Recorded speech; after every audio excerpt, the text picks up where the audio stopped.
Oh, I forgot about these in my other playthrough. All garbage. Because... yeah, she has Genesee Claw already and a Guard Claw.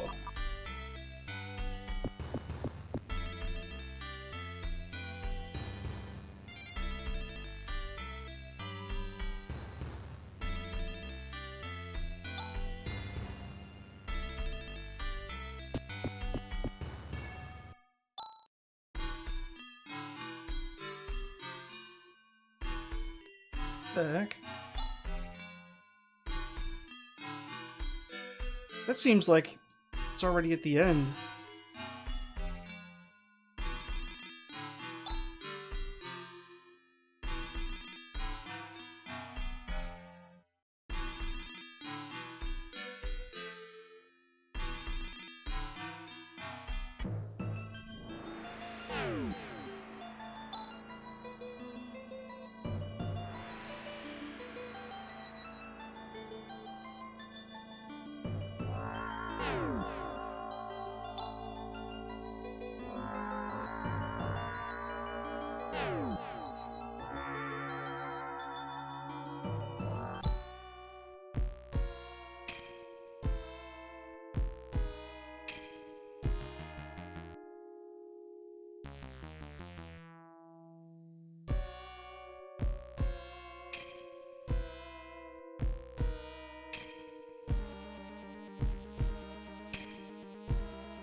Eclipse Torch was given an interesting description by this individual.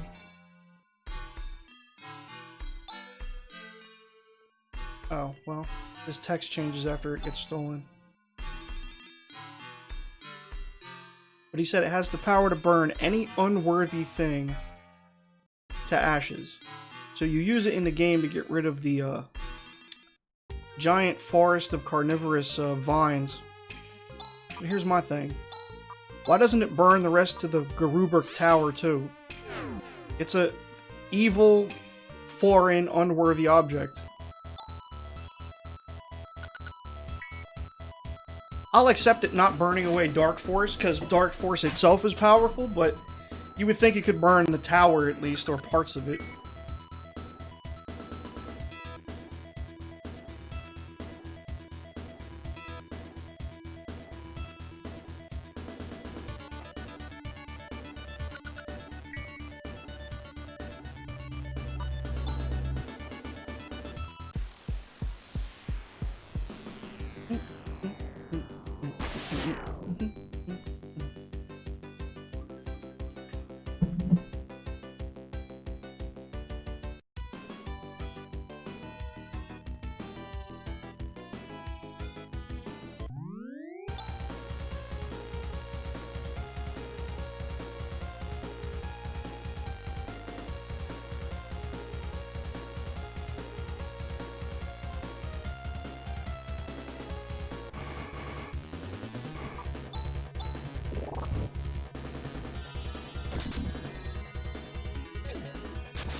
Never did find a nicer slasher for her. That's a bummer.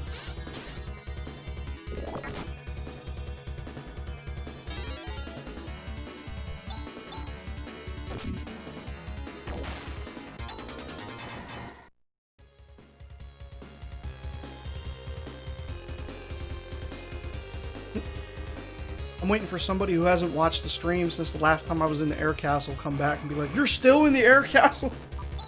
That'd be funny.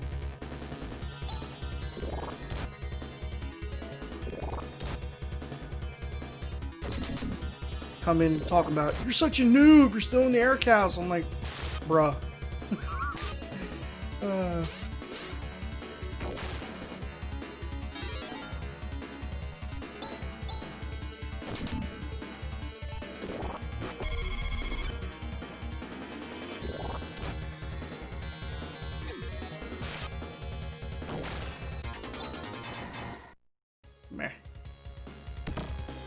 Dimate.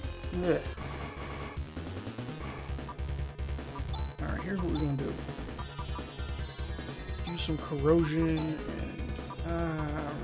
well, he can just attack.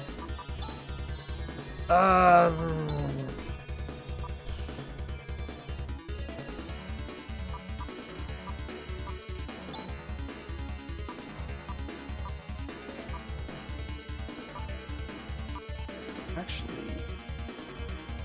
the Lake and Rod can actually do pretty good here. And Kira can just attack.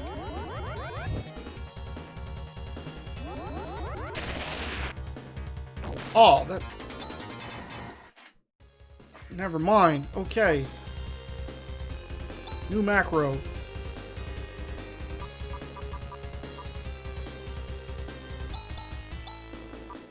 Where Rune starts off with the, actually, no, it should be the fastest person, which I believe is Rika. Agility 52. Yeah. Rika starts off with the Lake and Rod. Where is it? Where is it? There it is. Then Ren, then Kira, then Chaz, and then Rune will follow up with the guard rod. And then I guess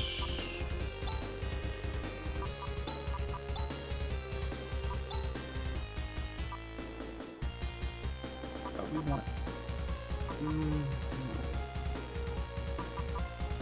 Okay, Chaz. This is like the all-out attack. Saint Fire, that's a good one. Ren can use...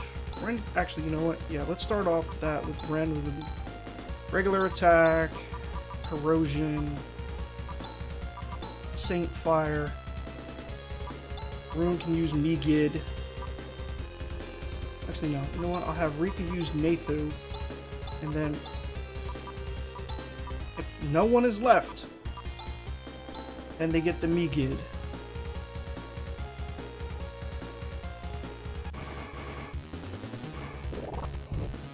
I'm eager to finish this so I can move on to the next game, which is looking more and more like it's going to be Beyond Oasis.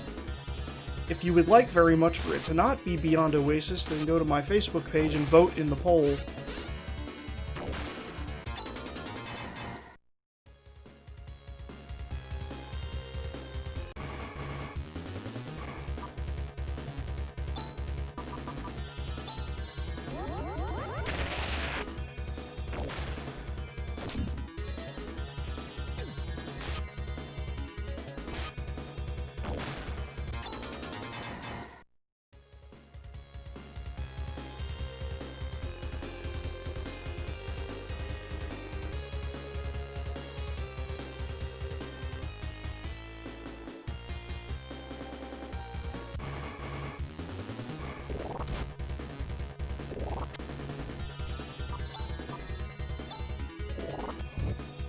Scumbag.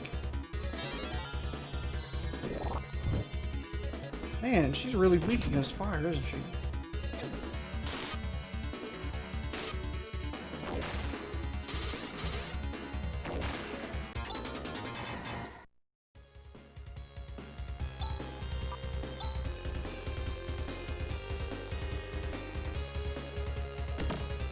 Monomate. Here, Rika, have a monomate. It's good for you.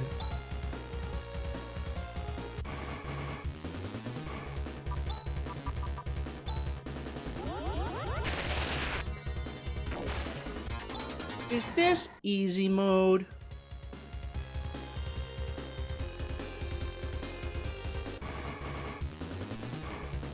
Wonder what this does against them.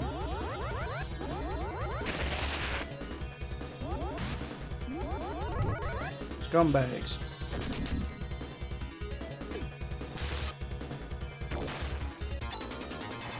Not bad.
Well, solve that mystery.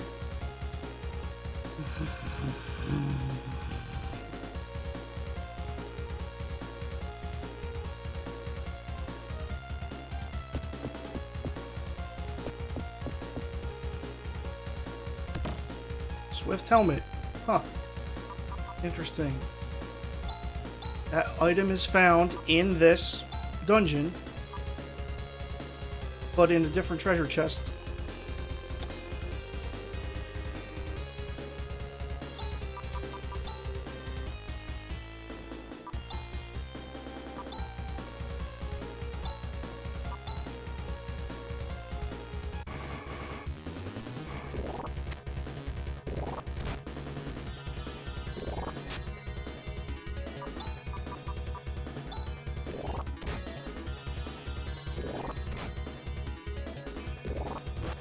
Oh, for crying out loud.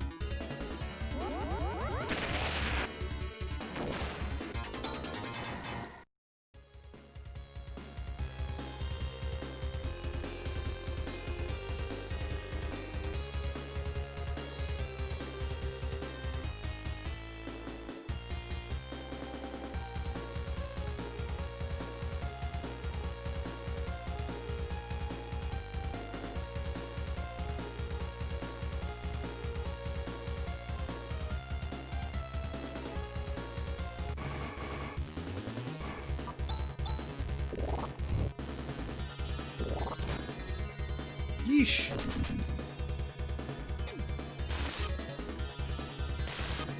Yo, get rid of that stupid thing.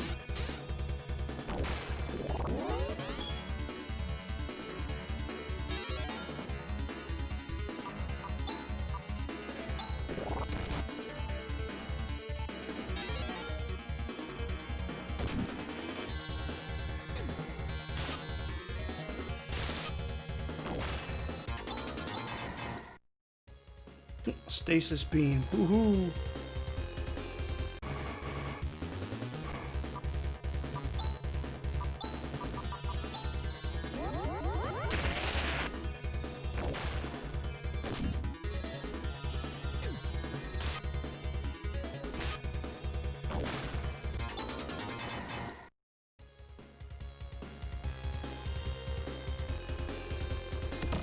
Guard robe. They each have one already. But here, have a fresh one, Kira. I don't believe anyone else can wear robes besides Raja, which I suppose I'll hold on to that one.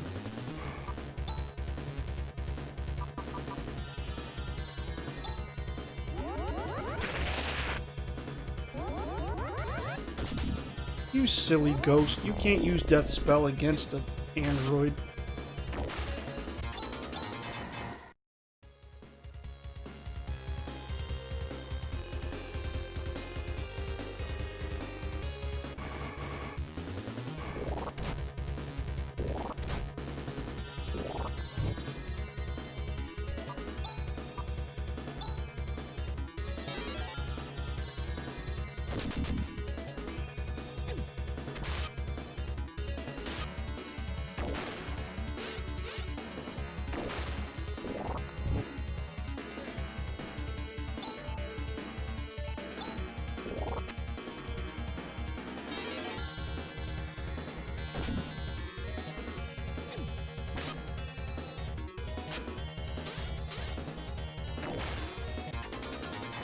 Jaga Jazzist! Yes, randomizer indeed.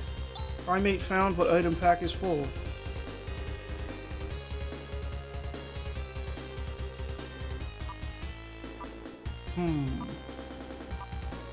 Guess we can get rid of a repair kit.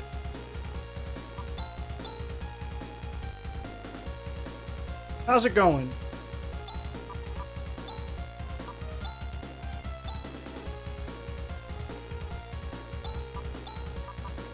Guess we need to...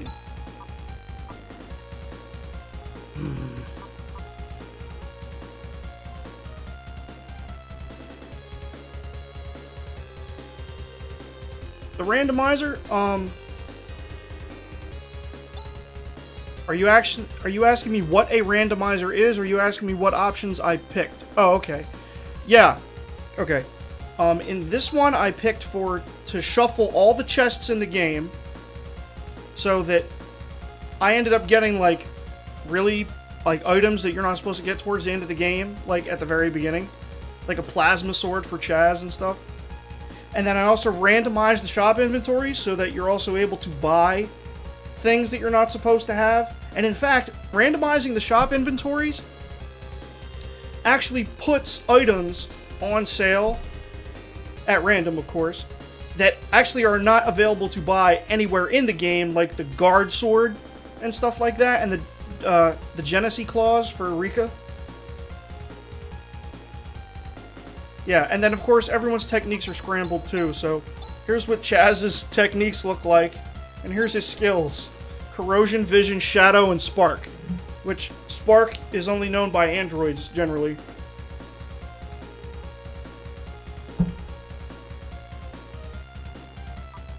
And then here's Rika. She learned G-Gra without even learning Gra first. That's how random the randomizer is. They don't even necessarily give you techniques in the right order. Like, she learned Regen, and she doesn't know Reaver. And here's her skills. Barrier, Stasis Beam, Eliminate, and Spark. She's got android skills. And Rune is... Well, Rune is Rune. I mean, when they randomize it, they always give each character the same number of skills, ultimately, that they learned in the game, and the same number of techniques. Exactly. Randomizers really give these games new flavor, as you say. And here he has Corrosion, Miracle, Flare, Bindwa, and Tandle. Tandle's the only one he would actually normally learn. Kira, not very impressive on the normal skills, but she came with 18 uses of Saint Fire. Saint Fire is an excellent ability that normally only Raja has. And here's Ren, though. He learned nothing but skills that he would have had anyway. So even the random was random. Because the person who programmed a randomizer always made sure that androids would still learn Recover, or else, you know, it would be a little difficult. But then he also learned Flare, Spark, and Barrier, which are things he would have had anyway.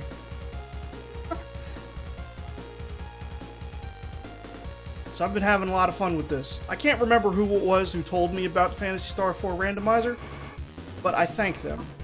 I thank them quite a bit.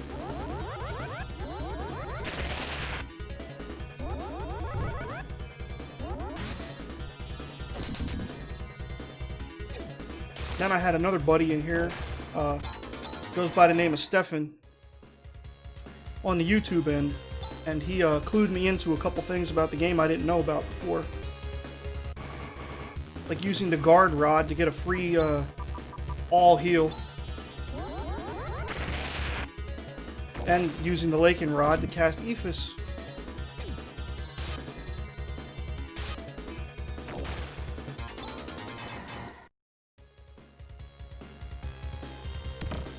Oh yeah, this again. Another Stardew. Okay, well... Ah. Let's use this Diemate on someone.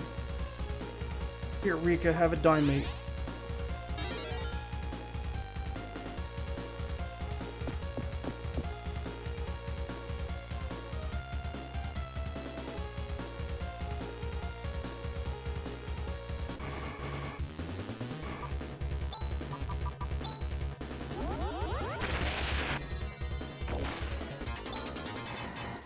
That's all you need. Have Laken Rod, will travel. Antidote. Oh, just use it on Chaz. There's no effect. Yeah. Great.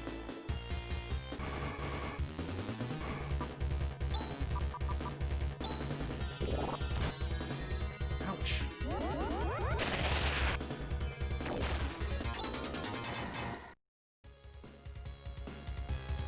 The randomization can be funny too, because I found a Swift helmet in here, which is an item that you would normally find in the Air Castle anyway, but it was in a different chest. However, I had Swift helmets for a while because they were available at a couple different stores on Motavia. And the Swift helmet is like the second strongest helmet Chaz can use.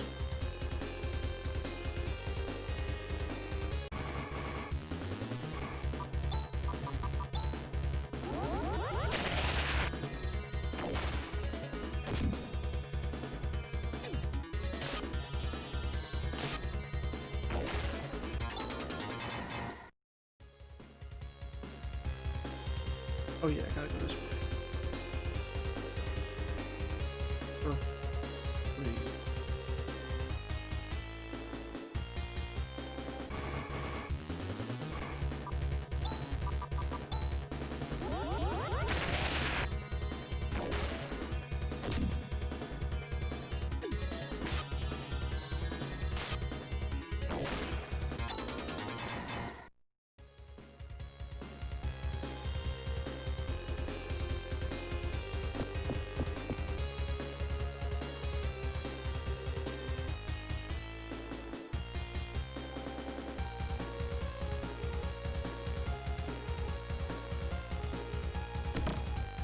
Okay, ceramic mail.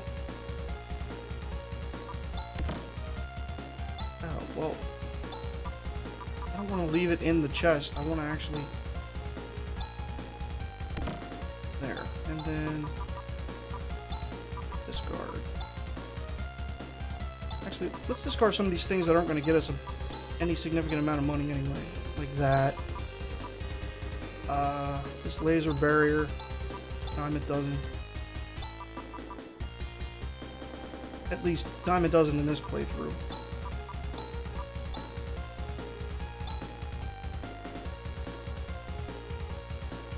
Okay, that's the way forward, so let me go back for a second.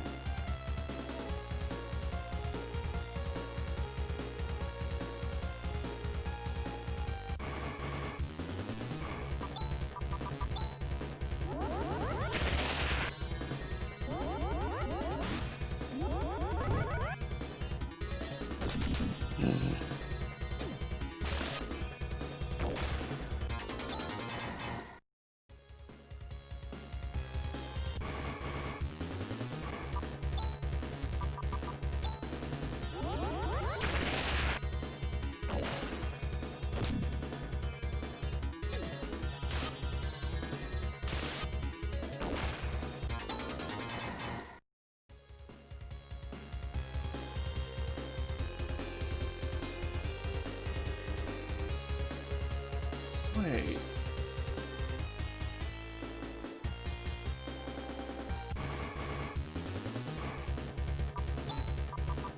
Oh, I know where I went wrong.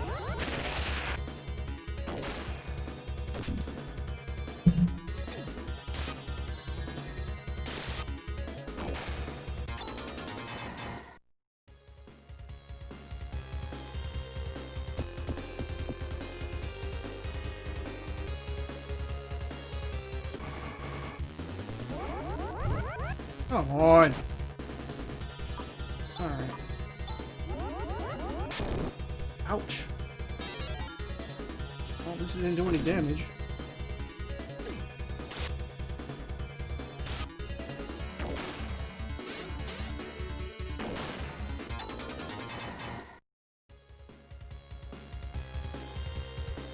Okay, as I thought, dead end.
Photon Eraser.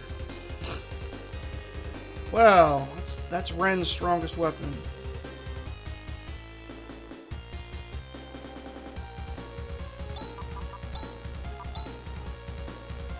$190. Good grief. Alright. Let's change up the macro.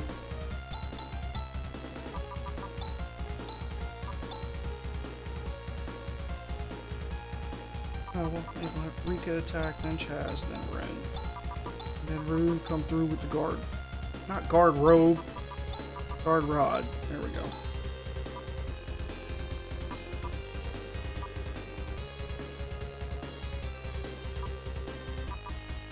Sure.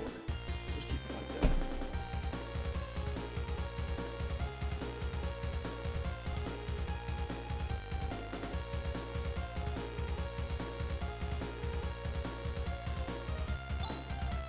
Alright.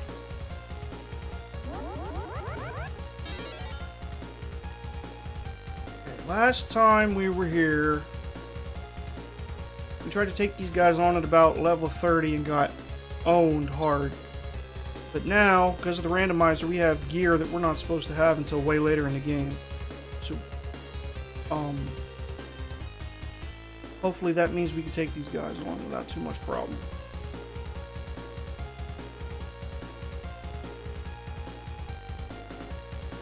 Oop. Another dead end.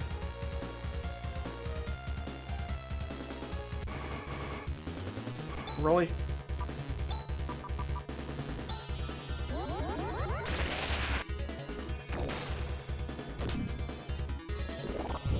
Wow, really?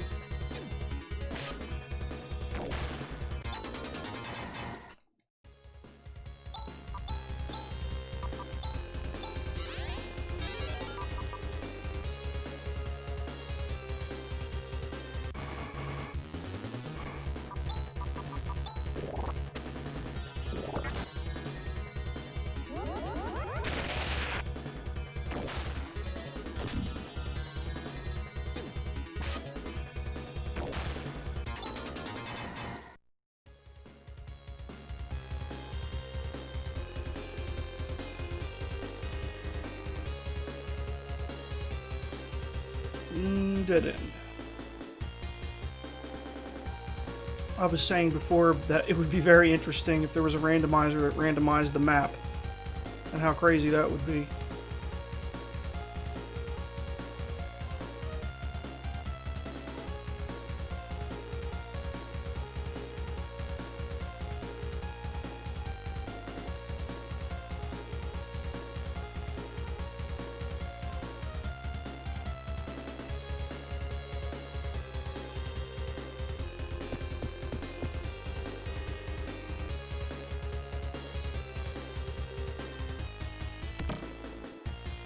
Oh, a guard sword. And here I went and bought one. Doggone. Well.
Plasma launcher. That's going to be weaker. Not by much, though. Probably like the second strongest weapon for Ren. Or maybe the third. Who knows? Dang.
Ah, I accidentally picked the wrong item for Kara to use. Doggone it.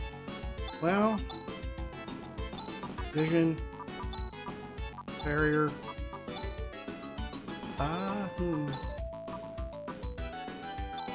Focus attacks on him. Oh wait. Well, now they might have attacks that do physical damage. And Saint Fire.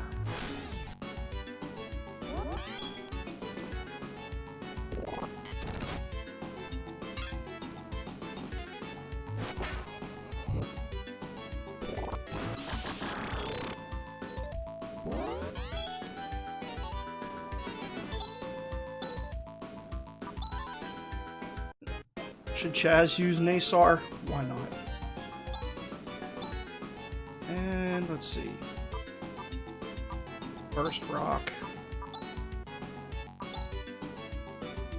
And all she's really got is just keep using Nathu. And now they're gonna get a taste of Megid and Saint Fire.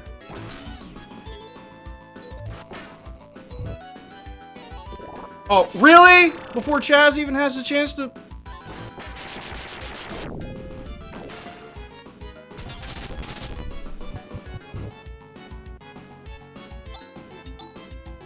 Okay, so we're gonna do this.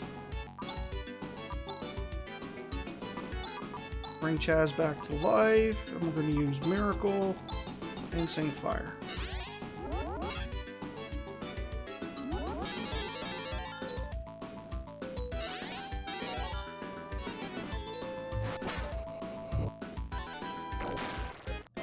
Thank goodness.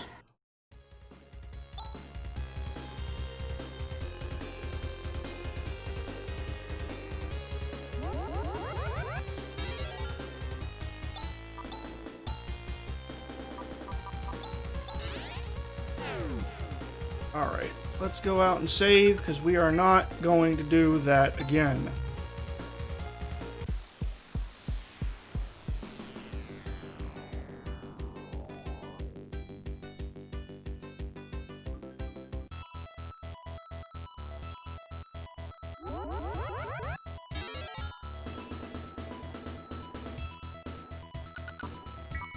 Oh, I didn't save. Oh.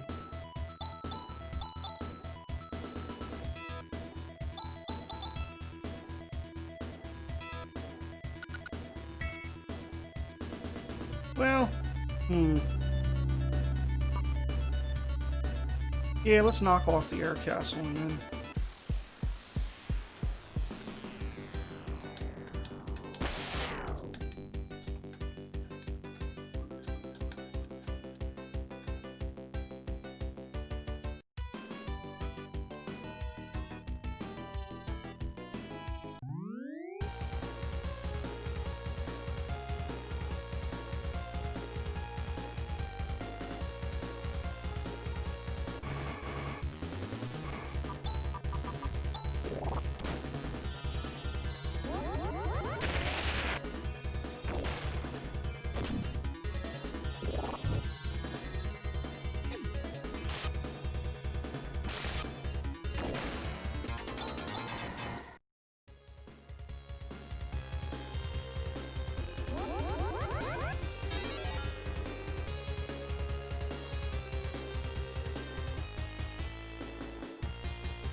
Now we go into the bowels of the air castle.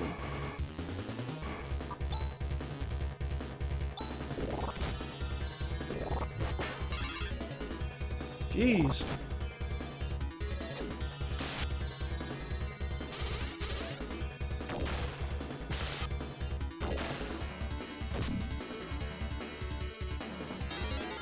We really gotta find that other guard mail for Rika. Or maybe invest in a set of Laken mail until she can get...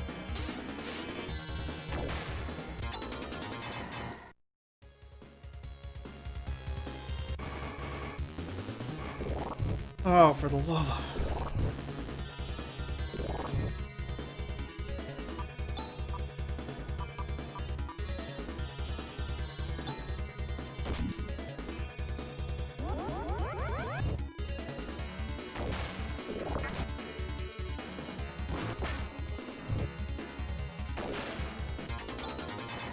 Good grief. Oh.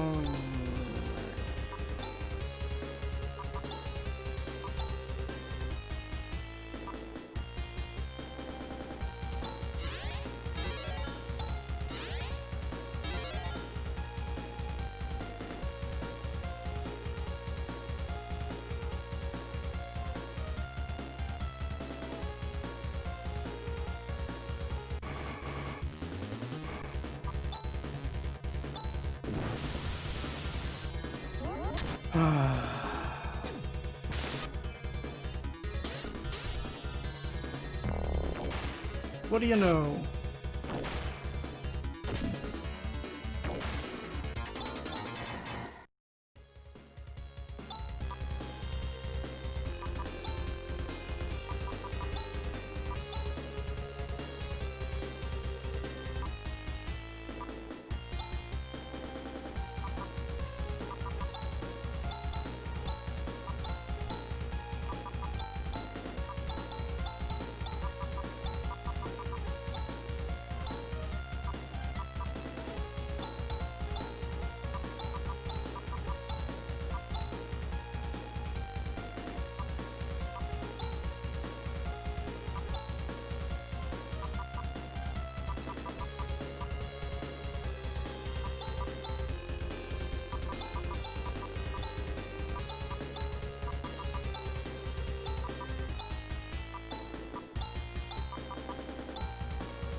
The skill Flavely has been mastered. His first skill, and he gets a whopping 1 use of it.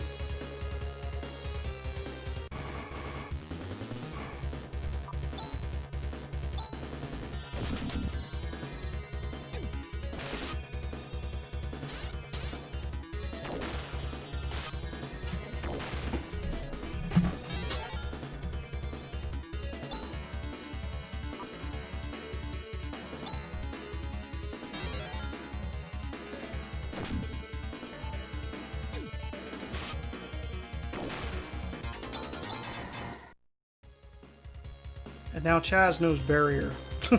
Hoo-da-ha!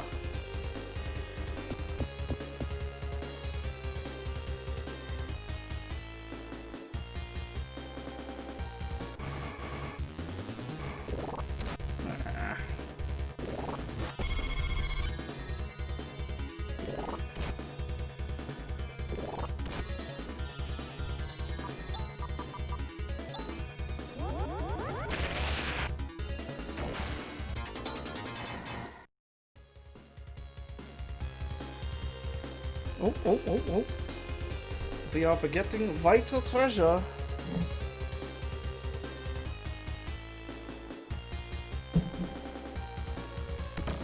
$3,000. Yeah, well, every little bit helps, right?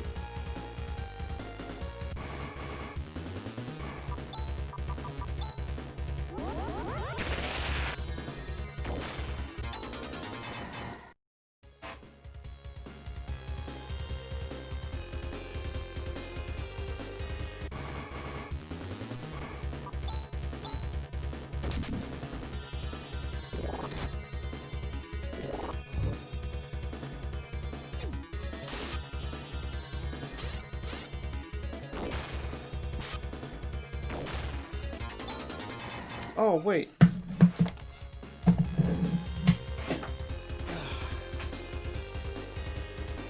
Smells nice and refreshed. Dropped it on my bathroom floor yesterday. I had to douse it in some fabric refresher.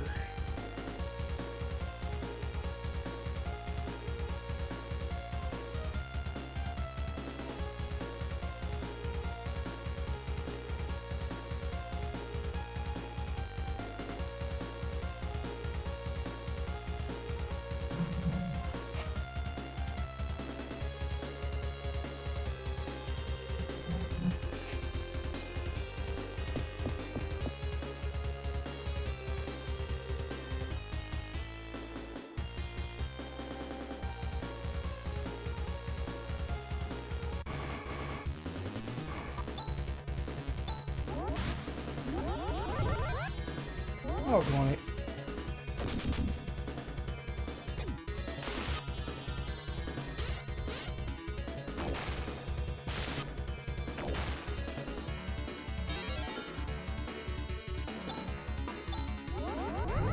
Ah, joke's on you.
Silly ghosts.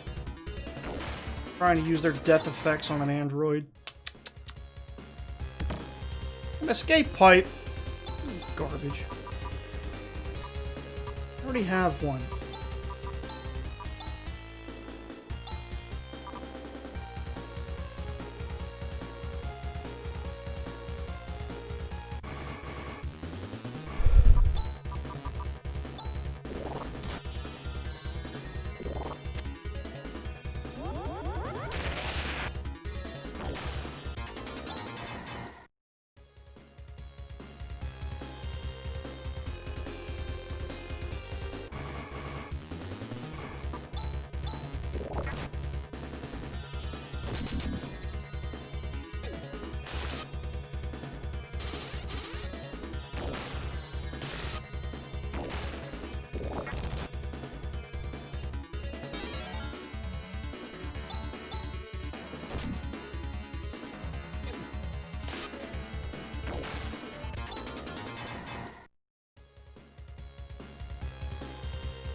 Okay, I am going the right way. Somehow I thought I wasn't for a second.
Come on.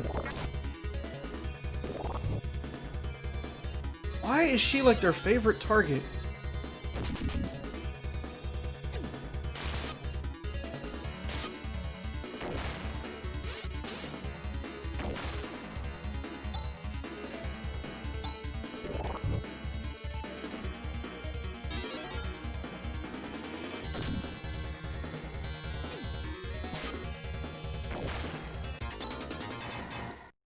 Alright, good enough, I guess.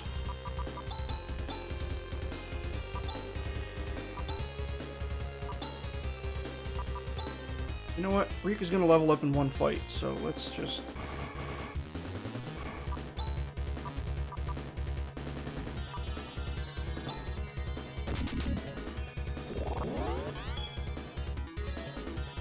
One, 1, 1. Oh, 2, 1, 2. How about that?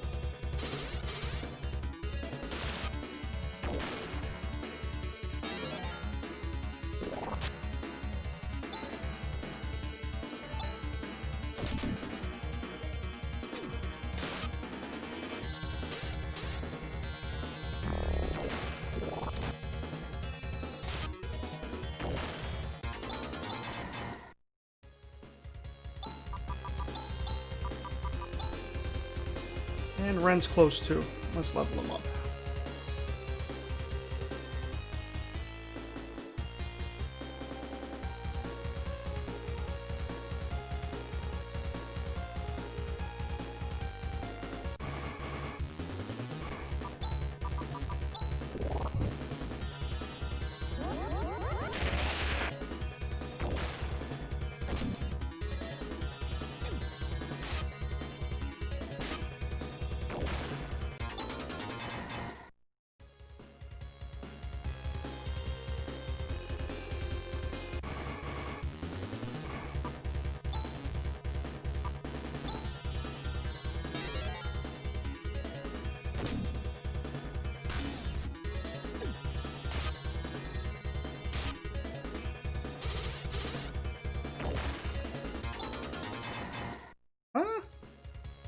Oh, come on.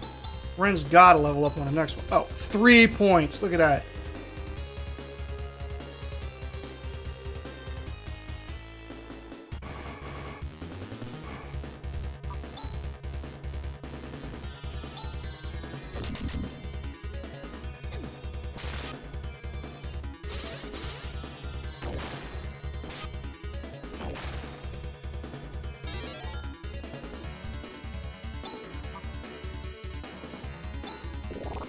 I had a feeling.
It's a good thing I got Kira using the guard rod in this macro, because we all took damage in the last battle and we didn't get to heal it.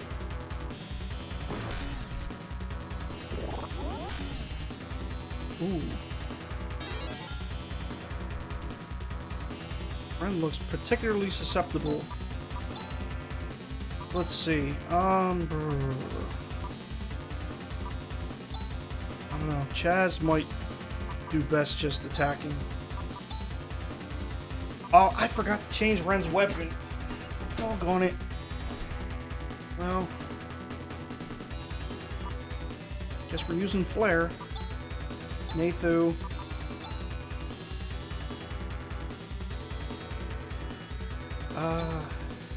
He should use Megid. Real talk. And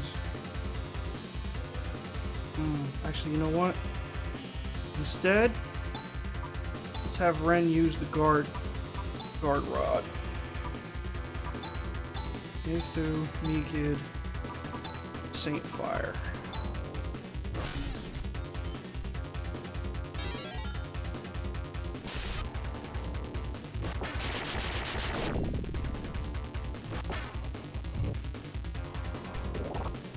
Oh, doing that early. Okay. Chaz gonna hit a Nasar on that one. Ren's gonna recover. Rika's gonna use Nathu again. He's gonna use Megid again. She's gonna use Saint Fire again.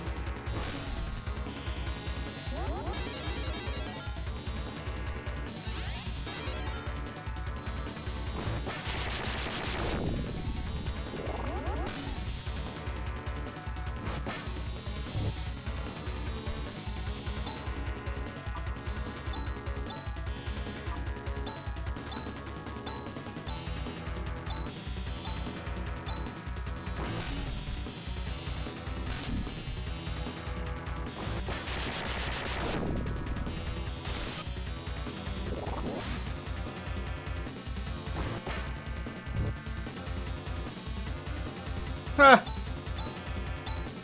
That was your big move, huh?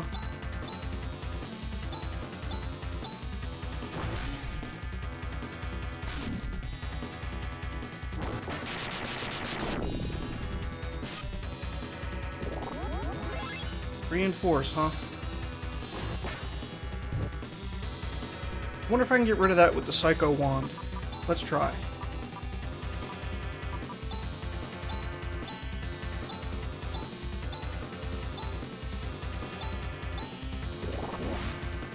Well, not if Chaz falls asleep. But he might not live that long anyway.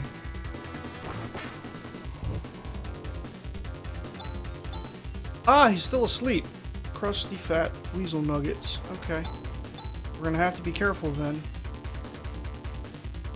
Does anyone know the arouse technique? I think only Chaz does.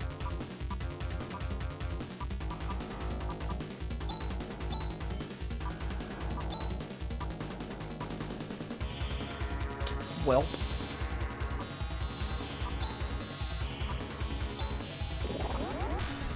Alright. That's huge because... There we go.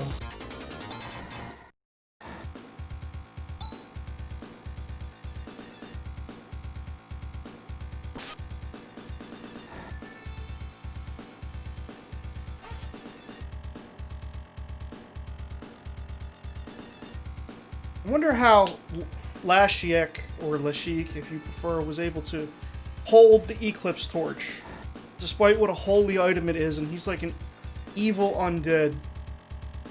He should have needed to have it in like a magical, like, containment field or something.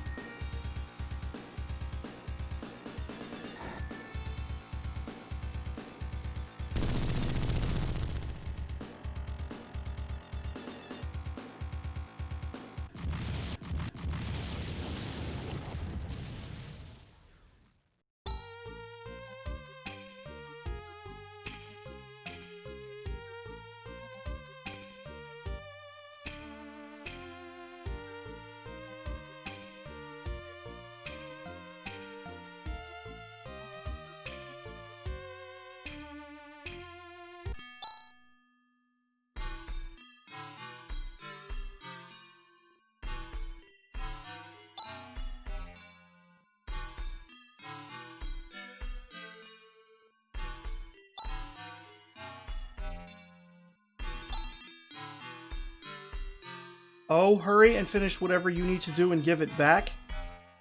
What if I decide to leave the planet on my spaceship and keep it? What are you gonna do about it? You knock off Namek?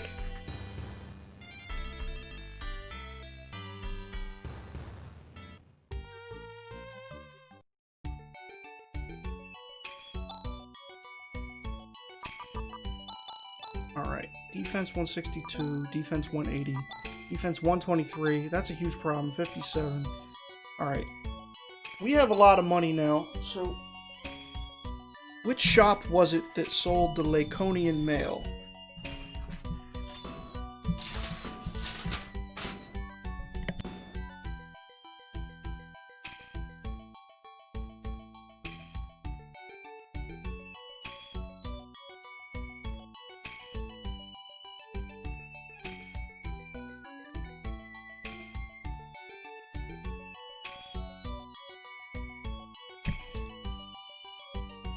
Okay.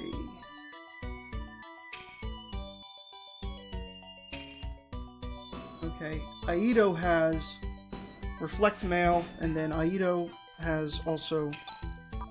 Alright. Laken Mail.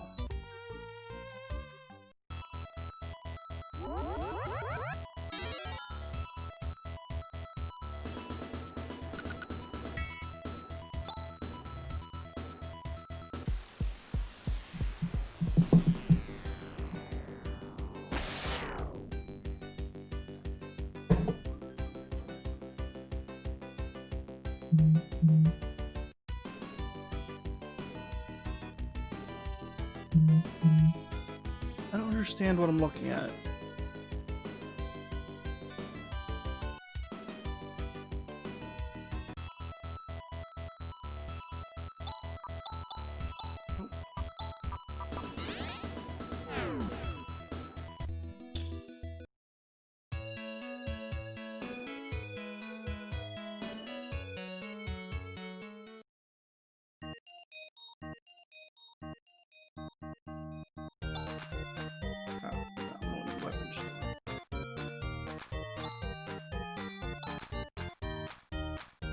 Laken Mail.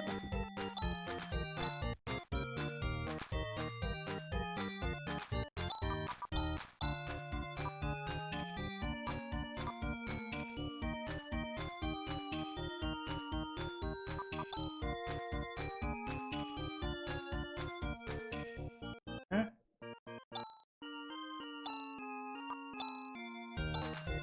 Oh, for the love of... Oh, this game with his inventory. Oh my gosh. Okay, get rid of this stupid plasma launcher. We have a guard sword already. We have a swift helm already.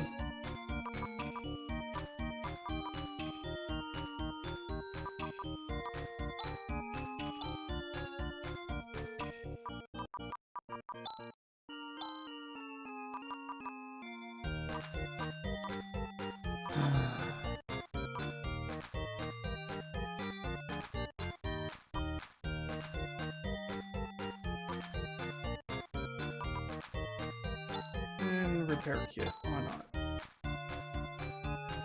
Now, give me my Laken Mail.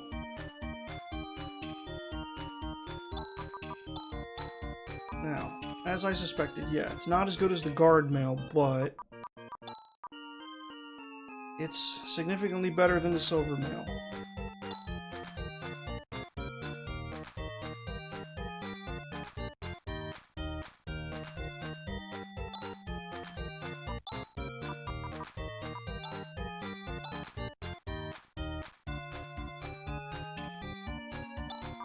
Everybody else is doing okay, right?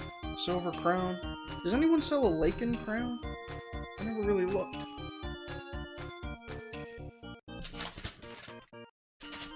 No, doesn't look like it. Oh well, not important.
Things got just a tad hairy in the air castle, so we're gonna hunt some more sandworms.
Ooh, almost 600 points on that one.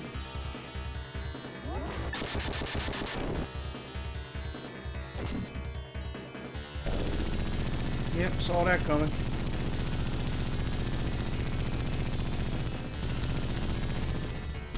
Ooh, not bad.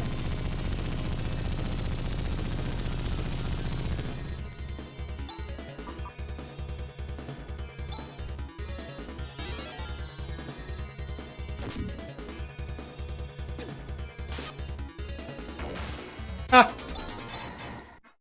Such disrespect. Hey, look at that. Now we can change up the macro again. How about that, huh? Nazan, Nawat, and then what would Rika do? Nathu, I guess. Blair, Legion.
Ha!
Let's see how good this blizzard does.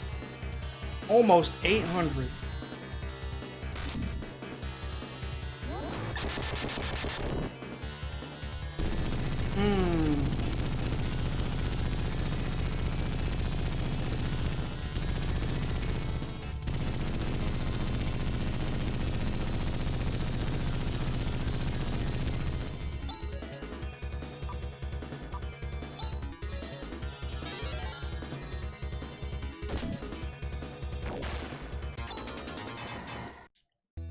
You know what? Just had a thought.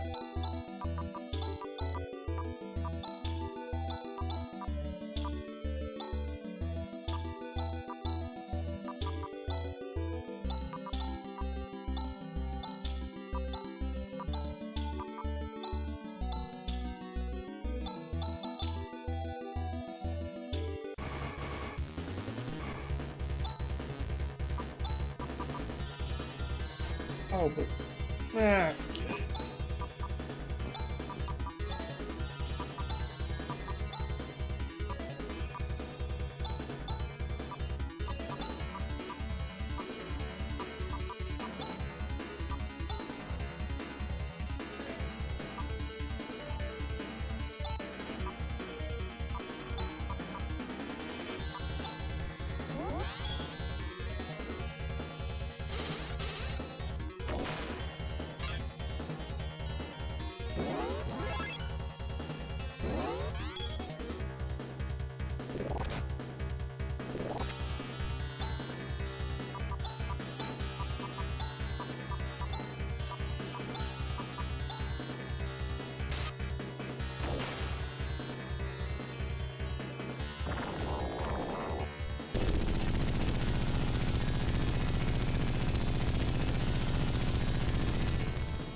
There we go.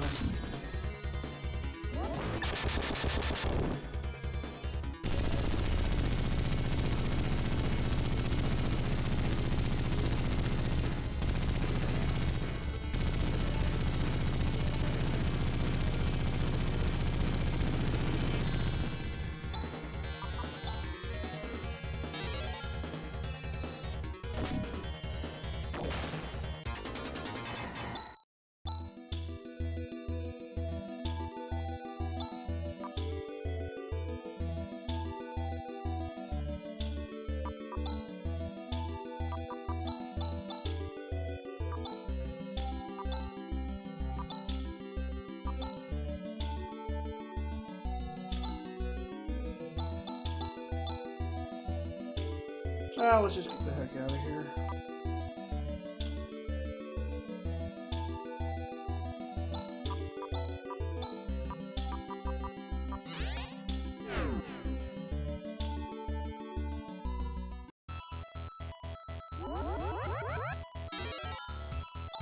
Let's re-equip Ren.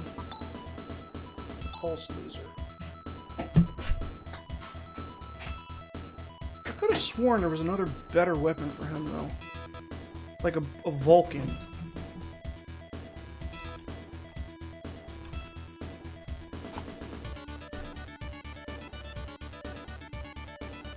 Okay. Pulse laser, yeah, and pulse Vulcan.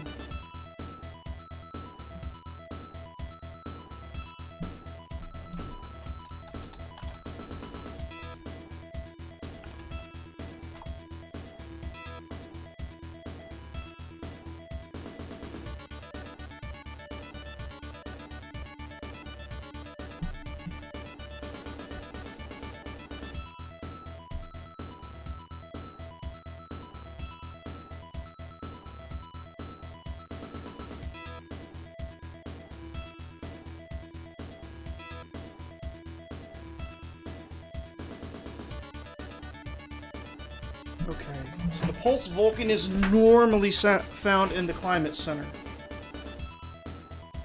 So that means it's definitely somewhere. Hey, maybe we'll find it in a Garubrik Tower. We might just get lucky.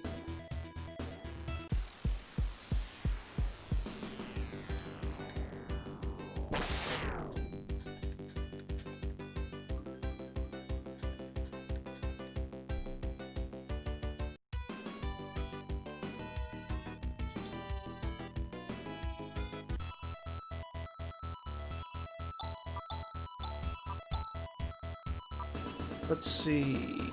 Mies is where we want to go.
The Briefcase. Best JRPG of all time? Well... Hi there. How's your day going? I can't speak authoritatively on that, but I'll tell you this, it's the best one I've ever played.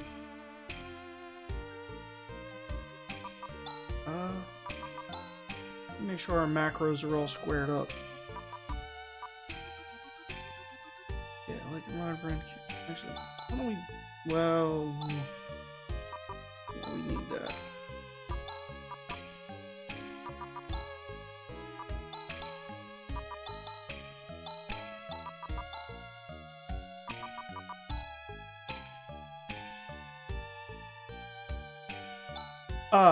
Sacco Cats. Yeah. Vast Dice victories are the games I've beaten, period. I mean, I could have a separate category for ones I've beaten on stream, but my plan was just to continuously add to the list.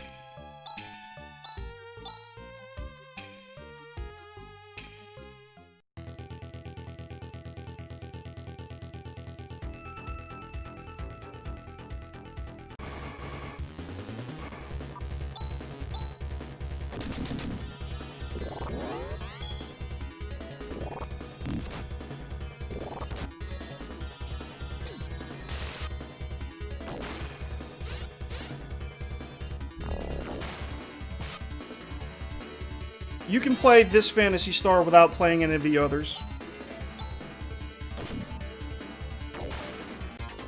Because I played Phantasy Star 3. Out of all 4 of them for Genesis, I played, well, I think the first one was for the Master System. But anyway, out of the console Phantasy Star games, I played Part 3 first, and was a little confused when I came to Part 4. Because Part 3 barely has anything to do with the rest of the series. So you can safely play this one.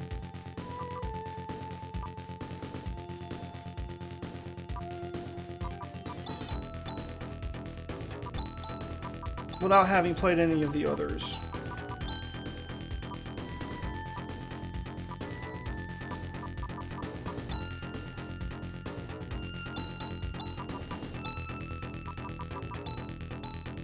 Wait, did I forget to equip Rika with that armor I got her?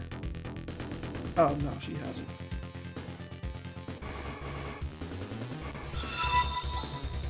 Sacco Cats, thank you for the follow.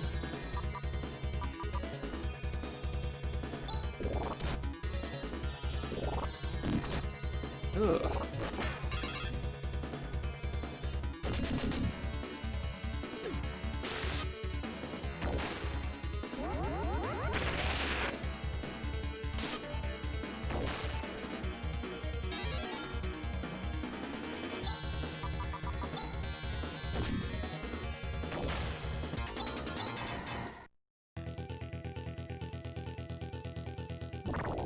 And then 4 has a few callbacks to Part 2 and Part 1. So if you do end up playing the other ones, then you'll understand a lot of the references made in 4, but It is absolutely not required. Because 2 I found very tedious. I never beat it because I gave up on it because it's just tedious. Excessively grindy and tedious. Is there a new Phantasy Star game coming out soon?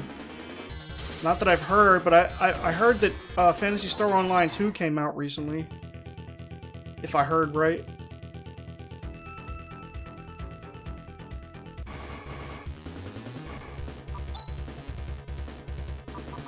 Let's try this one.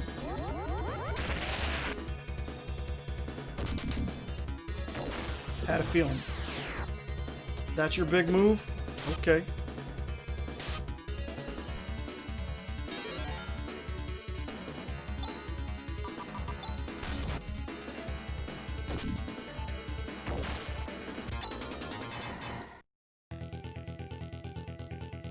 I gotta tell you, I looked at that game, Genshin Impact. Looks pretty amazing. And now I'm disappointed that I didn't really look into it earlier and add it to my poll for the next thing to play. Because if the votes hold as they are, then the next game, once I'm done with this randomizer, is going to be Beyond Oasis. Another Genesis classic. Genshin could always cut the line. What do you mean by cut the line? Oh, like cut the line as in jump in front of what's going to play next. Well, right. I could do that, but then I wouldn't want to I wouldn't want to slap my viewers in the face by like disregarding what they voted for. That would be...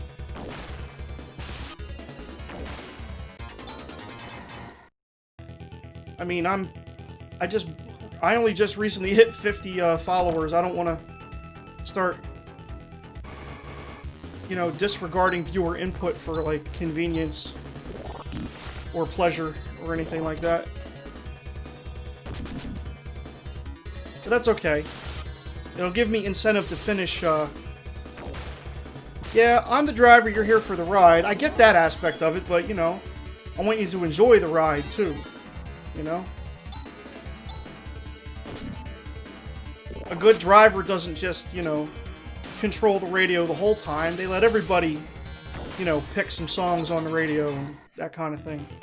And he, you know, passes the aux, as the saying goes. At least that's my feeling about it.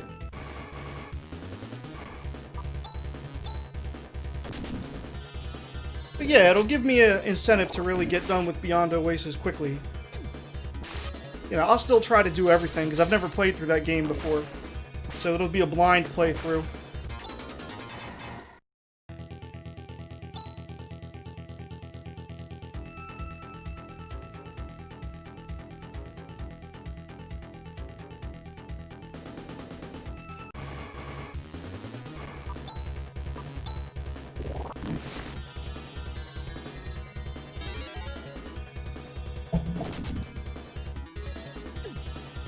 And then apparently Genshin Impact you can play online with others. I think you can join with like 3 other people to make an adventuring party or something like that. So that would give me an opportunity to play online with followers if I wanted to. Or if they wanted to, I guess I should say.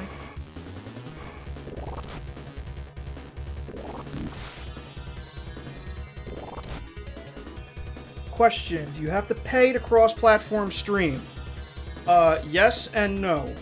I'm not paying anything to do it in the manner that I'm doing it. I'm using Restream.io.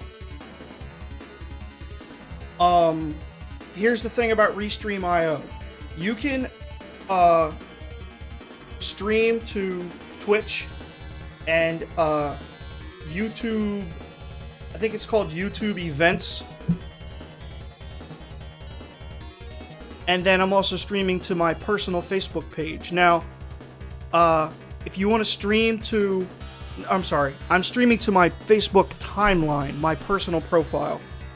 if I wanted to stream using Restream.io to my personal Facebook page, my Vast Ice Gaming Facebook page, I would have to pay money for that. I'd have to upgrade my membership. Also, Streamlabs OBS, which is the streaming software that I'm using to broadcast to Restream in order to multi-stream, has multi-stream built into it, but again, you have to get Streamlabs Prime, or whatever it's called. You have to get their premium membership package to stream to more than one platform at once. So technically, I'm streaming only to Restream, and then Restream is broadcasting it out to 3 other platforms. So I'm kind of getting around Streamlabs' restriction, but Restream has its own restrictions. Because if you want to stream to, I think they limit you the number of destinations you can simultaneously stream to based on your membership. I'm streaming to 3, as I mentioned. But, if and when I get to Twitch affiliate, I won't be able to multi-stream anyway, because Twitch takes ownership. Or, well, they don't take ownership. They take broadcast exclusivity for the first 24 hours before it can be posted anywhere else. So if and when I get to affiliate, I'm going to have to start dividing up my streams between Twitch and YouTube. And then post them later on... You know, whatever I do on Twitch, I have to post later on YouTube, and then I'll have to post everything I do later on Facebook if that's what I want to do. But you know, that's a bit down the road. And no problem. I hope I answered your question sufficiently. And there's other options available besides Restream and Streamlabs, you know. But that's what I'm using because that's what I'm comfortable with. Sacco Cats is only streamed on Twitch. Yeah, I didn't even realize that you could stream to more than one platform at the same time. Until I was, like, watching a live YouTube stream of someone else that I follow on YouTube, and he said, "We're streaming live to YouTube, Facebook, Twitter, and, OK.RU or something like that." I'm like, how does he stream to that many at once? So I started researching it. Is there any pros or cons with YouTube and Facebook? Well, not that I found, but of course YouTube has that whole, you know, copyright claim thing, and then, if you're talking about streaming specifically, YouTube's streaming isn't as feature complete as Twitch is. You know, we know all the features with Twitch and all these things like that. You know, with the emotes and the raids and all the other bells and whistles, half of which I probably don't even know about yet, because I'm just kind of gradually building up. So I guess a con with Facebook, and I don't really know anything about Facebook gaming or Facebook Live that much in terms of the features. But YouTube streaming is fine. It's just not as feature complete as Twitch is. About the most you'll get on YouTube is like super chats, where like paid members can like have certain privileges. But yeah, YouTube has a long time to catch up if they're gonna catch up with Twitch. But I think YouTube is mostly focused on its basic video sharing format. But I could be wrong.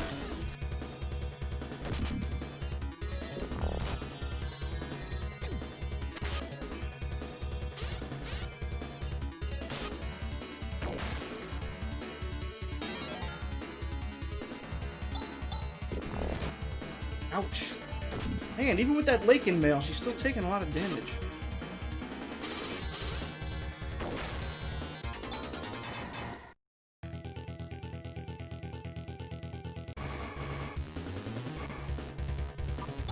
Oh, good. I like to hear about that. Surprise attacks.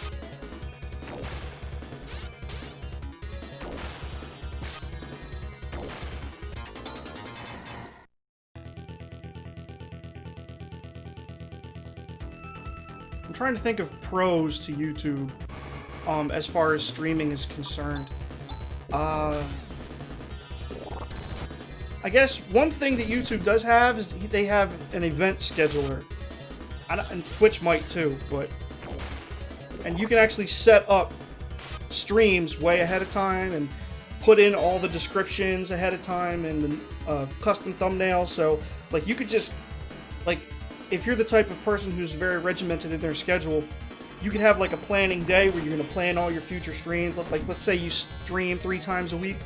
So you sit down on, let's say, Saturday and, okay, I'm going to make my thumbnails and schedule these streams for Monday, Wednesday, and Saturday, let's say. And, like, you can plan all that ahead of time and then give your viewers, you know, and they'll show up on your channel, the thumbnails for the scheduled stream, and it'll have when it's going to premiere, and, you know, so it gives your viewers a chance to, oh, okay, I better remember that. He's going to go live, you know, Monday at 8 o'clock. So, I don't know if Twitch has a similar feature. As far as I know, Twitch just lets you type in a schedule, like when you plan to go live with certain things. But from what I don't think you can, like, save, like, any other settings. But, I mean, if somebody knows something I don't, please clue me in.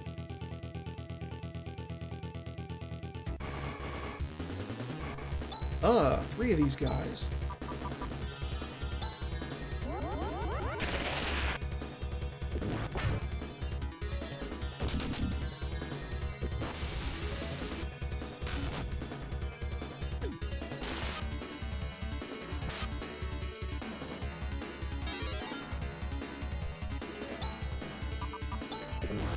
Oh, come on, you donkey. Wow, Ren's taking some hits.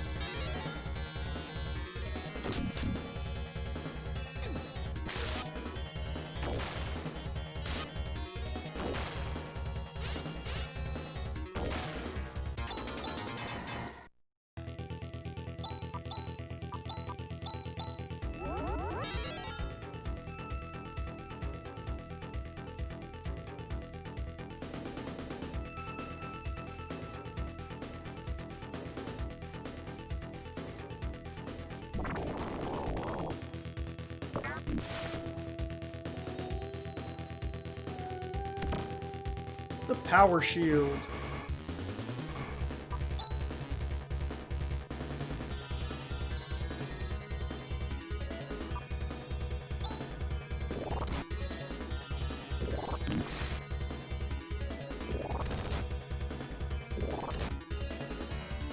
Wow, what a difference. You're welcome, Sacco Cats. I'm by no means an expert, so I can only tell you what I know, which honestly isn't that much. I'm still fairly newish to this whole streamer business. I've mostly been like a standard make video, upload to YouTube type of person up until a couple months ago.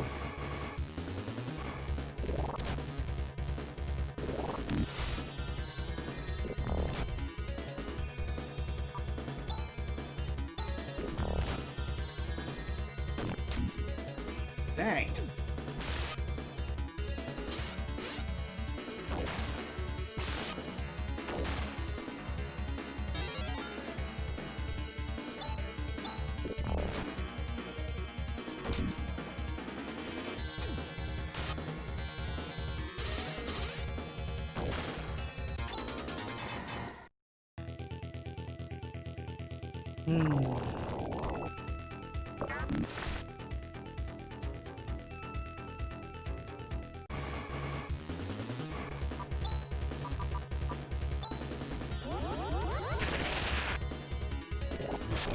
Ugh.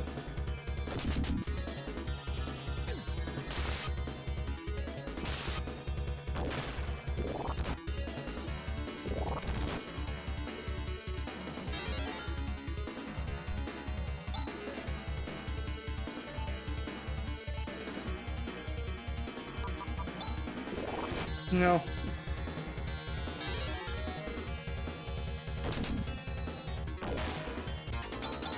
It'd be fun to play a hack of this game that lets you start with the Alcidion sword.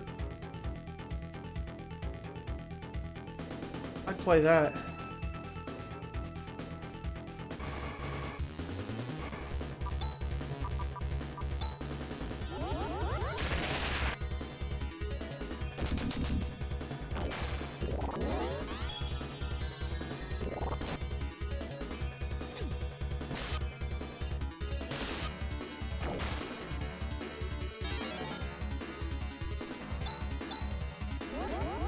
Oh, I didn't mean to do that, but okay. Ugh. Did I ever dabble with Legend of Dragoon? That's for PlayStation, right?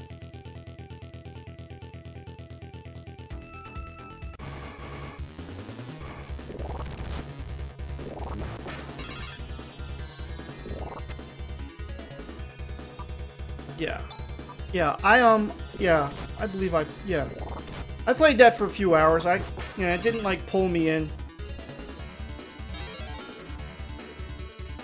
But I mean, everyone else who talks about it says really good things about it. So maybe one of these days I'll have to give it another chance. But that'll be a while, because first I'd have to get a PlayStation, then a copy of the game, and then find some way to stream it.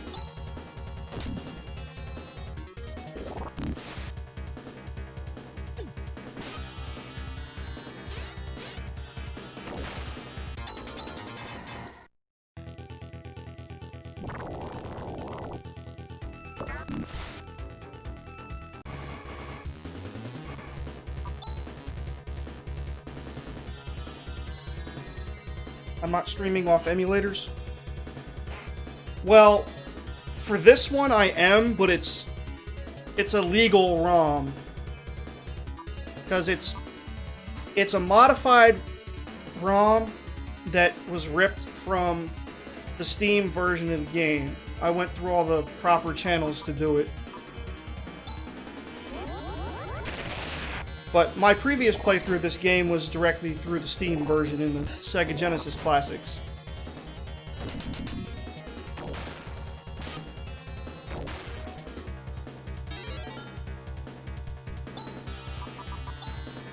Because emulators, in and of themselves, aren't really illegal. But, like, hacked ROMs and stuff, like, illegal, like, ROMs that aren't from games that you actually own, are. Because an emulator is just a piece of software that mimics a piece of hardware.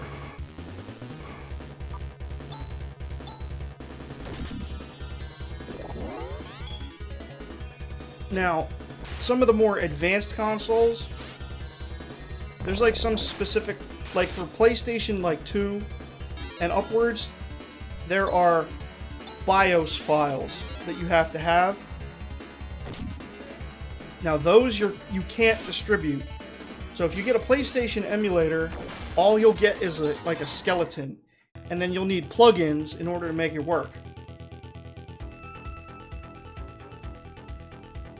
Which I believe is a SPCH file, something like that. And you have to rip that from your own PlayStation. Or else it's considered, like, you know, software piracy.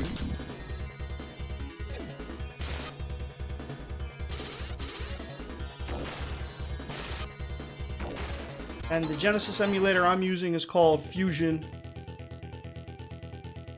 And it's a good emulator. I like it. And it has the ability to emulate a whole lot of different games. One of these guys, huh?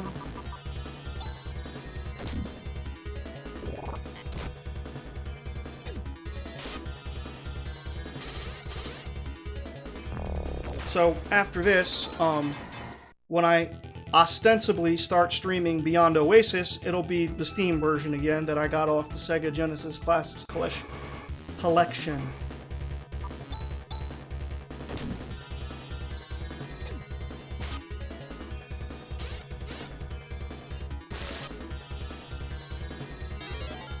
Dang, tough boy, huh?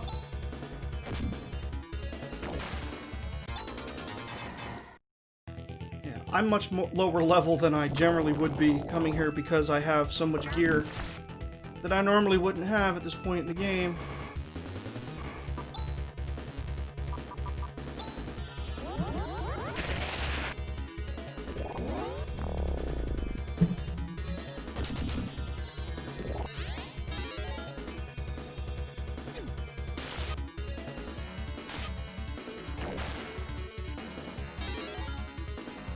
Is this near endgame?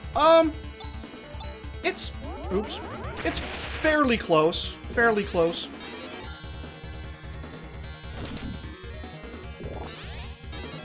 I mean, you mentioned wanting to play it, so I don't want to give too much in terms of spoilers, in case you, like, want to be as unspoiled as possible, but then again, you're watching the stream, so I wasn't sure which direction to go with it. But, yeah, this is fairly close. There's only a couple other destinations after this.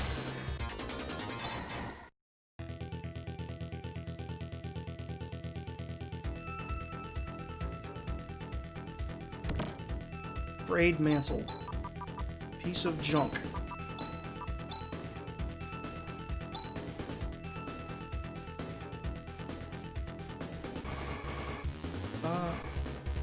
Are there a bunch of extras in this game, like side bosses? Well, there's a few optional things you can do, like some of the Hunters Guild quests. And Sacco Cat says, sour, please. I don't really know what that means, I'm sorry. As terms of side bosses, like, not really. But there's a couple of, well, I guess there's a few, like, boss creatures that you fight in those Hunters Guild quests that I mentioned. So I guess, in a sense, there's side bosses. But not in the... Oh. Okay, I didn't see any emote appear. People use it when songs are good. Oh, yes. And this is a great... Oh, yeah. Phantasy Star 4 has an amazing soundtrack. Oh, yeah. This, I believe, is called Organic Beat. But it doesn't have, like, side bosses in the sense of, like, Emerald Weapon and Ruby Weapon in Final Fantasy VII.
Man, Rune's their favorite target.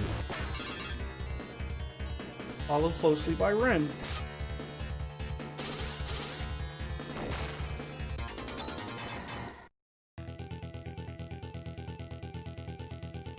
I feel like I left the treasure chest behind.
Is this game fairly easy? You feel like I'm wrecking the enemies. Well,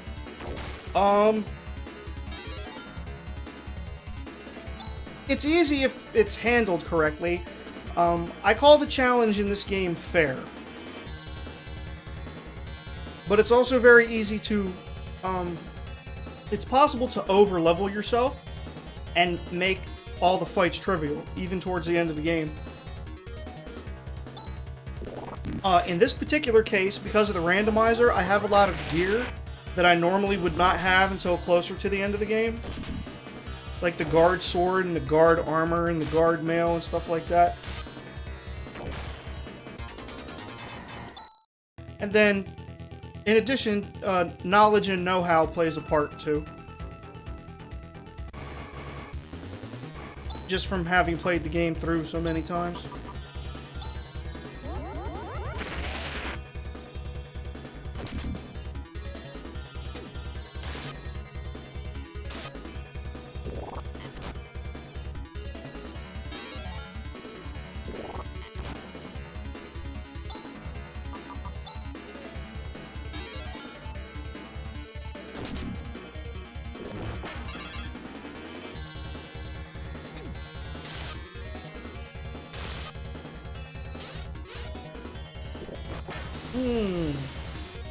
Tough boys.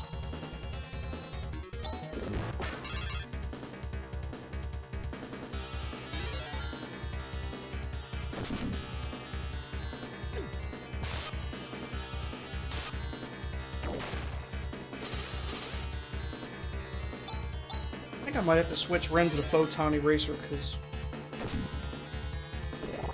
some of these fights are taking too long.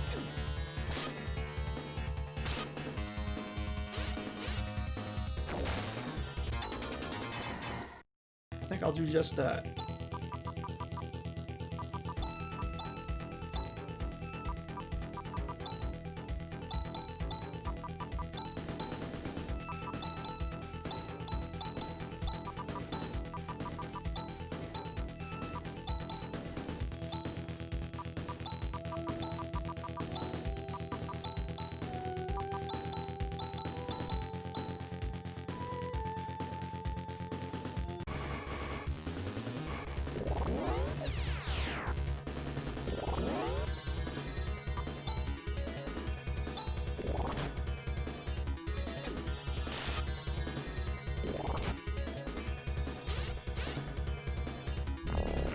That'll help.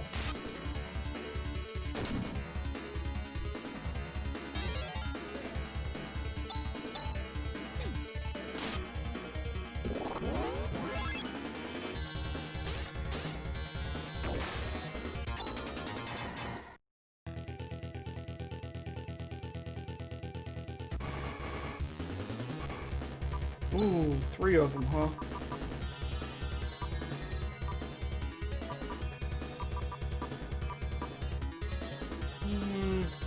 Why not?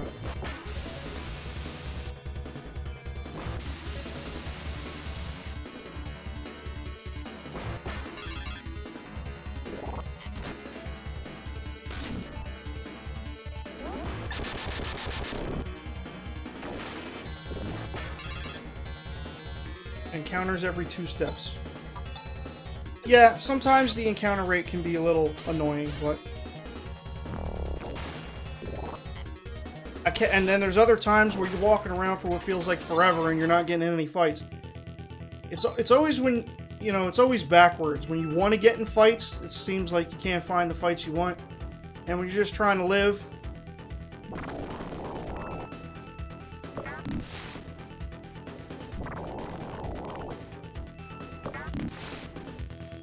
they're throwing fights at you, you know, constantly.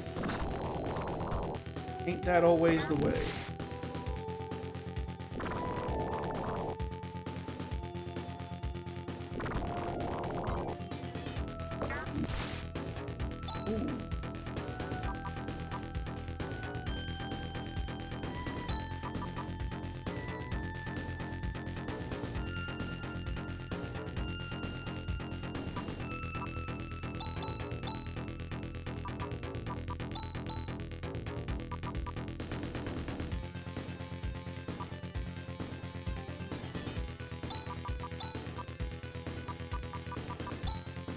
Forgot about that.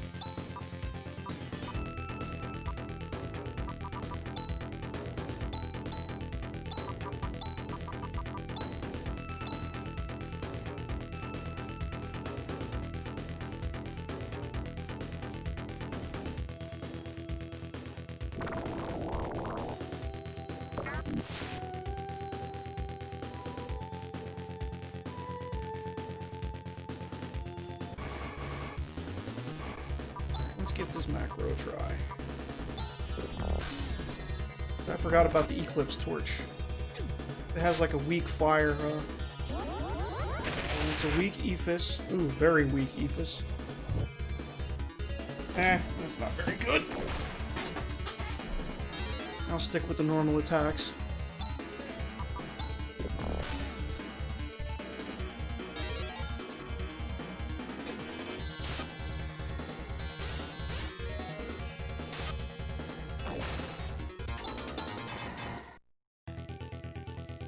Still waiting on Rika to get that other guard claw.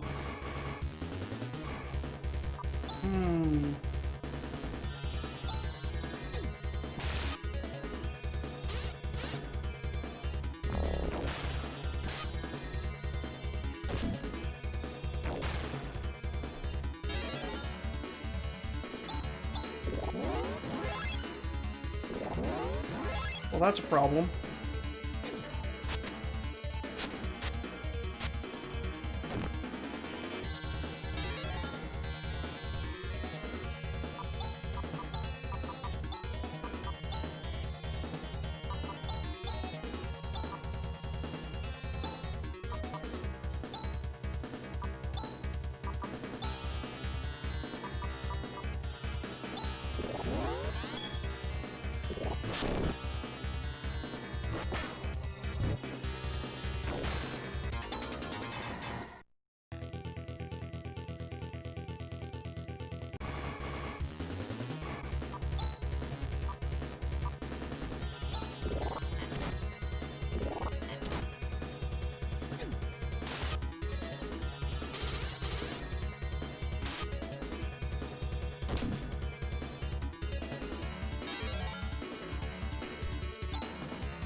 Mind Blast, huh?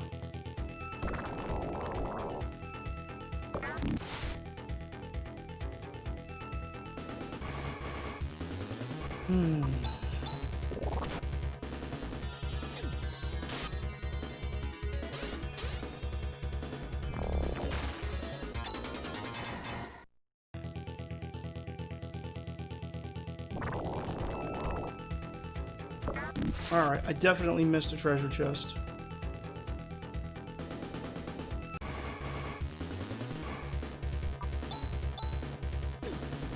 But I really don't have the time or the interest to go back and find it.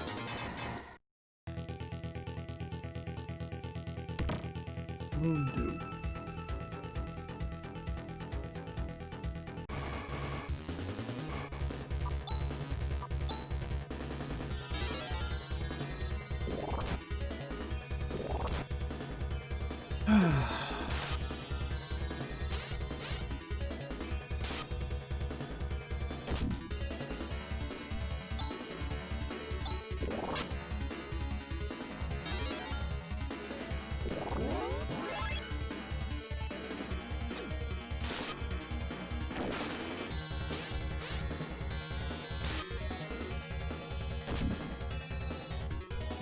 Still?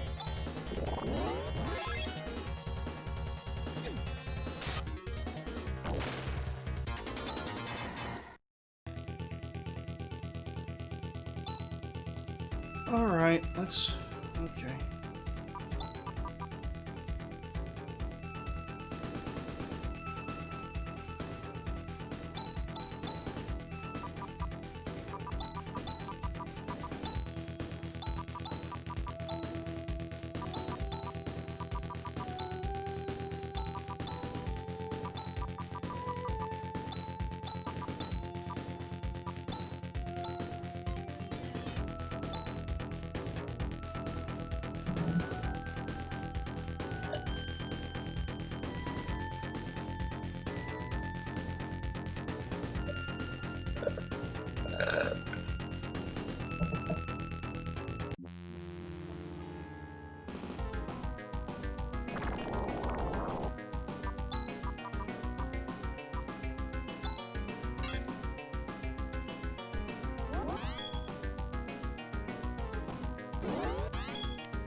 Wow, opening up with the light shower, huh? Okay.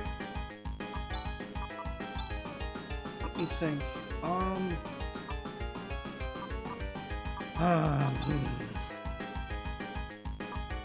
May as well just, yeah. Ren should recover, because...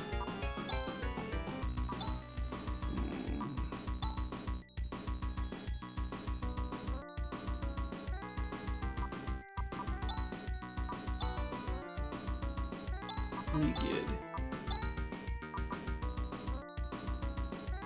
And shifts for Chaz, since he's going to attack.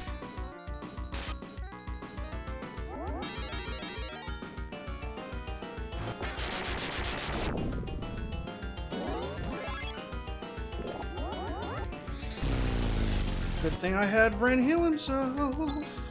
Oh boy. Okay. Now he just needs to heal himself again, though. Well, that's okay. He keeps hitting Ren. More free, I'll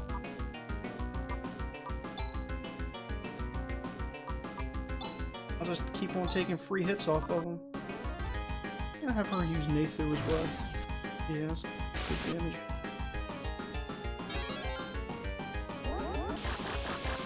Well, Ren might be toast. Yep.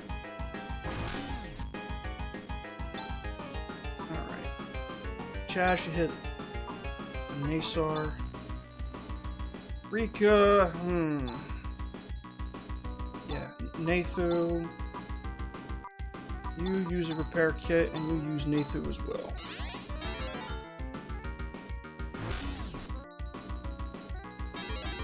Tactics, the normal tactics for this fight are different because everyone's techniques are different than what they would be in the standard game. Let's see.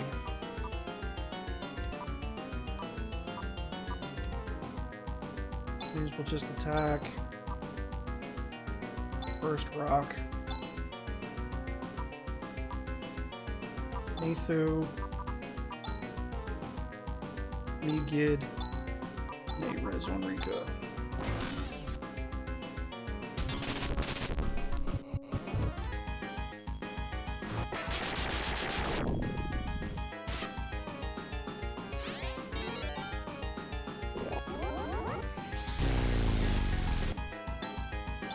Same as last time, except Ren has to use Flare.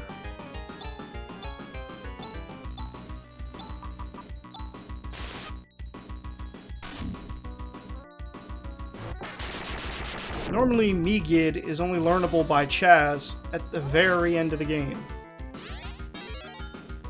It's funny they put it in the list of random techniques that you can learn. Oh wow. Let's have everyone go all out. Oh, but she doesn't have... Okay. Nathu, Megid, and let's use some Saint Fire. Why not?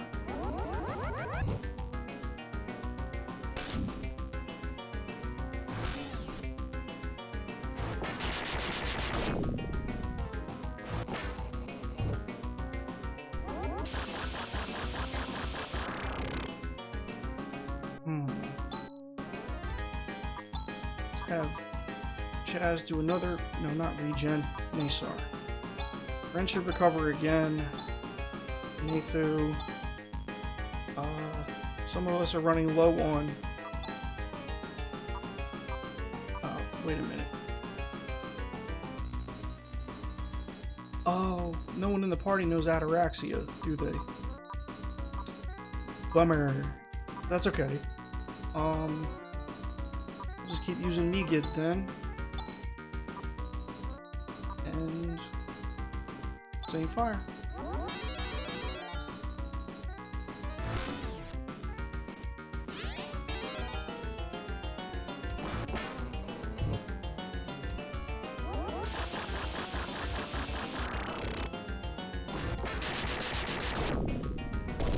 There we go.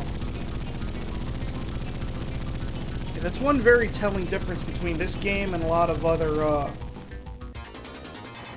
RPGs is like there's no consumable items that restore your technique points, or in other games it would be like magic points or MP.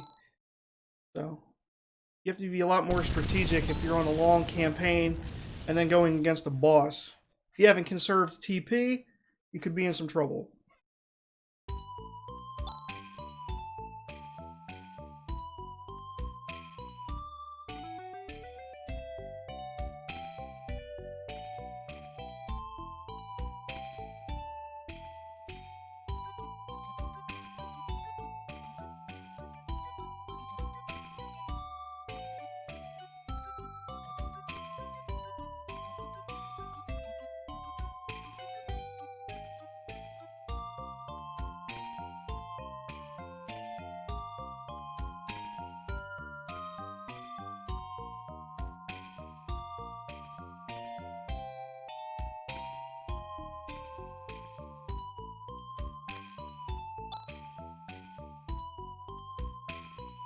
It's funny.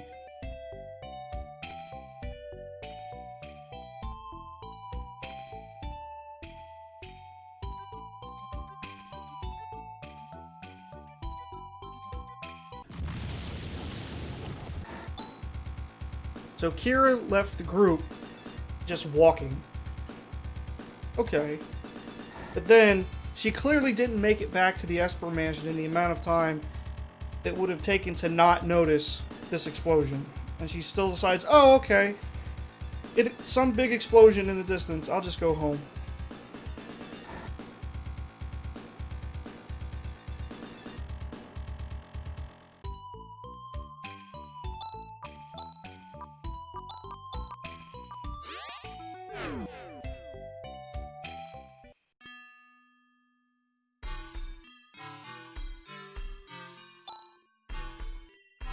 Powerful waves of pure hate.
Alright.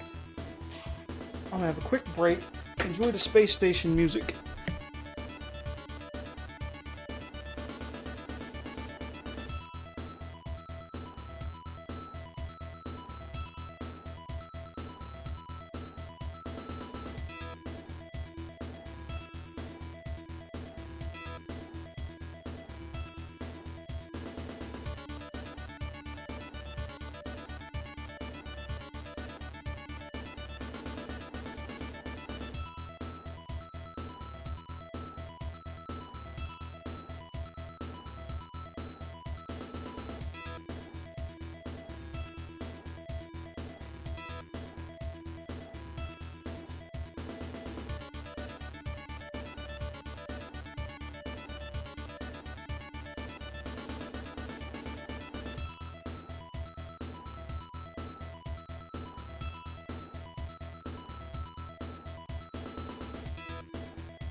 Alrighty.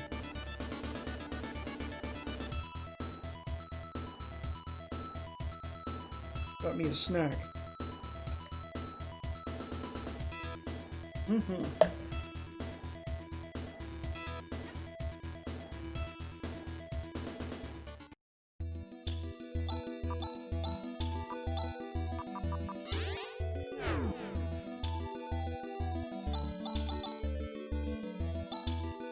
Let's stop in here and see if we need to sell some stuff. I'll drive myself nuts constantly running out of inventory space.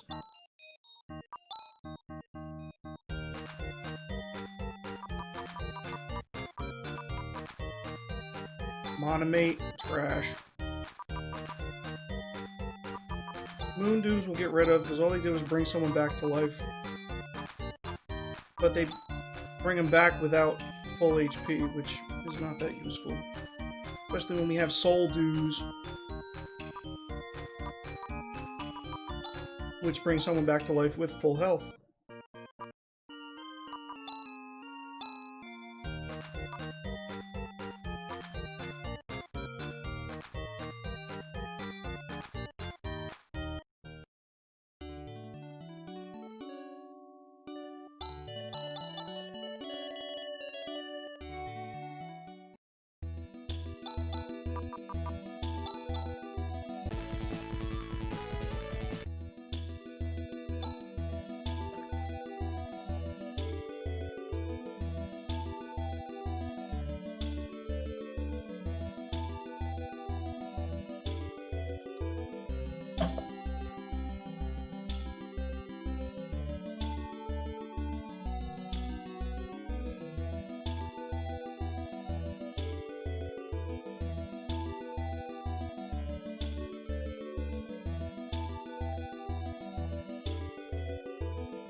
I can't wait to see this. No techniques. Okay, so that's normal because he didn't know any techniques anyway. Mind Blast, Barrier, Stasis Beam, and Explode. The only one of those he normally would have, I think, is Mind Blast.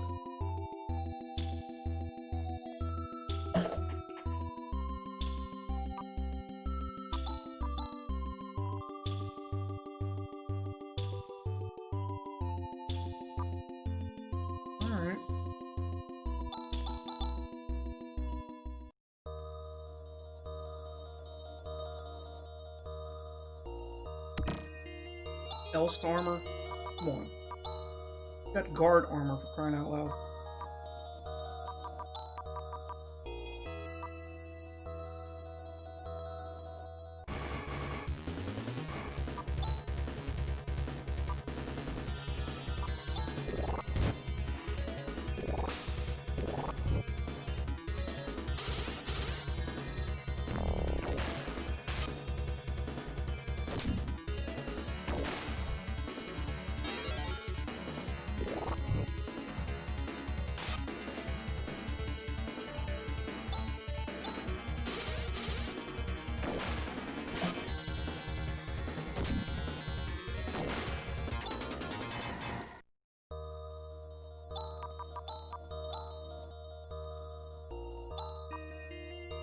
There.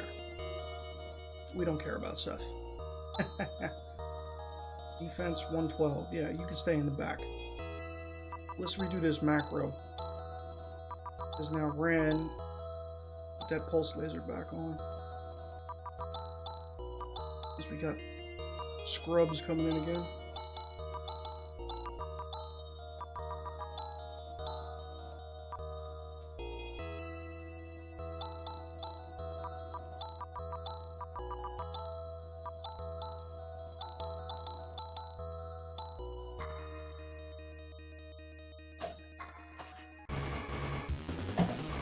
Junior Ooze.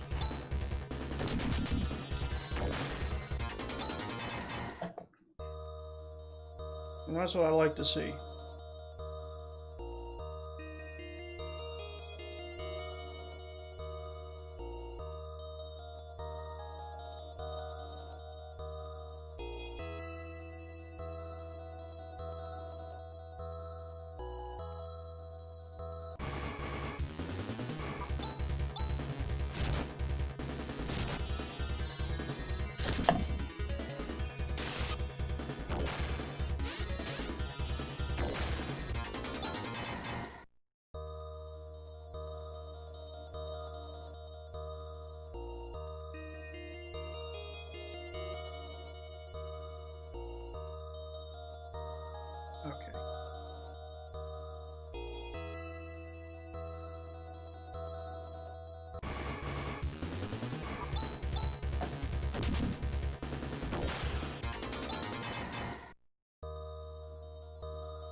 I'll tell you, this game checks a lot of boxes.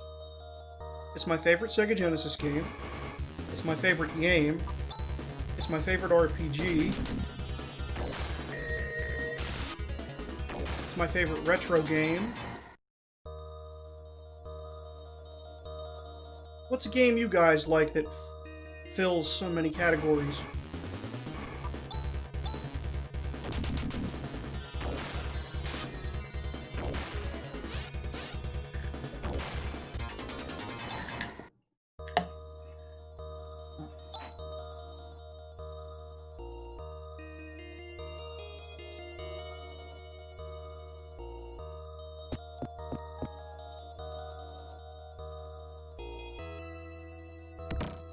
Reflect robe. But Rune already has a guard robe, which is substantially better.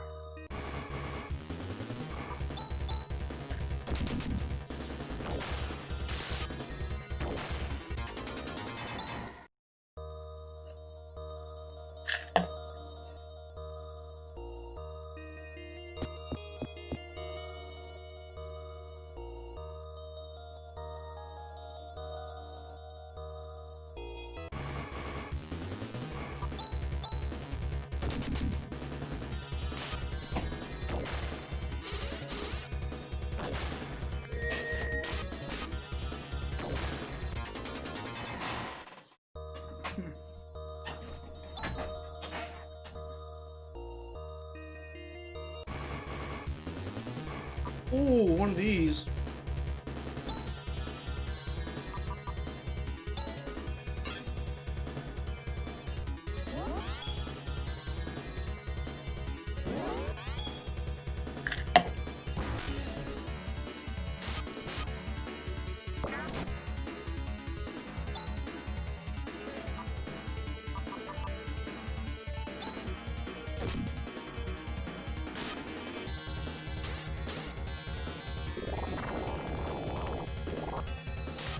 Huh. Congratulations. You played yourself.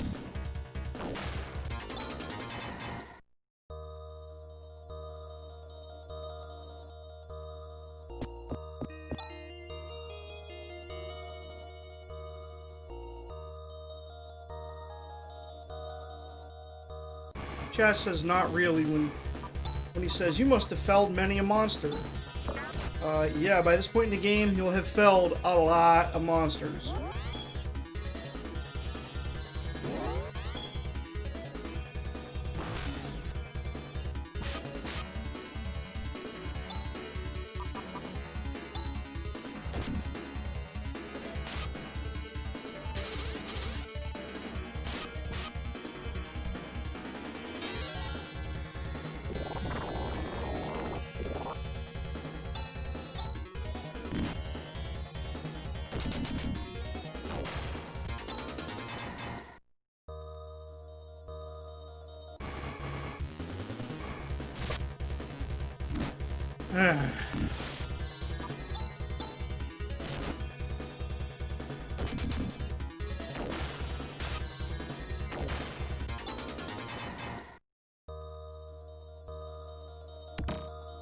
Ceramic gear.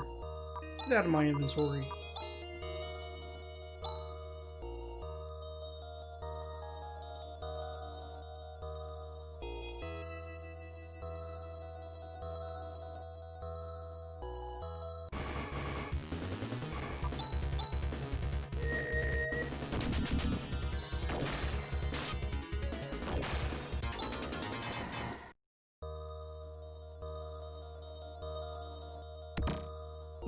Laser sword? Wow.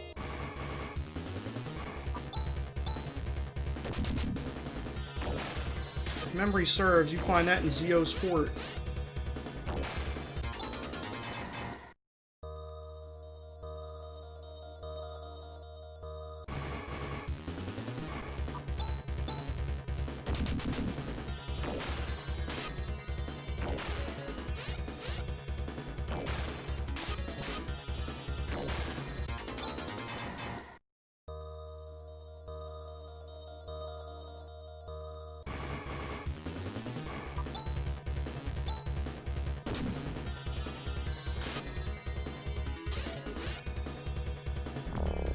Hey!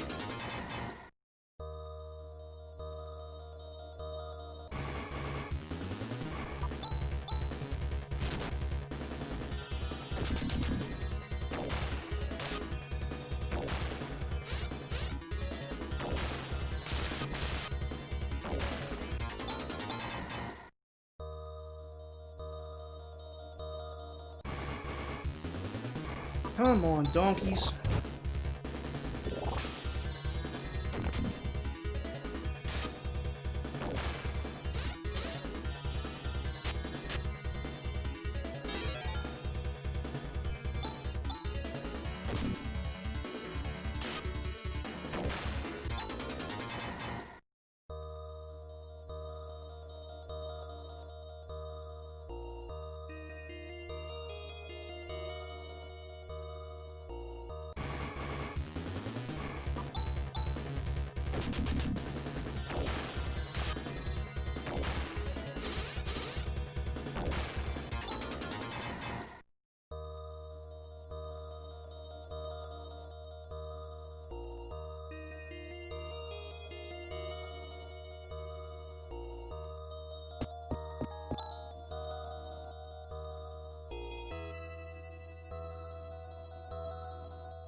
Still waiting to find the other set of guard mail. Still waiting to find the Pulse Vulcan. Once I find those two things, I think I'll be happy.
Oh, this is a dead end.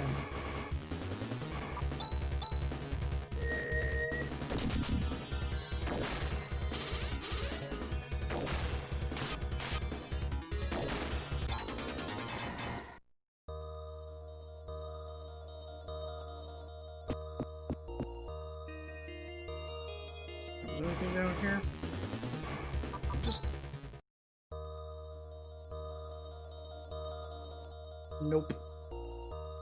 Whole lot of nothing.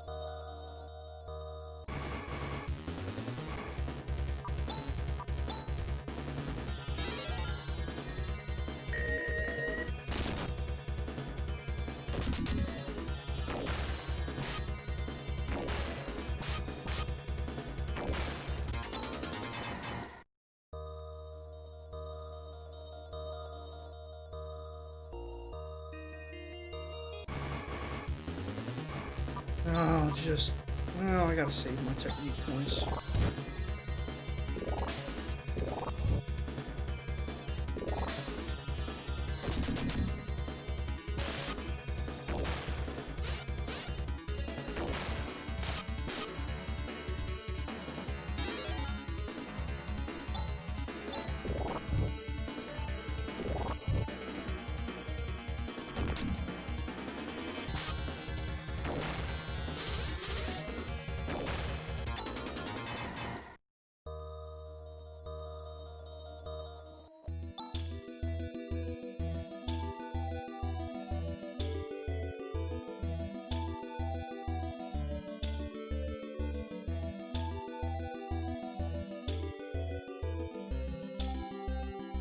no fights up here, looks like.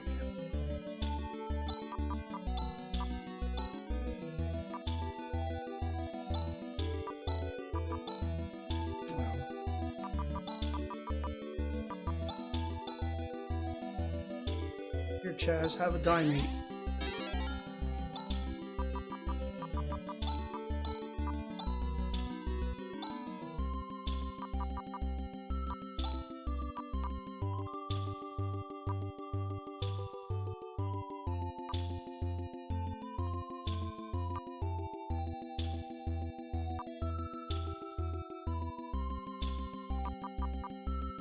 Yeah, let's just get rid of the laser sword.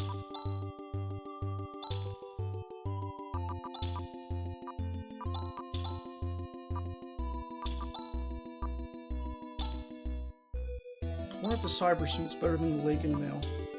No. Yeah. A dip of 14 defense points is not worth a boost of 5 attack points. Not by any means.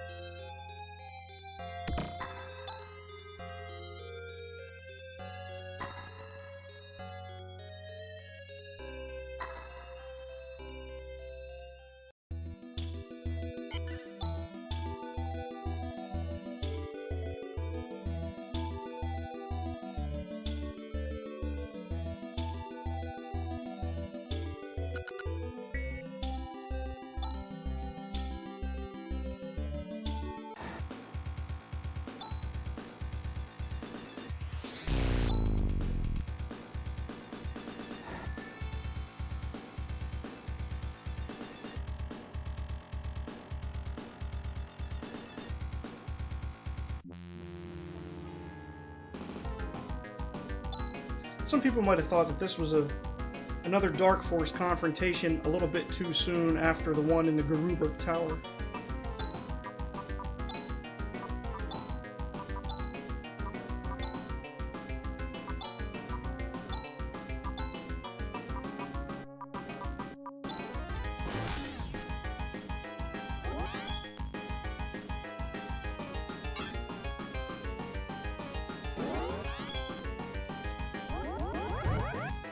Yeesh.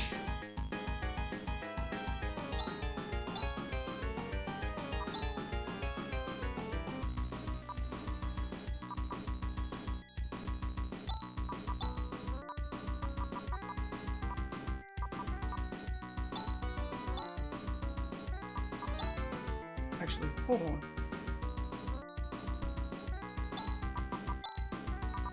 Can he use the power shield? Let's see.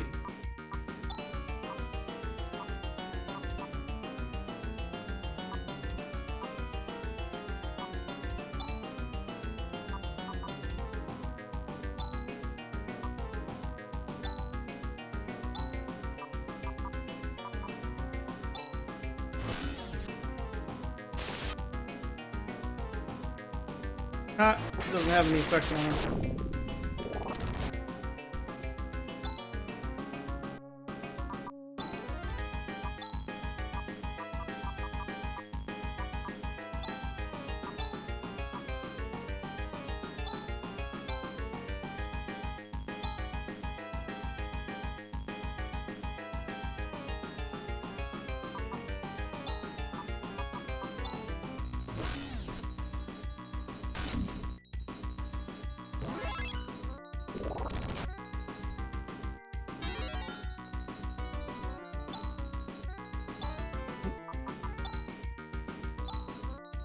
Let's have him recover, and he'll use the guard rod again.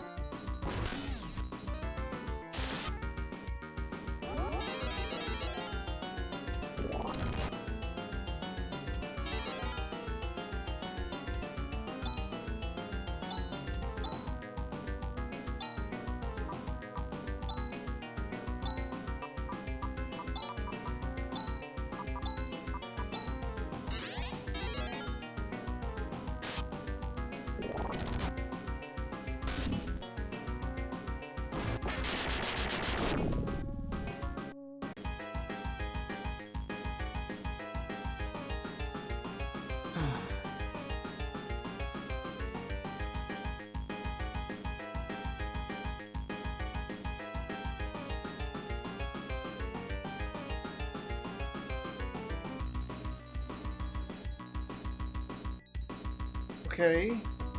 What was that about? Crying out loud.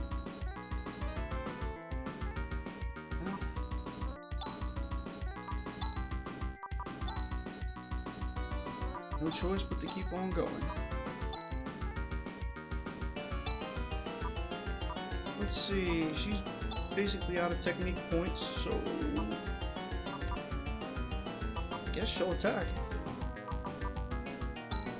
Use the power. Shield.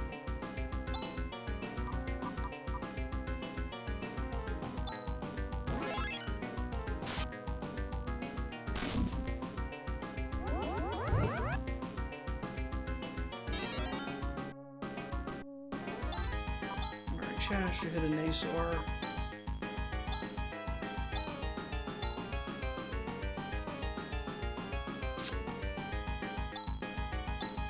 Friendship recover. Attack. And immediate. Sorry about the disruption, I have no idea what happened. The only thing I could think is that my internet hiccuped for a second. Or it was something on Restream's end. But, I don't know.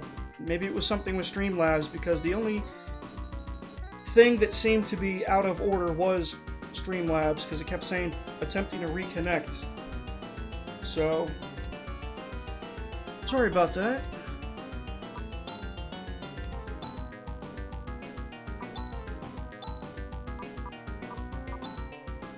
Hold on just a second. There.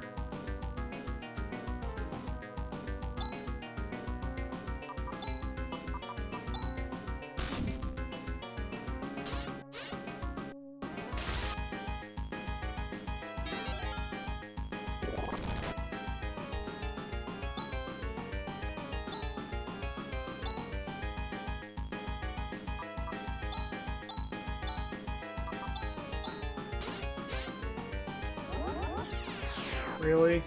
Agility is down. Okay. That was your big move, huh?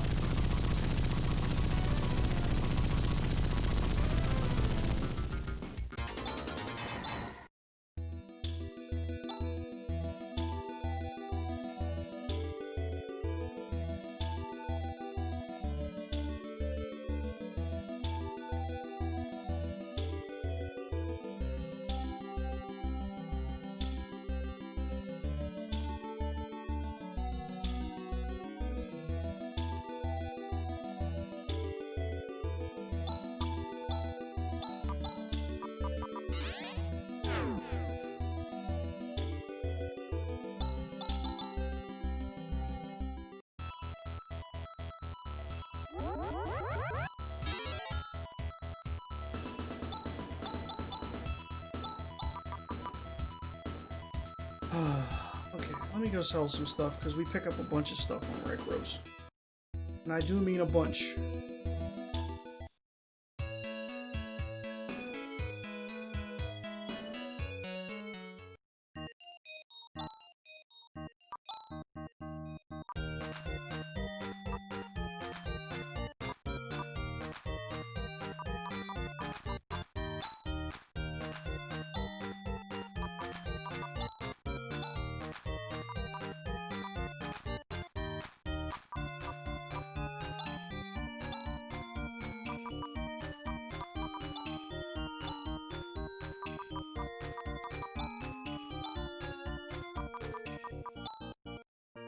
Actually, wait a minute.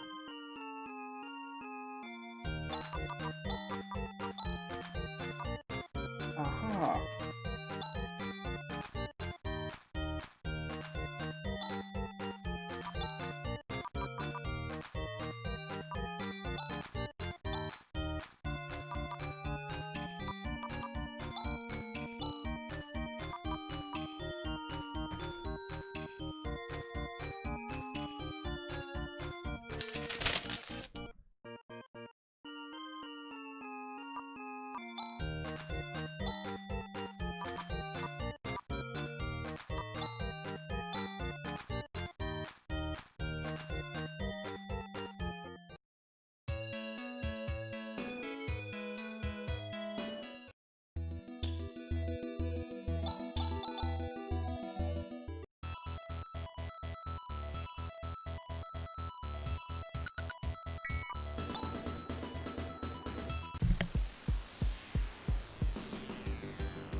Laser claw.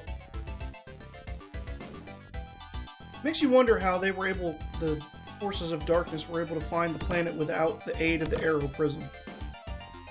I mean, it showed a general direction, but how did they get the planet to appear?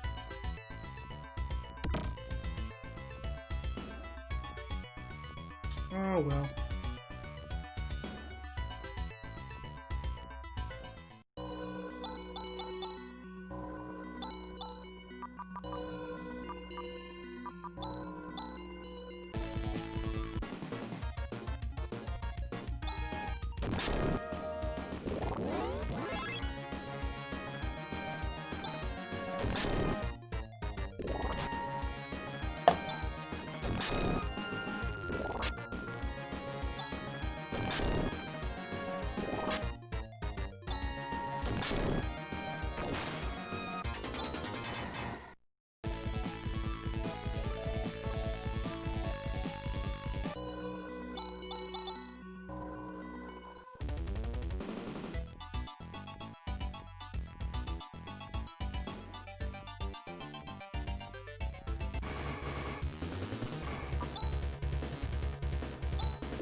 Come on, really?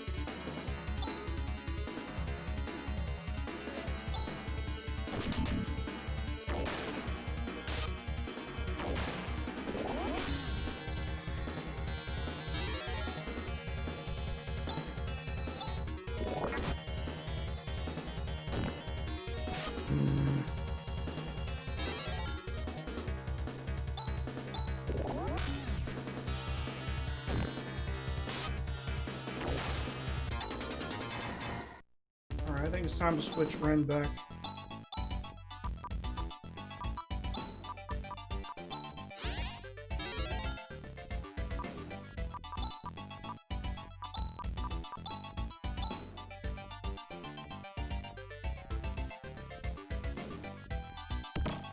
$100 Meseta. Wow.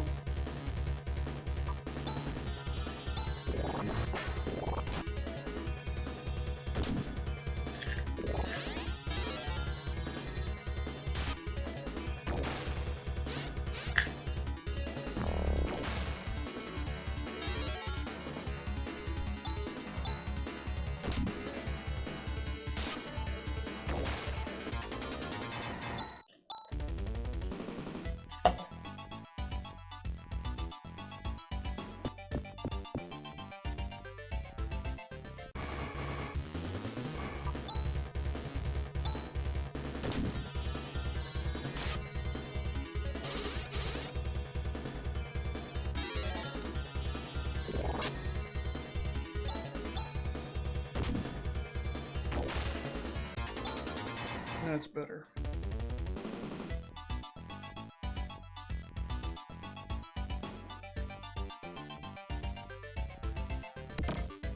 Guard mail. All right. Now Rika's defense is quite respectable. 184, 168, 169. Still the lowest out of everybody, but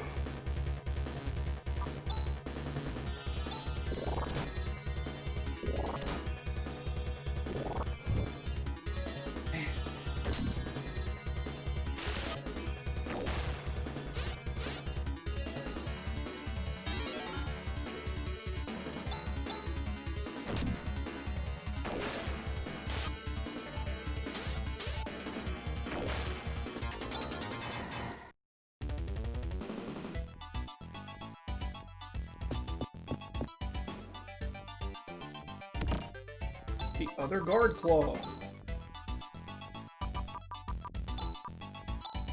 Which you would normally find in this tower anyway.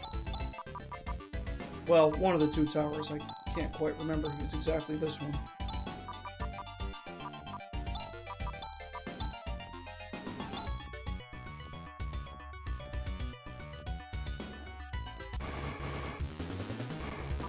Oh, forget that. Samuel! Hello, hello.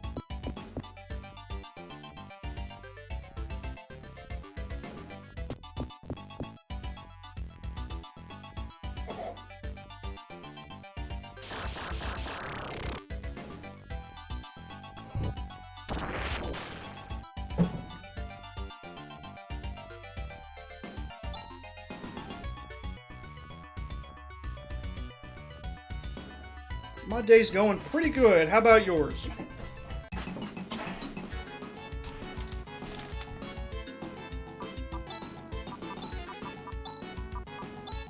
Glad to hear it. Let's see. I don't think he's a being of good, so I don't think this would affect him that much, but let's see.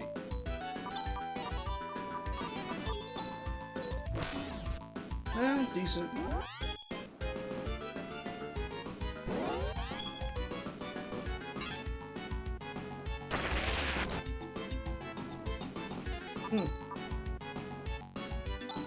Try this. Ouch.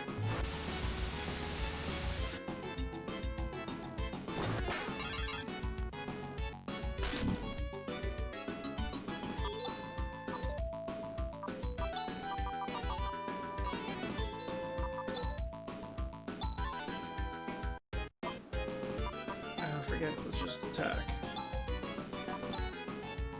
Yeah, let's just attack and then use the guard rod.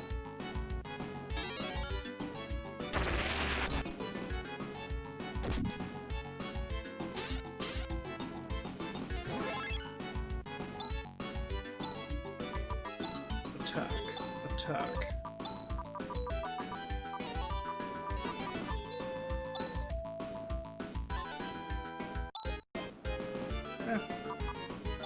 Doing alright. Let's see how they like the taste of me get.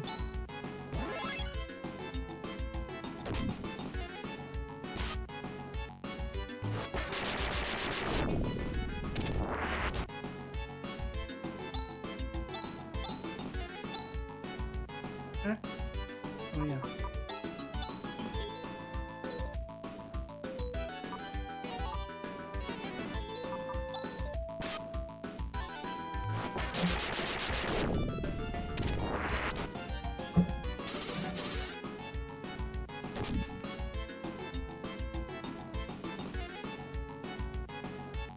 So let me see. Having yourself anything good for dinner? I'm already thinking about lunch myself. I'm sitting here snacking on chips just to curb the hunger pangs while I'm streaming.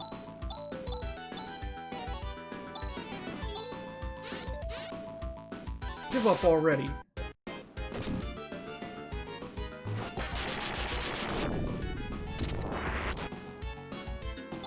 Just die, you donkey.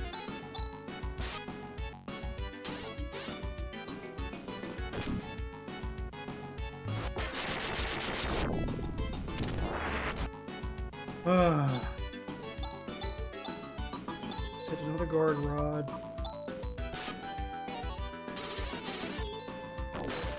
There we go.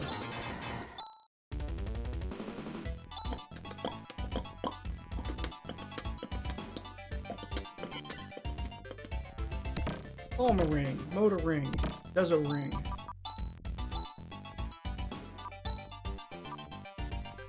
There we go.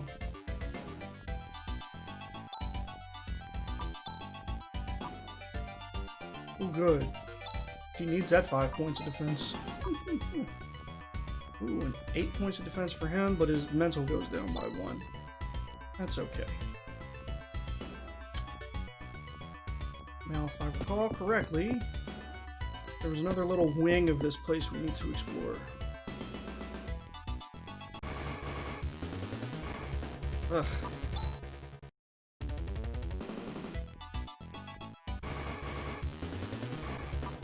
Alright, we'll fight these guys.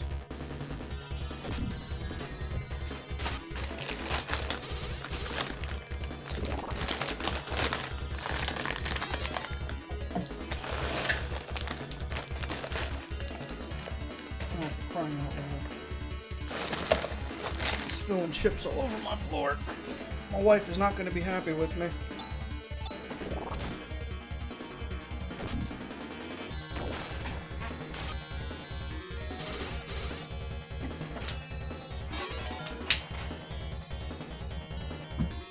Still here!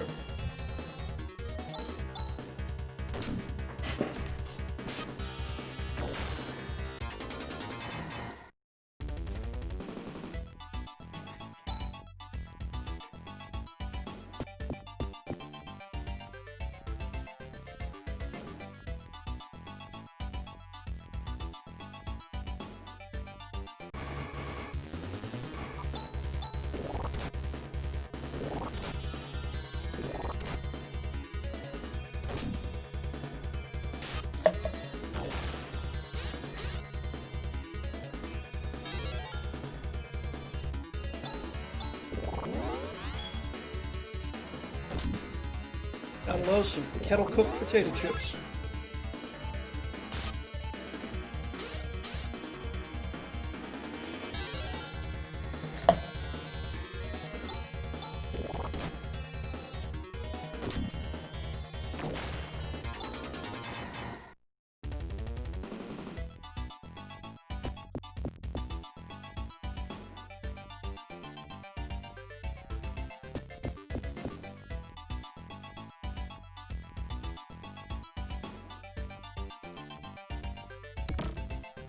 Moon Slasher.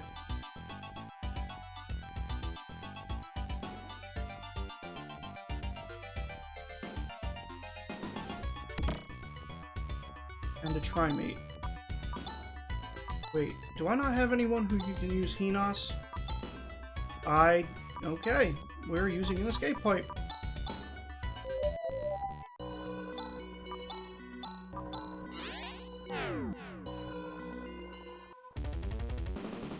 Do I have another escape pipe?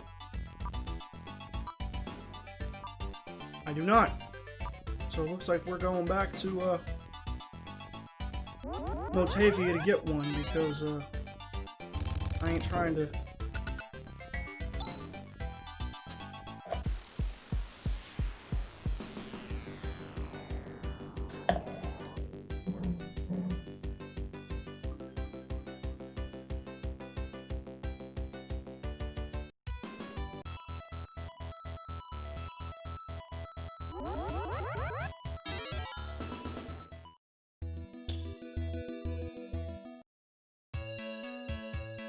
I don't quite remember if they sell them here, but we'll find them. There we go. And a second for good measure.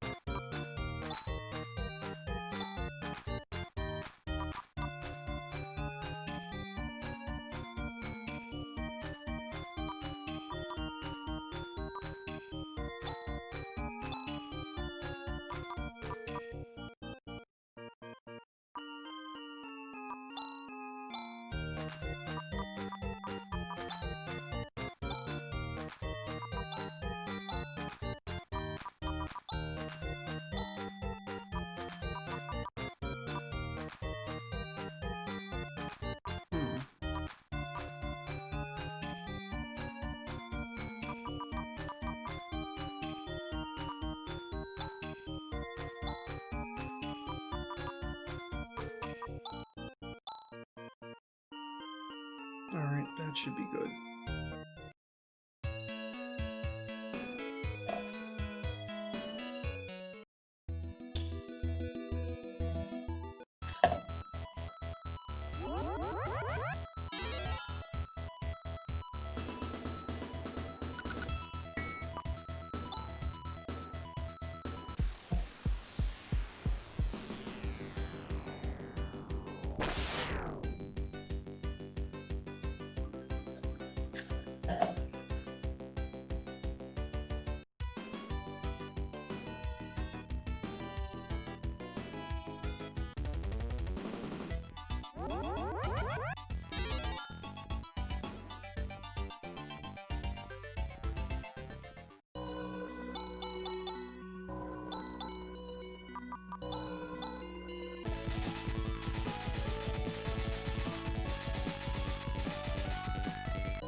antidote. Man, what an insult. But that's the way it goes. Like I've been saying. Randomizer means if I found good stuff towards the beginning, I was going to find crummy stuff at the end.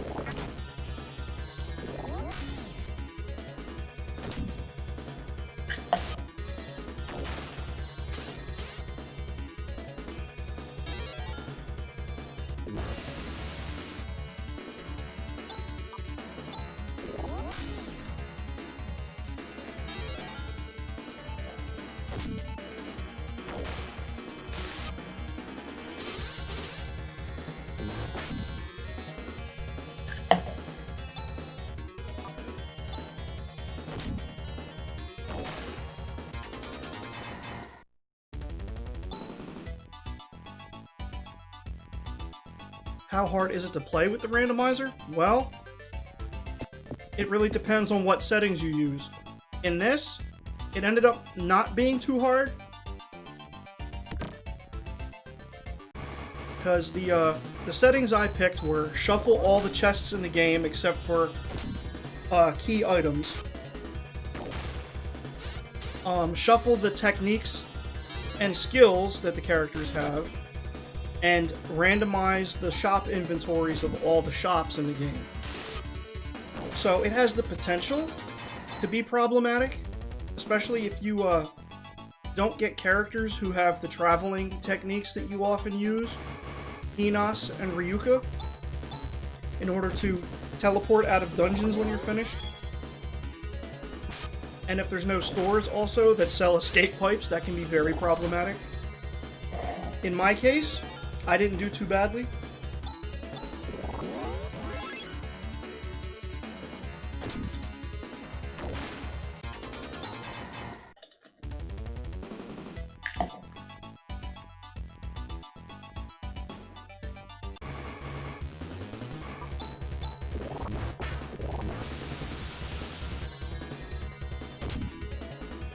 But there are options in the randomizer to make it very hard if you want it to be.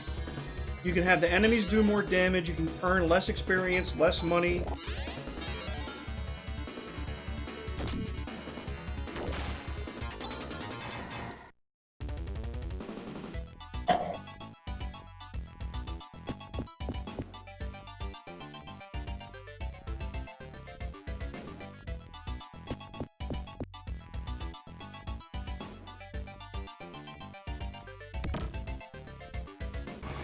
Random damage. Now that would be that would be a killer right there. Oh, I'm just fighting scrub enemies for money. Oh, 999 damage and dead. Oh.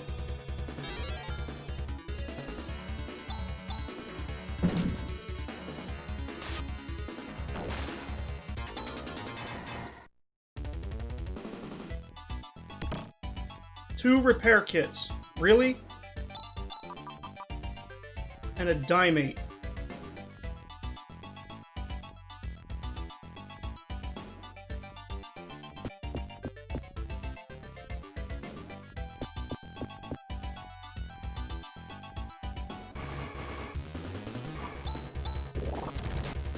Ow. Rune got rocked.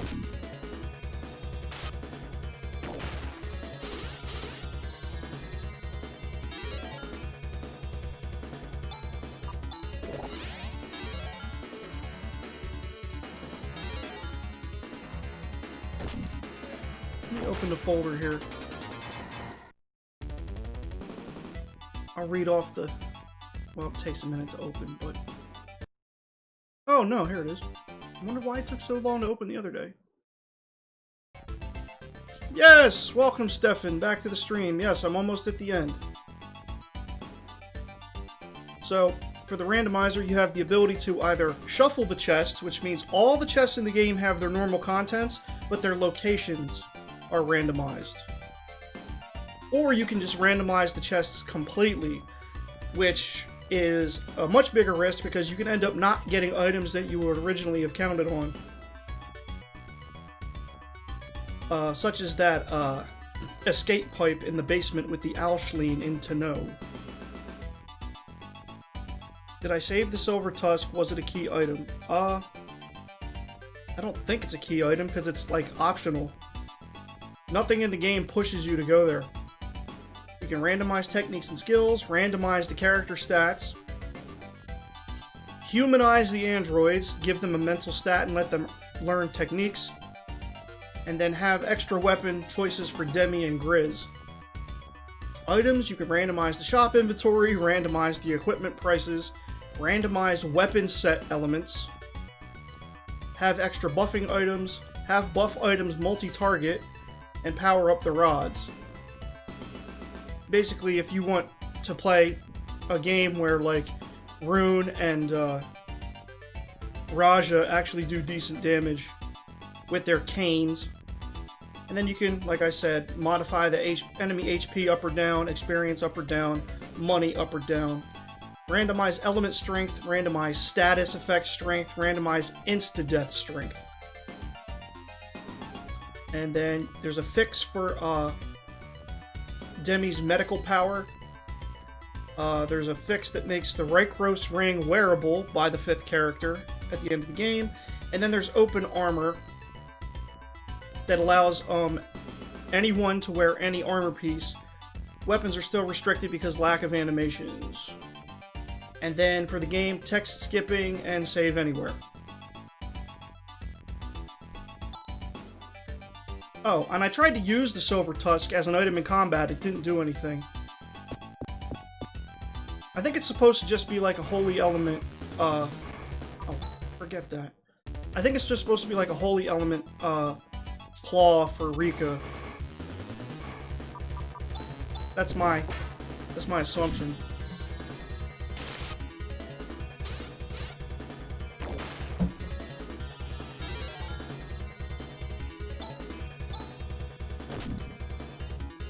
But I've had the guard rod since close to the beginning of the game.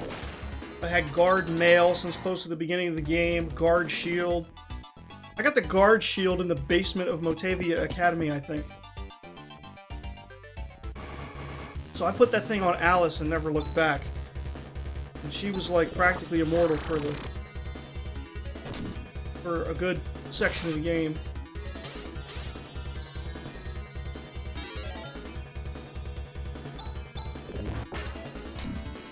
Fail.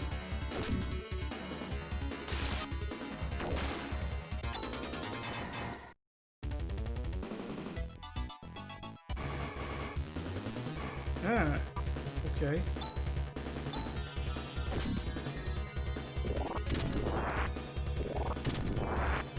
Stefan says, sorry every time I mean to say goodbye when I stop watching, but I mostly fall asleep at one point and don't quit the chat properly. Hey man, it's okay.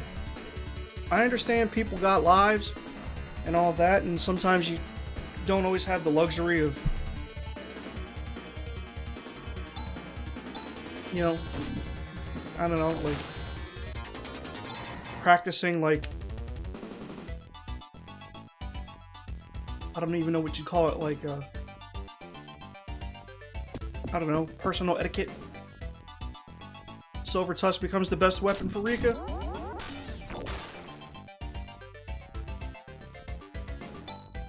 Oh, okay, let's let Chaz heal himself.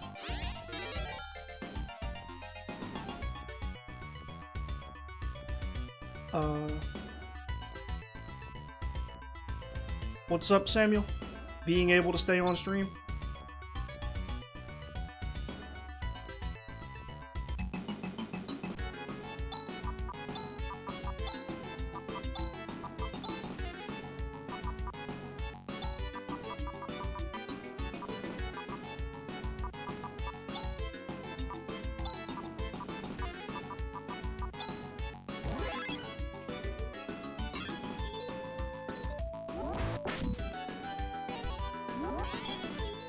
Yeah, oh, but what I was saying before, yeah, I mean, I don't take it personally if people just leave, because I do the same thing. Oh, okay, I get what you're saying, Samuel. We don't have the luxury of always just being able to stay on stream, and that's true. And even when we can't, we don't necessarily always have the luxury of, like, saying goodbye properly if we want to.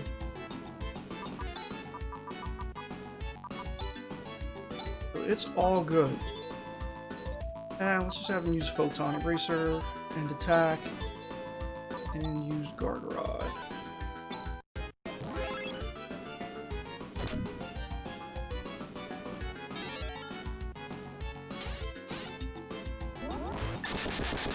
Yikes. Oh!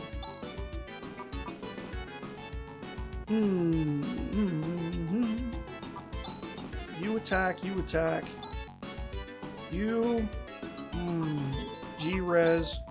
And you use the Guard Rod.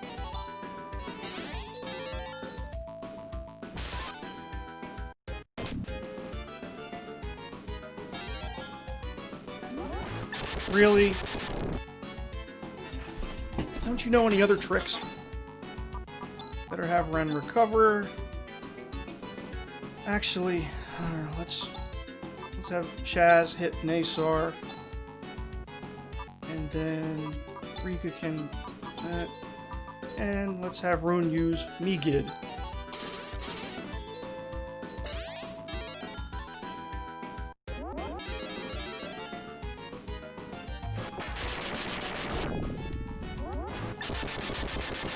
Don't you know any other abilities? Good grief.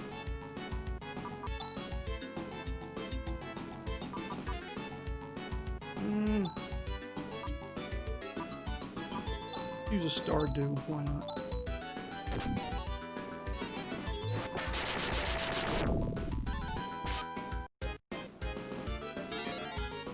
Oh, the Stardew doesn't work on Ren too? You'd think such a special item it would work on everyone. Oh well. Better have Chaz use Nasar again. Better have Ren recover. Rico attack. We're gonna use Megid again. And then when this, when I finish the game, I'm gonna check the poll, and whatever the winning game is the game I'm gonna start.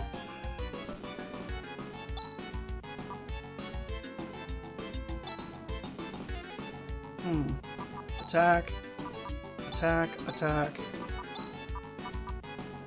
Guard Rod.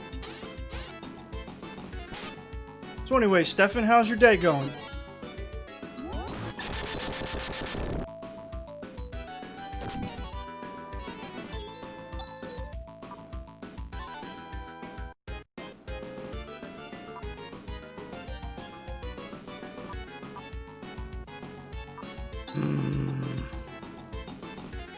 Yeah, we'll hit another Nasar.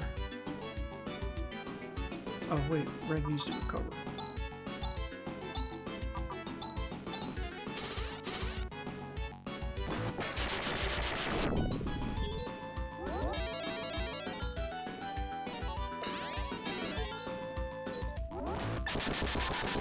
This guy's a pain. Glad to hear it.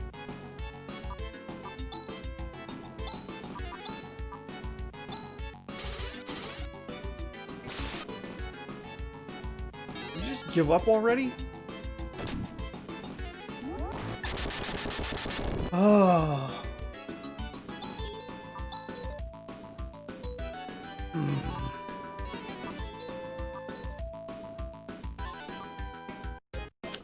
Okie dokie. Coming back from work, walking the dog, seeing some Phantasy Star. Hey, that's what's up. Okay, we're going to attack, attack, and Rune's going to use Miracle.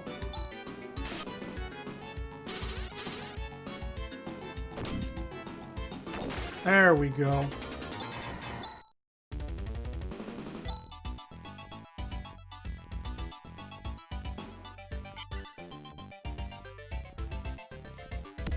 Break Roast Ring.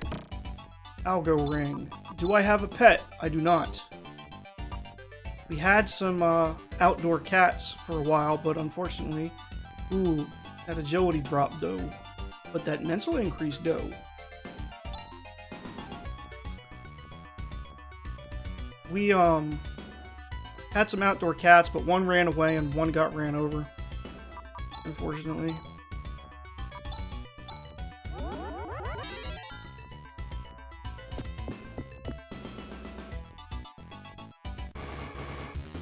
It's a shame, too. My wife really liked those cats.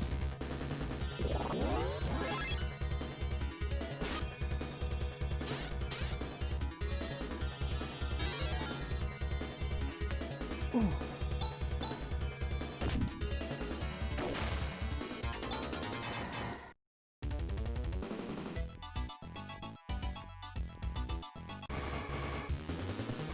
Oh, forget you.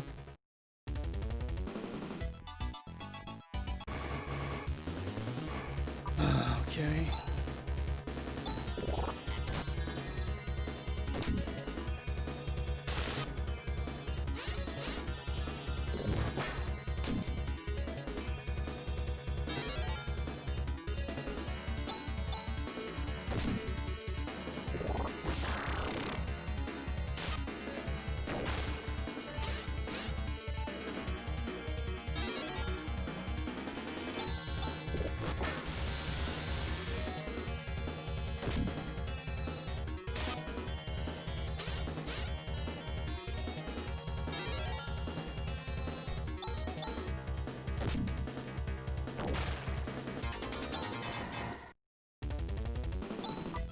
While I'm thinking about it. Oh, no, I didn't want to do that. I don't know.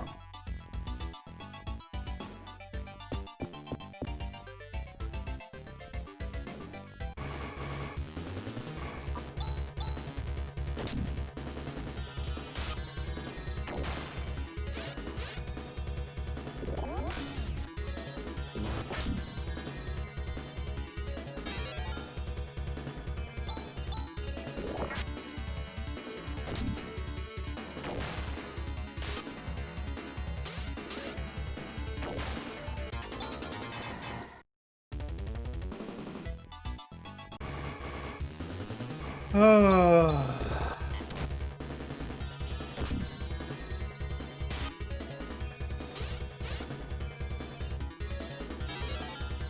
yeah. That Silver Claw is doing extra holy damage.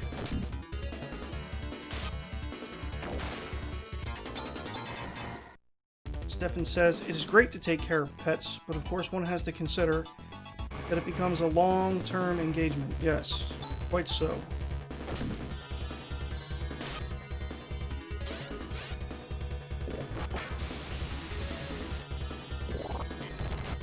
Ow.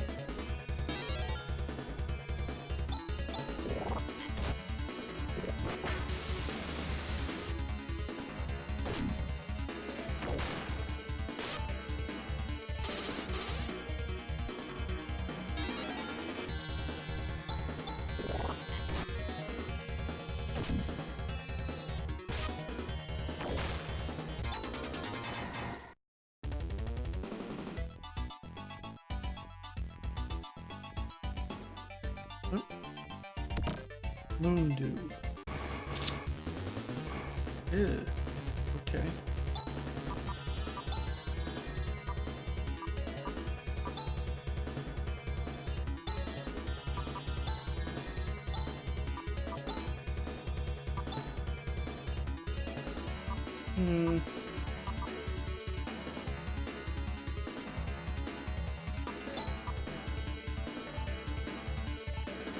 Actually, that's probably a better idea.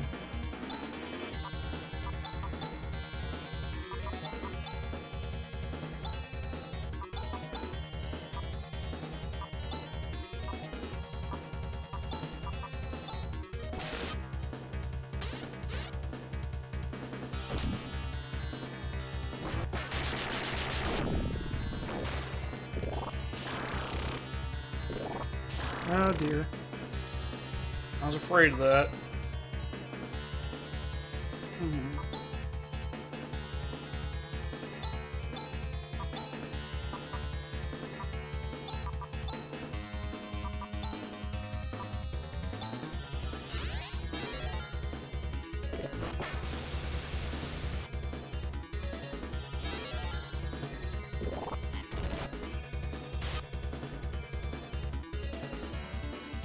Stefan asks, what system do I prefer in RPGs for encounters? Random ones, the ones you see on the map, then start the combat, or the seamless fights with no change between walking phase and the fight.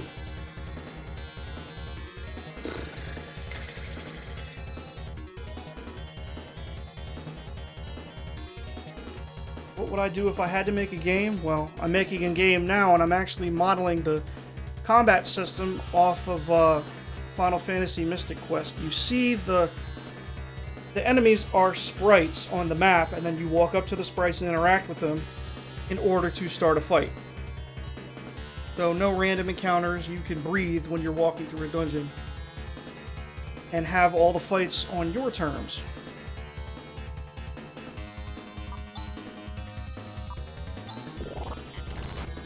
Well, that's a bummer.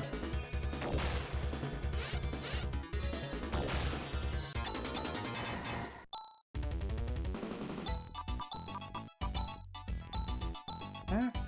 No.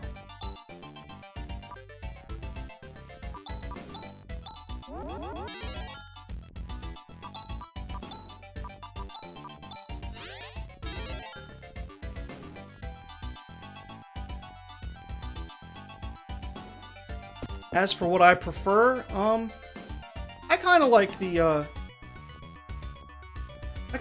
idea of seeing the enemies before you run and interact with them.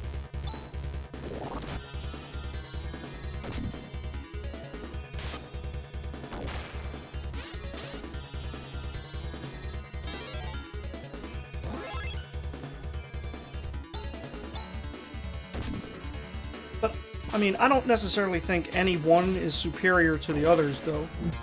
You know, it's all about what you like. And does it work with the game that it's in, you know?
Was that everything?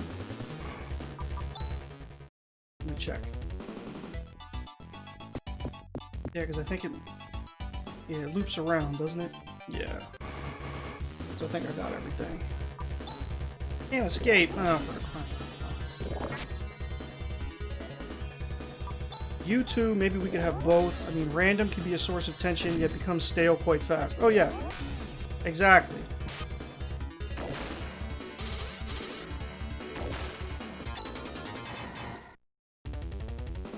Like, you get done a fight, you see a treasure chest. Oh, let me walk to the treasure chest. Oh, another fight. You know, random encounter. Too much random encounters can kind of kill the buzz, so to speak.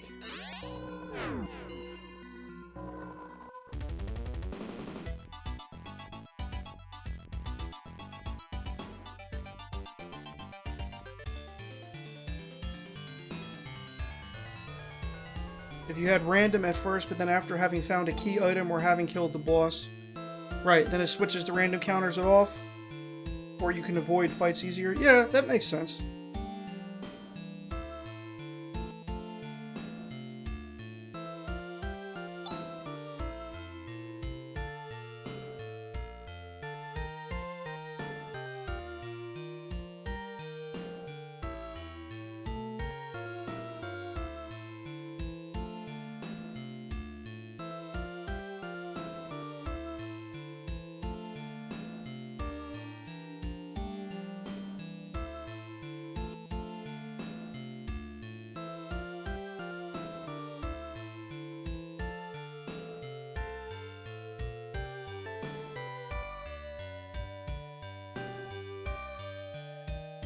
And hopefully once I get done with this big time playable demo, people will like the game.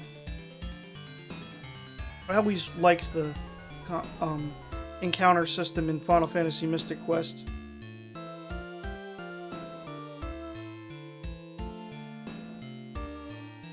Sometimes there could be two paths to something, and there might be two different monsters guarding those paths, and you choose which one you'd rather fight.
Right now I'm sort of stuck in the sprite and enemy design phase of the...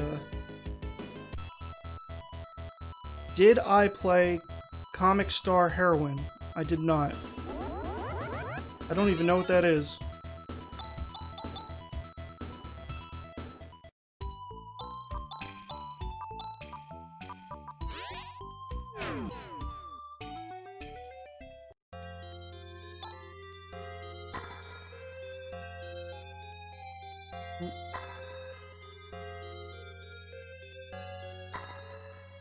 Come to think of it, where is Kira? She should be hanging around here somewhere. Or maybe she went back to, maybe she went back to Mies. Or you were told it was highly influenced by Chrono Trigger and Phantasy Star. Cosmic Star Heroine. Well, let me put that on the list of things to look up.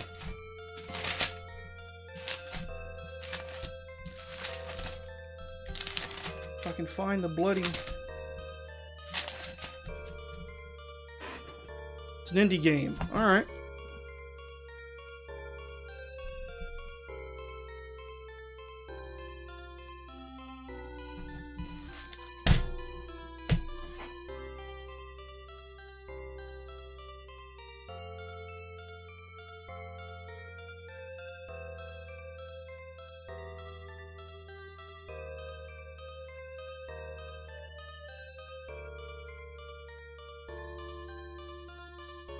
Yeah, that was going to be my other guess. She's either hanging around somewhere here, or she went back to Mies to be with the other Espers that are healing people. So I was just curious because, you know, occasionally you go back to talk to other people who were in the party. Like, you can go back into Nervous later and talk to Demi through the terminal. Can I Ryuka from in here?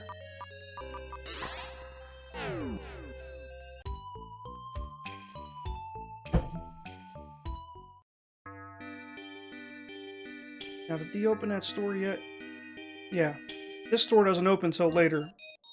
He normally sells, like, the Soul Dew and the Moon Dew and stuff, but now he has crap. That's amazing. Gotta love the randomizer.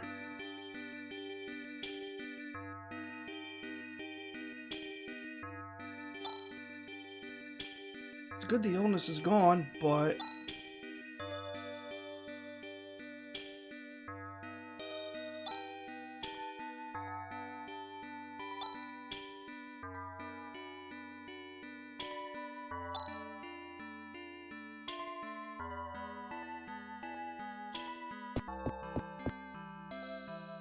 Oh, there she is. He keeps telling these stupid jokes. How do you put up with him? I'm not his guardian.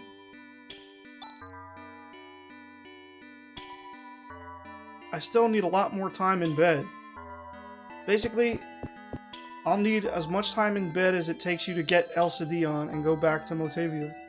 And I'll meet you at the spaceport.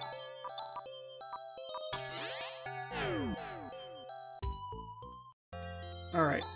No more sandbagging.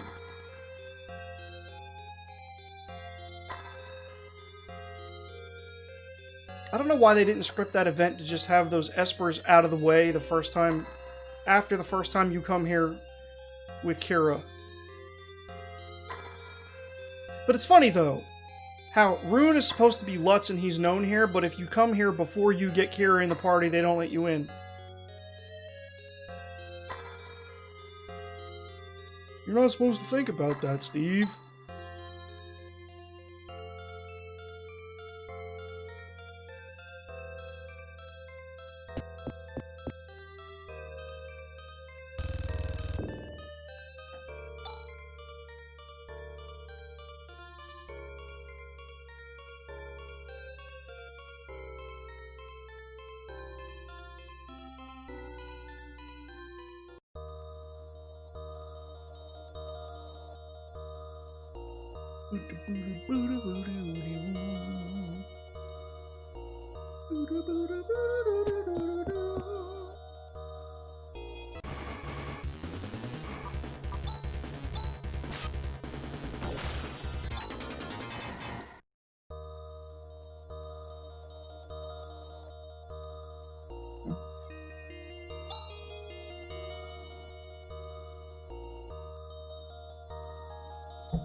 The statue talked?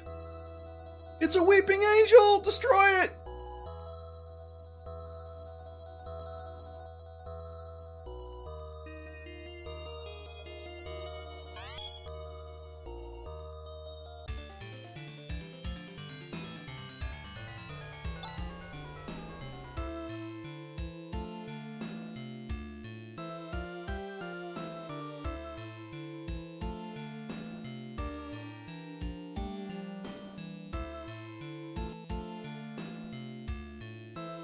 Poor Nay.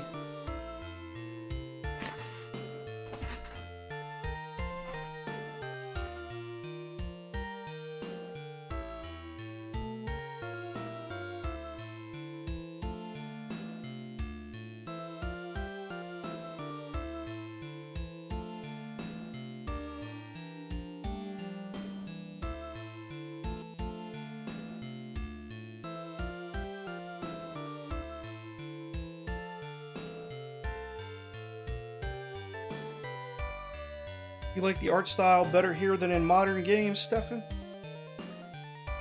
In some ways, I do too.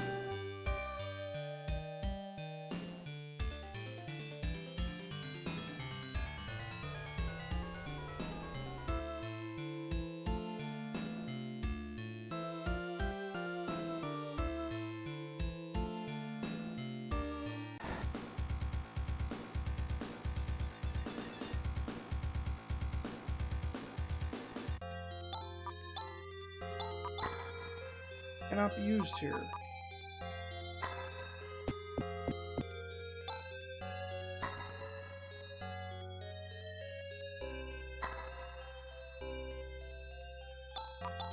How about here?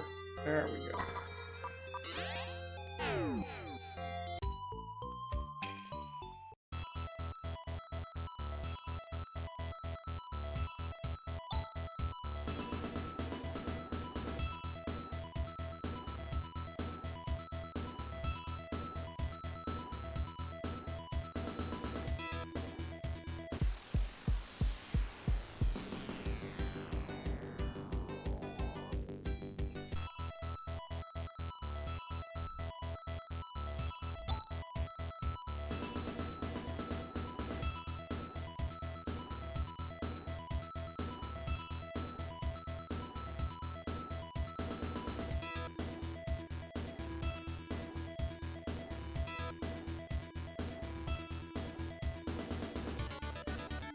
Alright, who should I take with me to fight the Profound Darkness? I took Raja in my previous playthrough.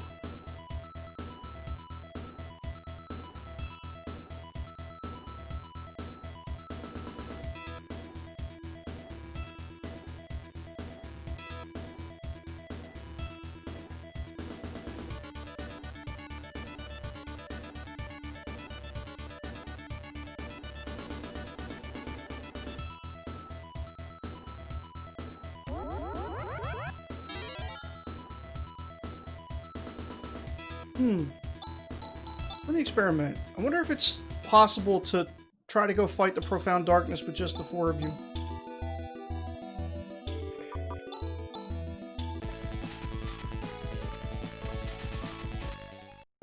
Apparently it is.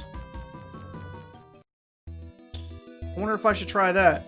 But of course, I think I would need to level up a little bit first, because...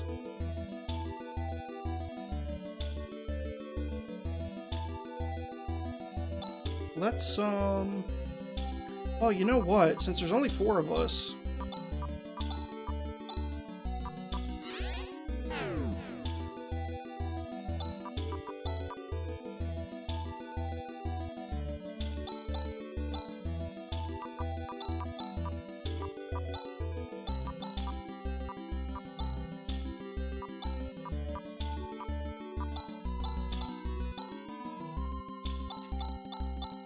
Since there's just 4 of us, these, sandworms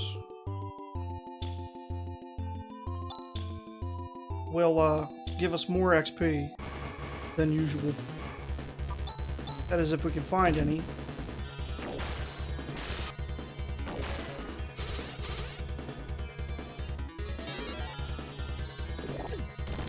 Pathetic.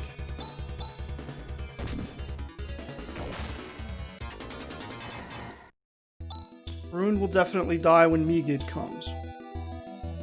I don't know about that.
Pathetic.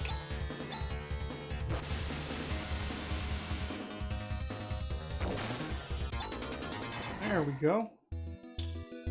Pretty decent.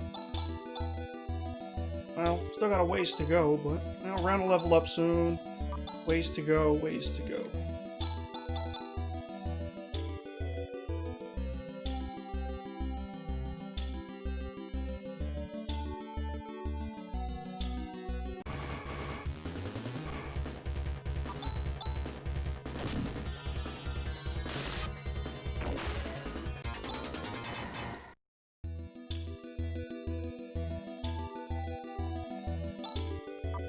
I wonder if the monsters in the hole are, on average, better XP than what I'm doing here.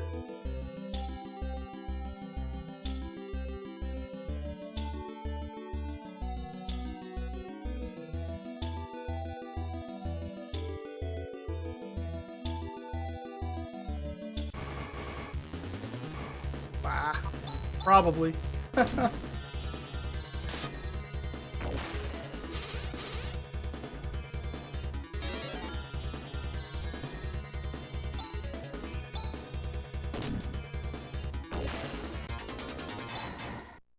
Yeah, I remember, doing some leveling,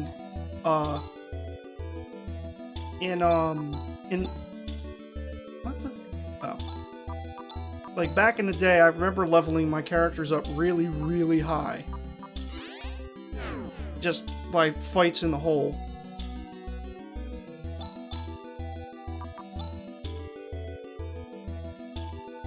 Or the Profilus that gives you 14,000 XP. Oh yeah, some super enemy. It's like the war mech in Final Fantasy 7, or Final Fantasy 7, the original Final Fantasy. No, I didn't want to do that, but it's okay.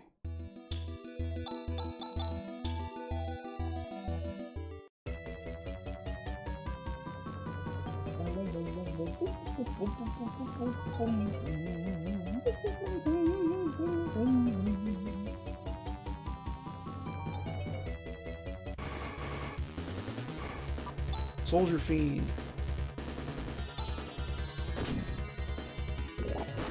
Ooh, that was close.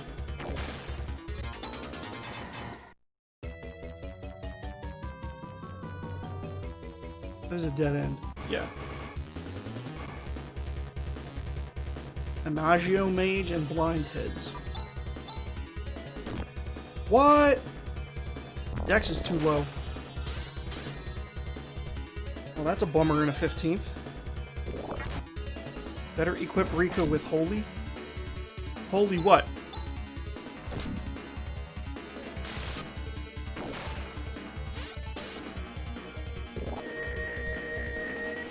You donkey.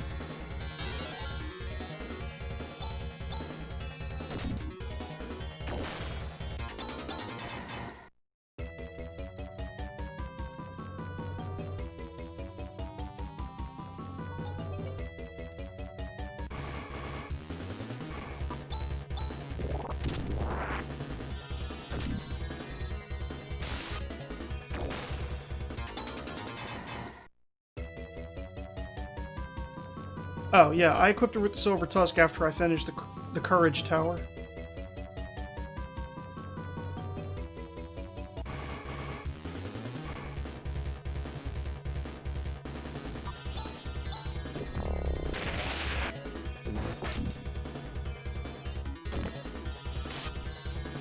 Ren, you're gonna have to stop missing. It's getting on my nerves.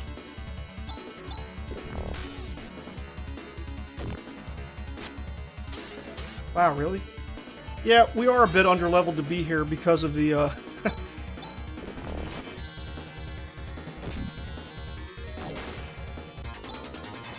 Simply because of the fact that I had so much good gear, I was able to blaze through a lot of the parts of the game where I would normally be level grinding.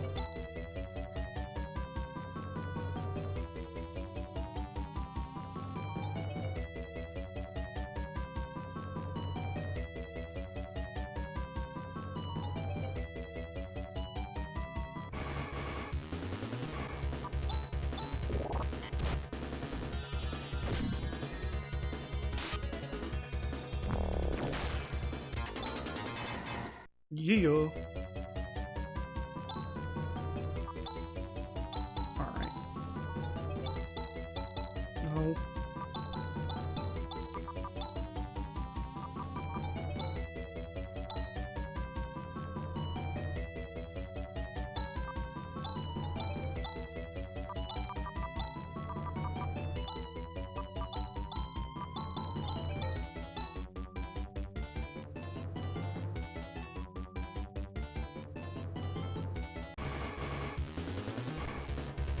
Here we go.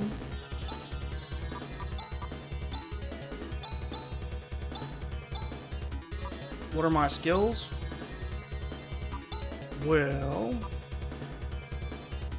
oh wait, there's you, guard rod.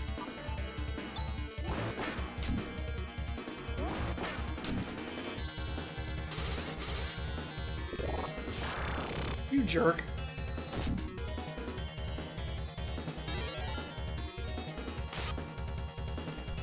What?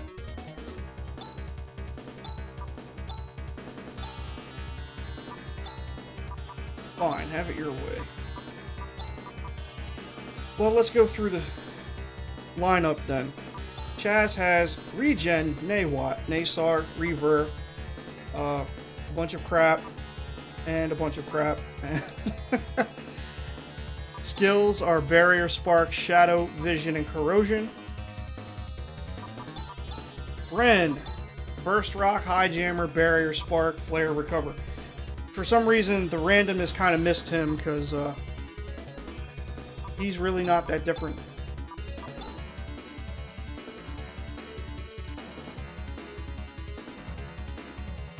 Yeah, I'm relying on that auto death.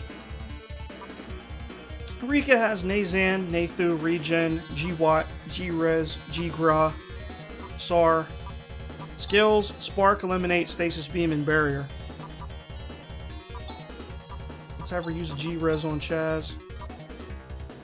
Rune, Nagra, Nazan, Megid, Reaver, G-Watt, G-Zan, G-Thu, Shift, Zan, D-Ban, Gra, Rimit, Watt, Anti.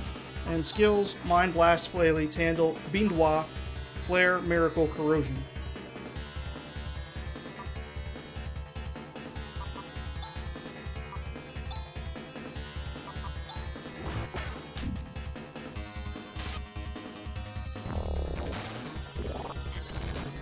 Ouch.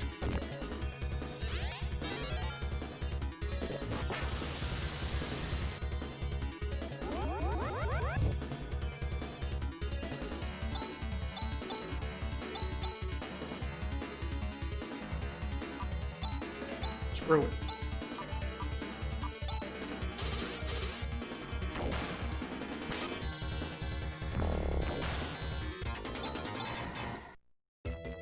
Wait a minute, I'm curious about something.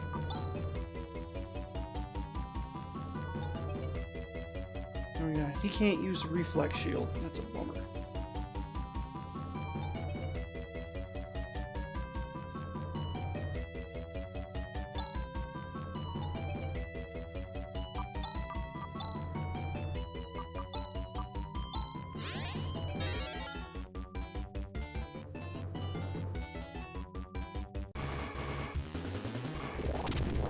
Yeah!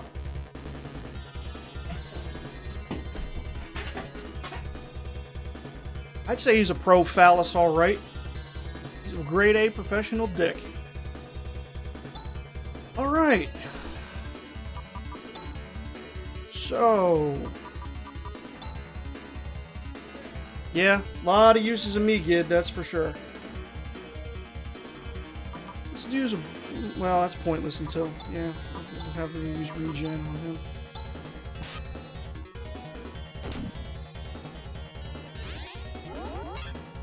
Dang it, Rune, I thought you could hang.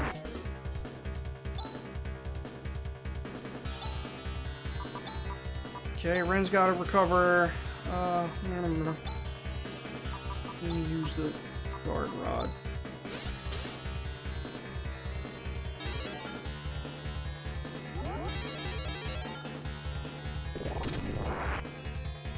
Yeesh.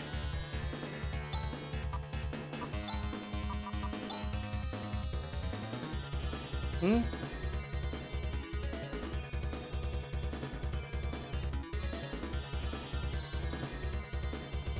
don't even bother with Bindwa, because usually the stuns never work against enemies.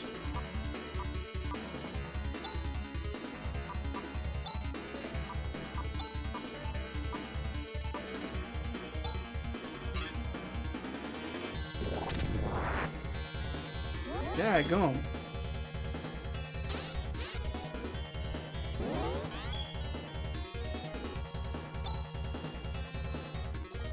Well, Chaz, go ahead and Naysar on this one.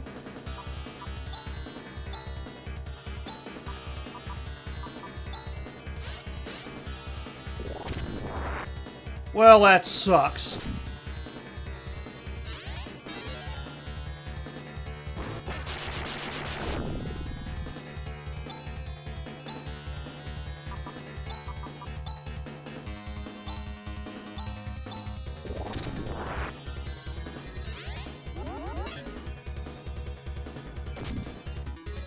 It's okay, I've made that mistake in the past. There we go. Alright,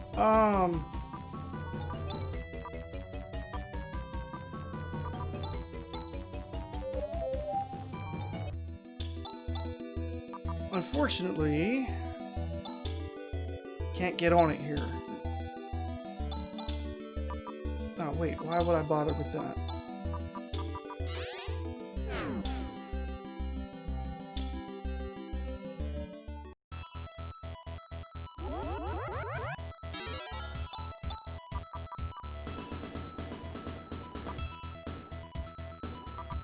Need to buy a few more escape pipes. I have a feeling we're going to need to be doing this a lot.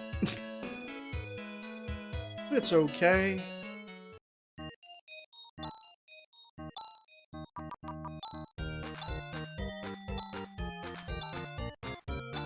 What's worth it?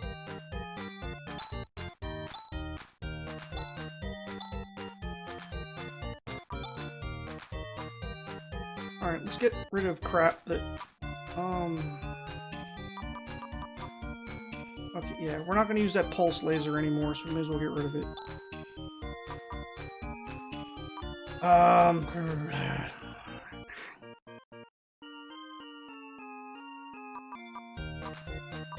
Dimates are basically useless at this point. With helmet, don't need it. Moondew, practically worthless, because it doesn't bring you back. Oh yeah. Rune learning Megid was amazing. I mean, if I really wanted to be overkill, I could go to the Anger Tower back on Rykros and have Chaz relearn it.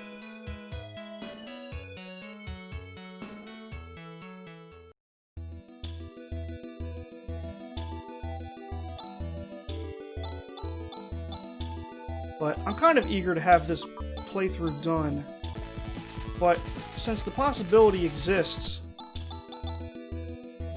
of doing the final boss with only 4 characters, I'm actually kind of curious to try it. If I fail, I fail. Yikes. Yeah, we're gonna need a lot of level ups.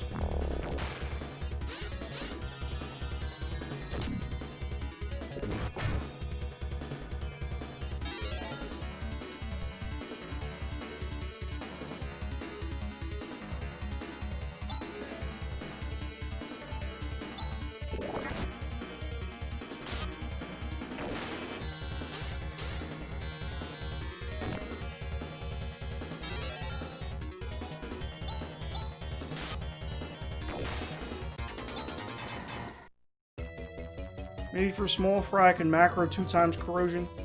I suppose. I am kind of just grinding here.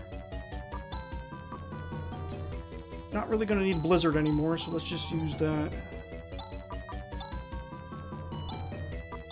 I don't know what their resistance to earth damage is down here, so...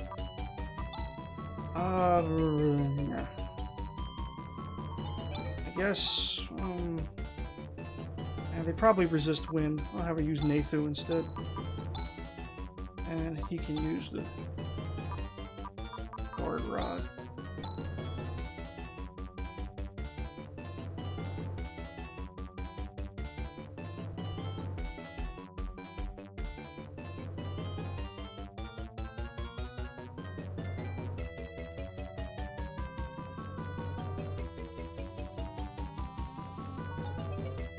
We'll get you through small fights rather quick. Well, that's the hope. Well, this isn't really one of those situations because of that. Love it!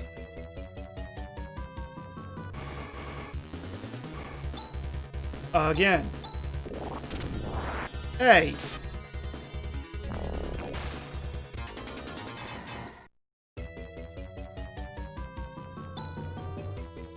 Huh? Oh, don't worry. I have a, I have that handled.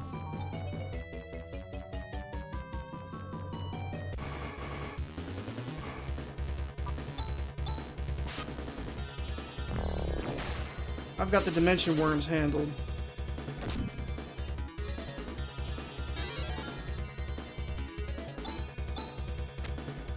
How you gonna miss? Come on, man.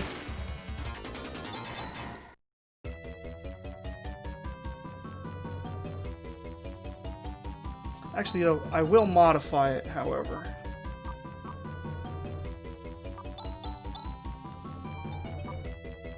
Because now, let's see.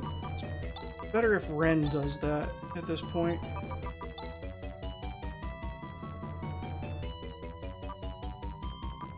And then, let's see. In case there's something else, corrosion, and guard rod. There we go. That's happy sappy dappy.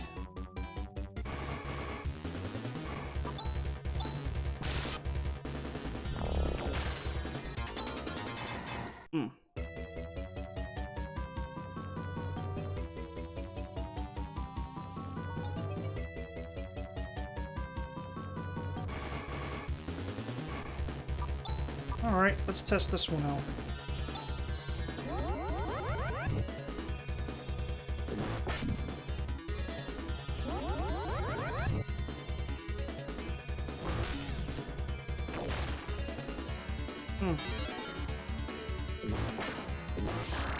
Oh, for the love of...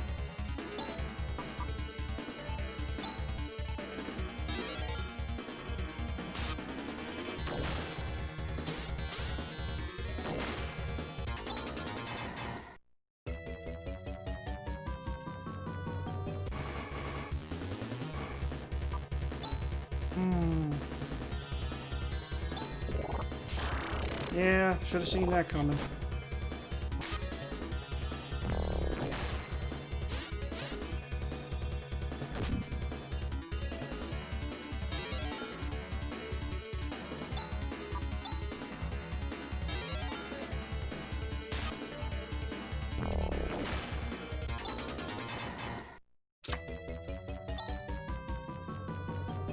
If I recall correctly, I ended the last playthrough at level 49 or 50. So I'm going to assume that I won't be able to take on the end boss. Yeah, okay. Well,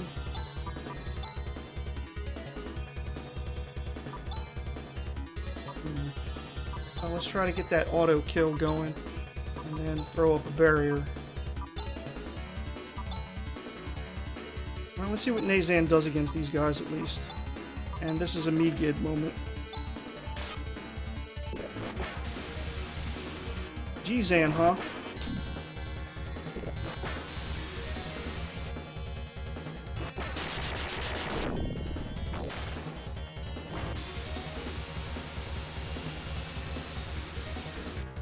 Eh.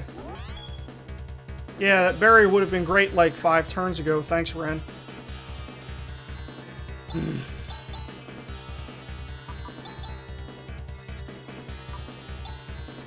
What am I doing? Just... there. Sucker.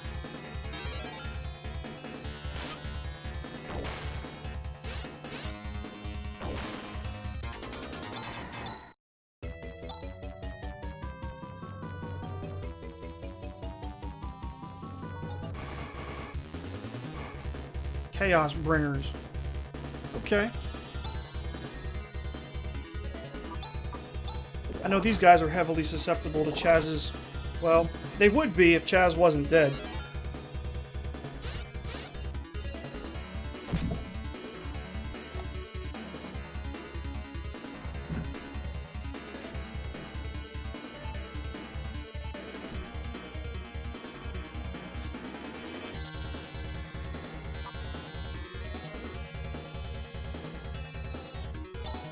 Weak to eliminate, huh? Well, at the moment, Rika has to bring Chaz back to life. This is another me-gid moment.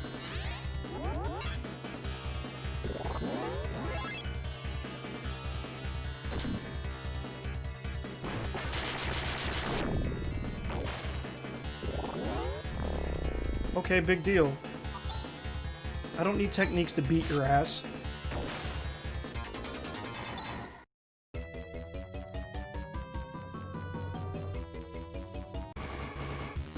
Their death depends on evasion versus dexterity. That makes sense.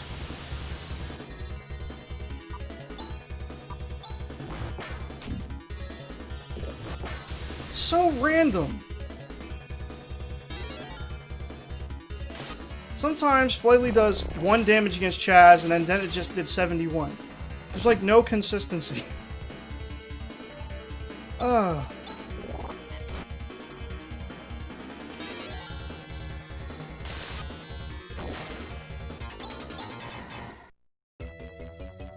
Eliminates mostly for red mages, huh?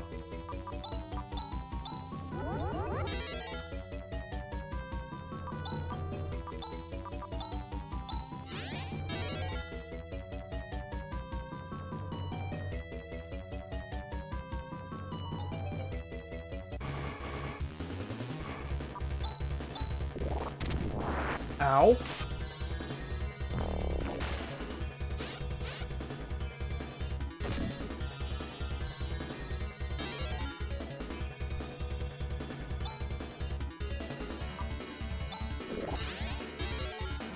You think that healing is going to mean anything? Heal that.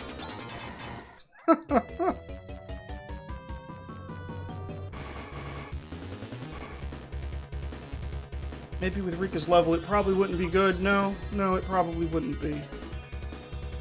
Well, let's try this double corrosion deal. Ow.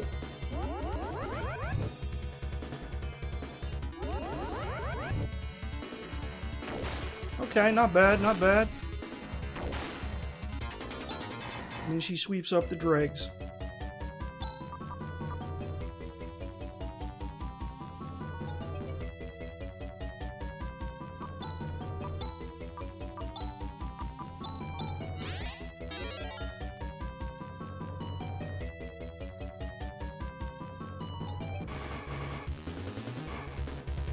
More Chaos Bringers. Okay.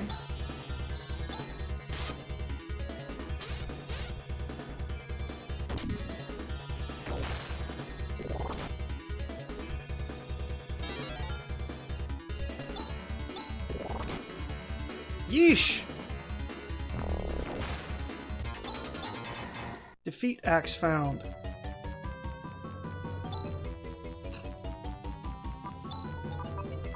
Riz's ultimate weapon.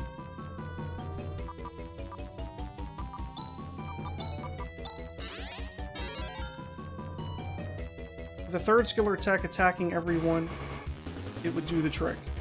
Oh, here we go!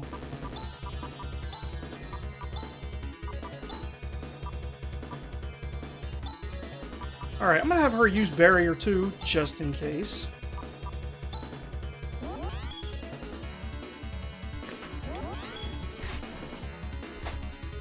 Last time, he didn't get the barrier up until after we got hit for a bunch of magic damage.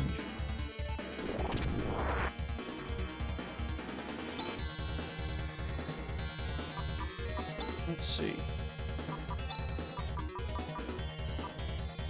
Take the power shield. And attack. Attack. Megiddo!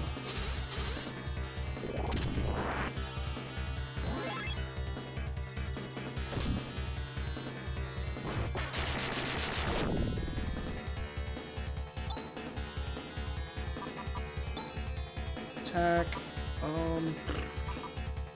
I guess attack. Power shield. And let's use the guard rod. Ouchies.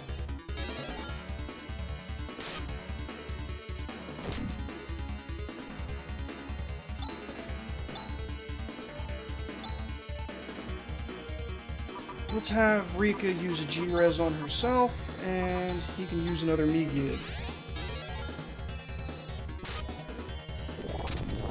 Ouch. There we go.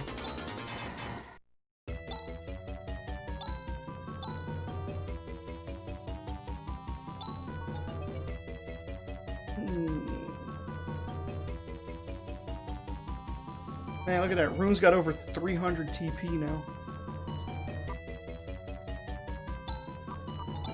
Oh, wait. Hi, Kelly Monster. How's it going?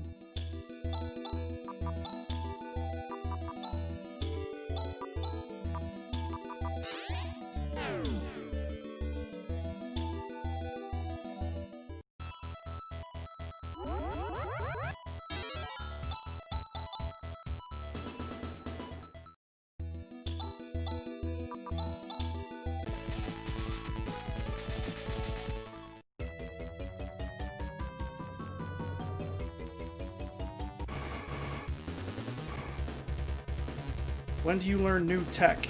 Did I figure it out? Well, I think you learn the new techs at the same level that you normally would. They're just in a completely random order. Ow. Rude.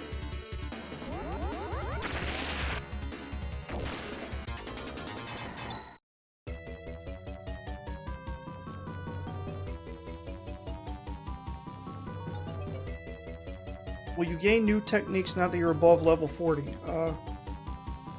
If they learn the techniques at the levels they would normally gain them, as far as I'm aware. It's just, you know, it's random what technique or skill they learn. That's my understanding, anyway. Oh, for...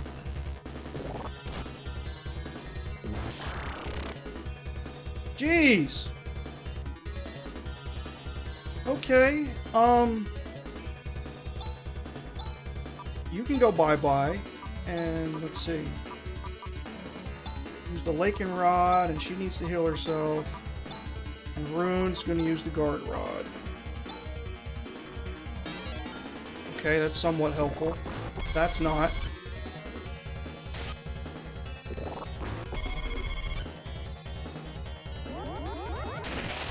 I'm doing great, Kelly Monster. Thanks for asking.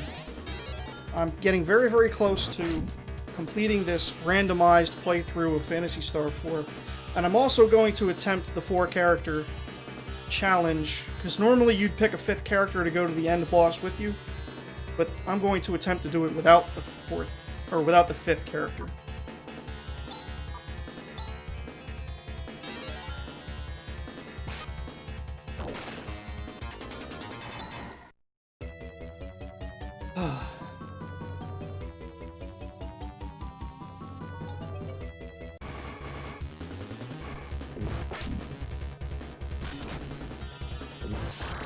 Oh, for crying out loud.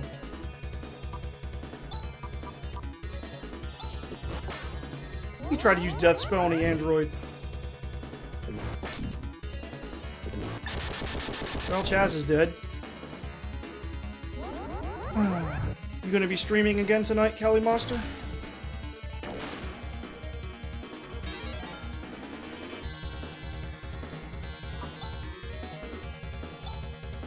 Needs to recover. She needs to bring more Outer Worlds DLC. Alright. If I'm awake, I'll pop in and see what that's about. Alright, Rune, what are we gonna do? What are we gonna do with you? Last learned tech is supposed to be Nazan at level 37. Okay, we're all above level 37 here. Well, that sucks.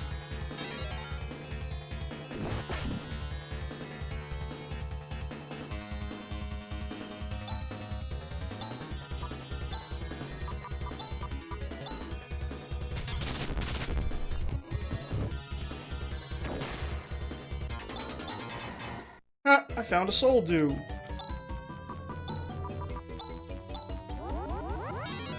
Wait, what? I thought that rezzed too. I'm stupid. I'm stupid.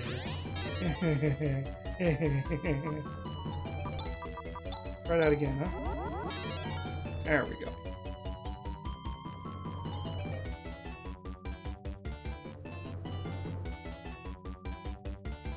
So right now I'm sort of leveling up my characters so they actually have a halfway decent chance against the end boss. Okay. We're going to approach this differently this time.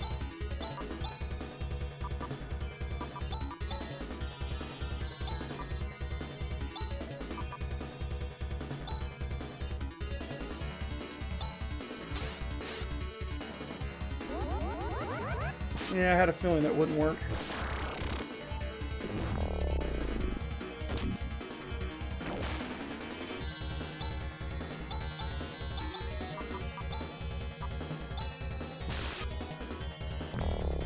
There we go.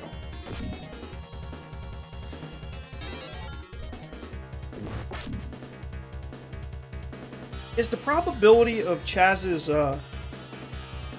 smite ability keyed to one of his stats, or is it fully random? Oh, I didn't mean to do that, but that's okay.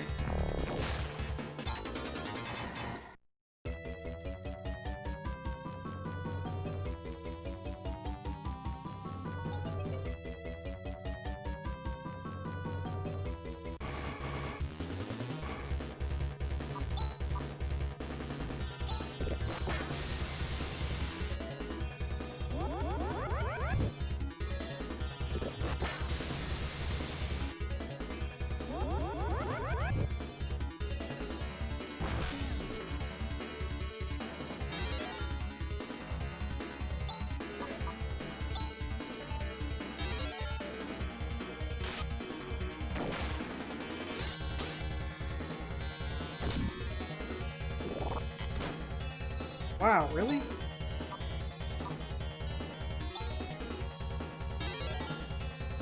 Well, right. His basic, chance to hit is improved with Dex, but what about the Smite ability from Alcidion? You know, the instant death attack, is that keyed to a stat? Or is that just fully random? I know higher Dex also gives more chance to critically hit, right? Lurking while you do laundry, stupid chores. Yeah, I know the feeling. Good luck with your laundry.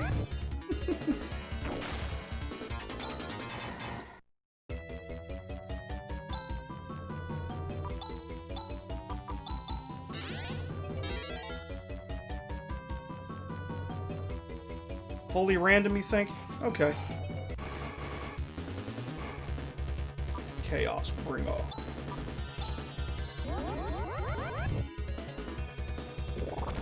Ow. Please stop hitting me.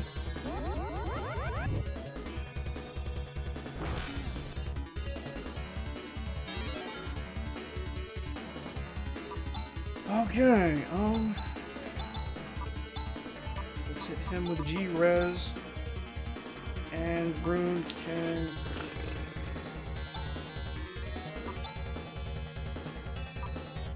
Flare, sure. He can shoot a non-elemental burst of energy from his chest.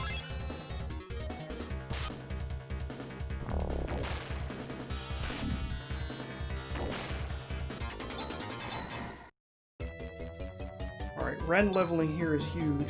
He has over 400 HP now.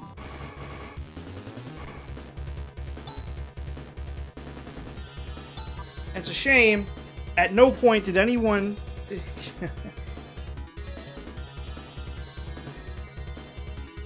didn't find any charts concerning this Smite ability. Well, that's just what I'm calling it. It's just, you know, the Alcidion's instant death ability.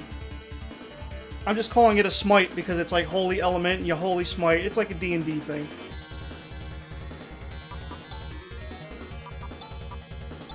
Wait, did I hit the first? Okay. You know what? Hit that barrier. And this is a me-gid moment. Ouch.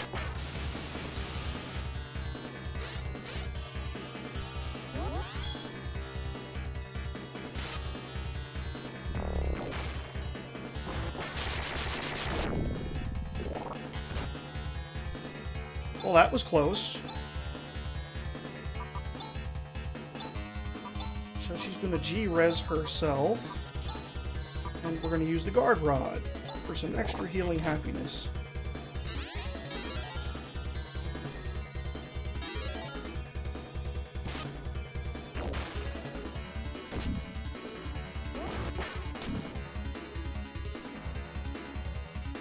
Okay. I think we got this one wrapped up. Let's start off with the Guard Rod.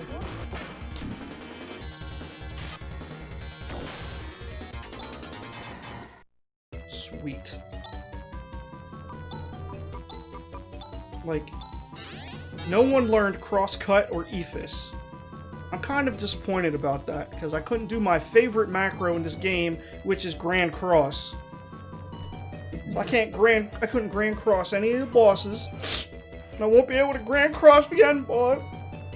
It's not fair, man.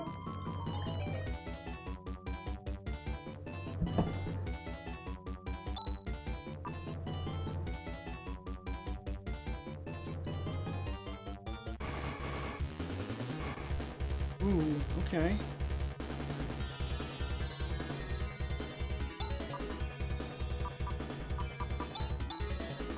I wonder if they fixed that wraparound glitch.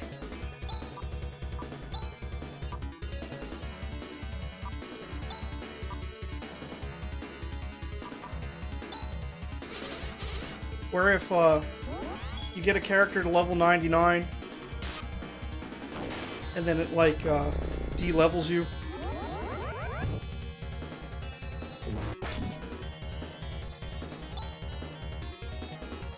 Okay. Attack. Attack. Bring her back to life. Watch the instantly kill her again.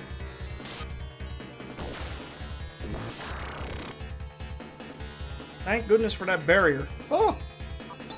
Alright, let's hit that guard rod. Or we can just get hit with human.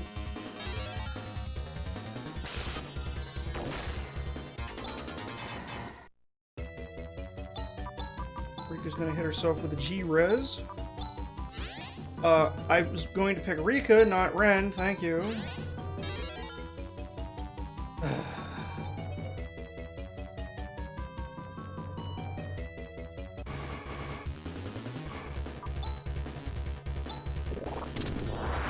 Yikes.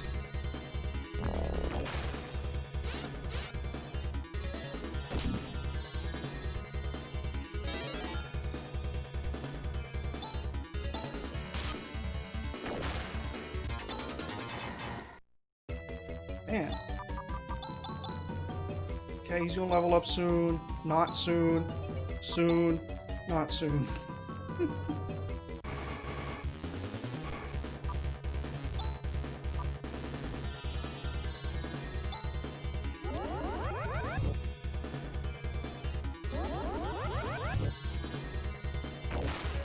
There we go. This is the way we take out the trash, take out the trash, take out the trash. This is the way we take out the trash.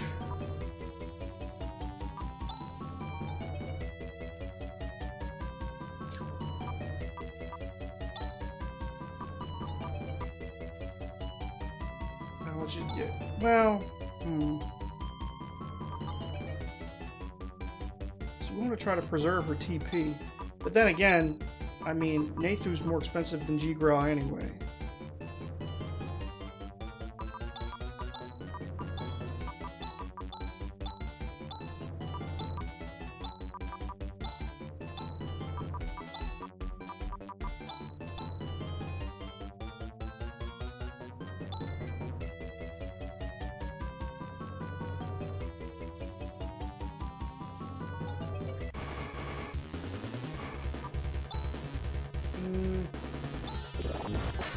Oh, that's close. Woo!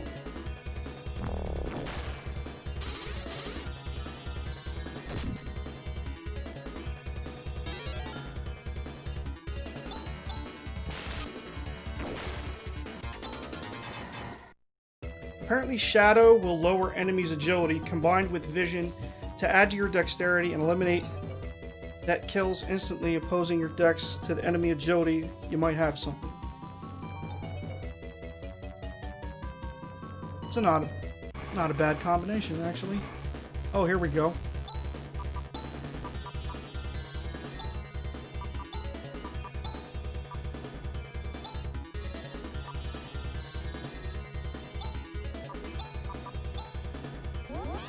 There we go.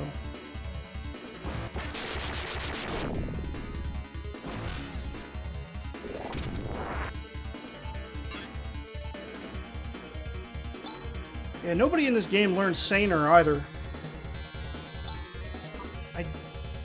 I'm doubting... Yeah, I doubt he's going to be able to... That's okay. We'll, Power Shield.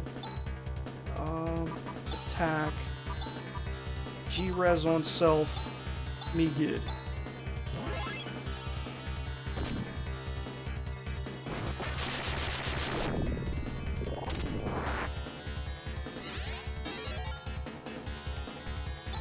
Okay. Attack. Attack. Yeah. G-Res on Chaz. And... Megid.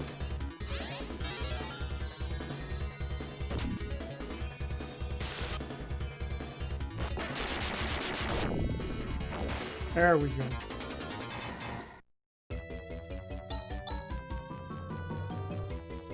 Really? Okay. Oh, they're so close. We're just gonna...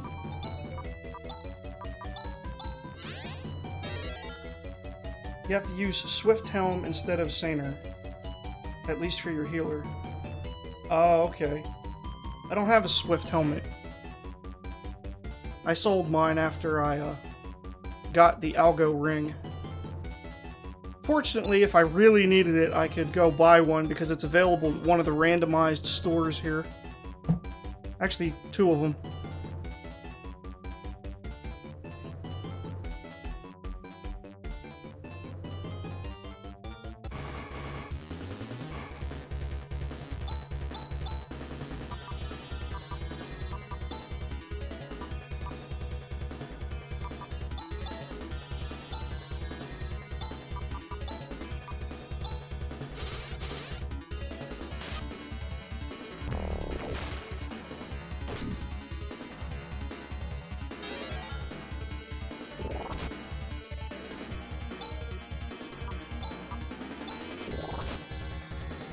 Joke's on you.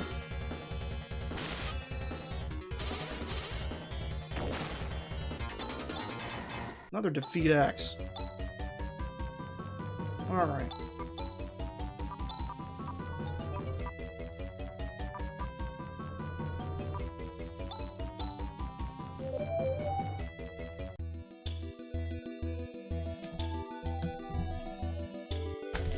So just in case we want it. Oh, well, that one. Well, corrupt. Huh? No.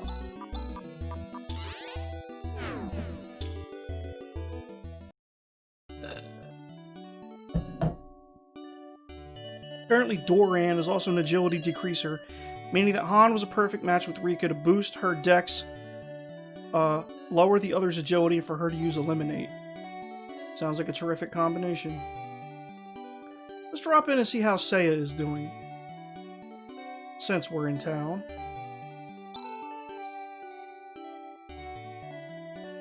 Still talking about that? Planet's about to get swallowed up by darkness.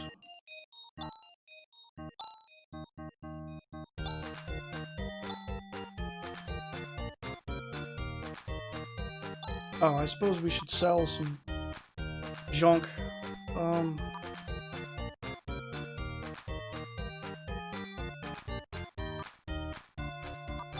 Guess this Trimate. One of these defeat axes. Or both. Why not?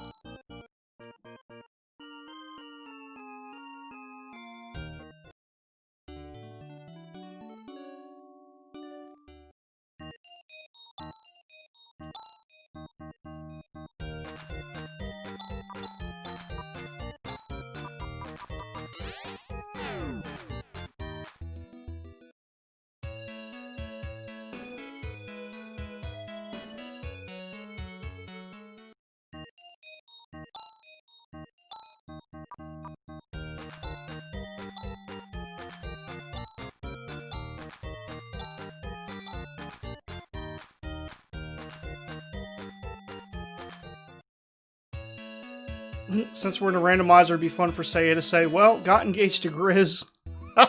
That would be random. Love to see what a half Motavian, half Parmanian would look like. Or maybe I wouldn't like to see it.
Sure.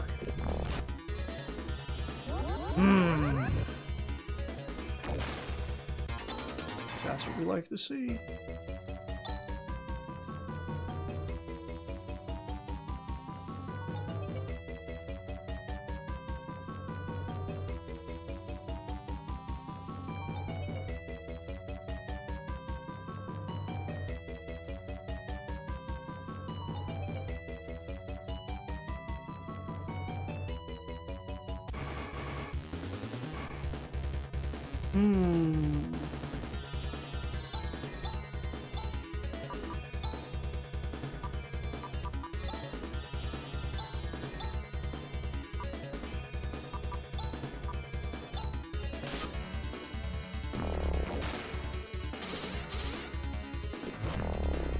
Dadgummit.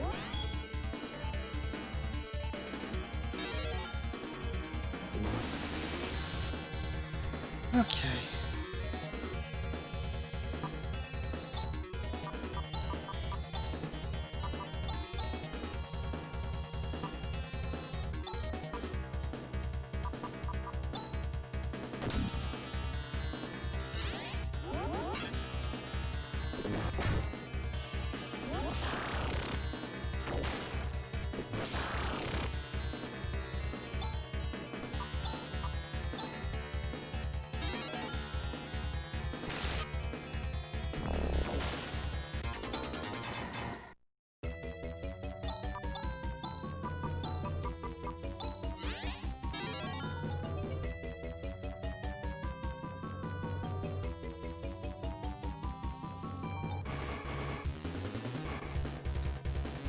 Oh, such originality. Okay.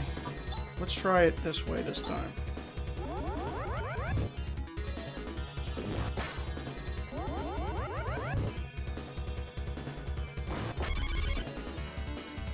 That was terrible. Ugh. Okay.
The more I think about it, the more I believe I can do this.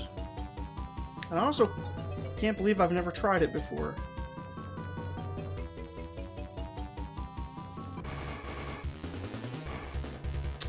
Okay.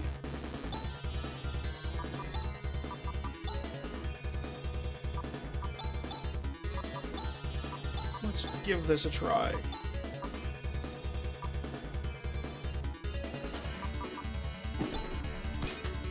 Ah!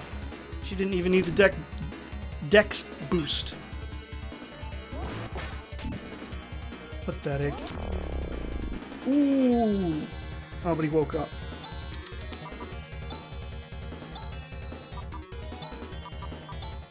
Excellent. Don't be stupid.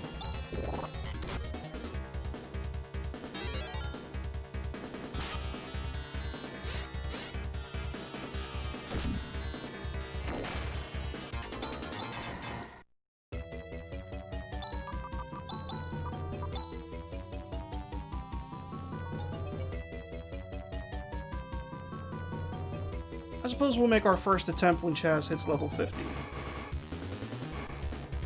or thereabouts. And if nothing else, gauge exactly how much stronger I'd have to be to pull it off. Well,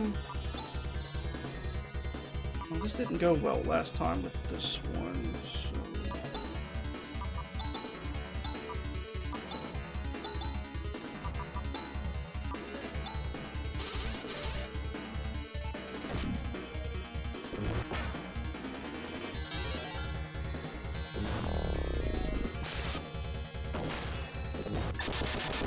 Ow.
So what is everybody up to?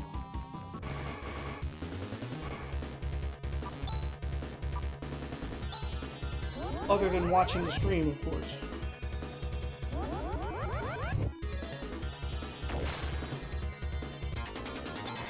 Beautiful.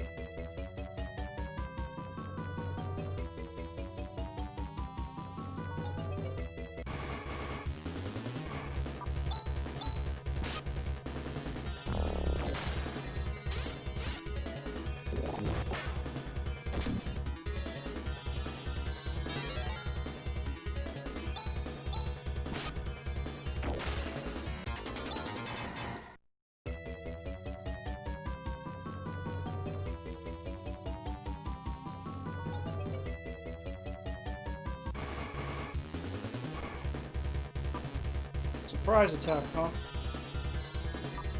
Don't even need to burn our corrosion for this.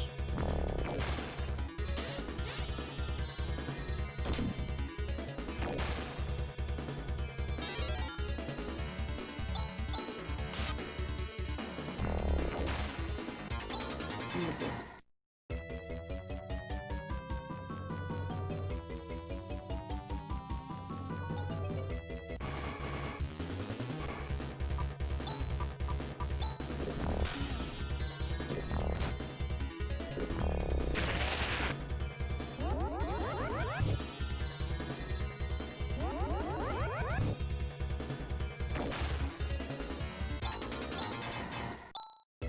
$14 hit points. 44,000. Good grief. Okay.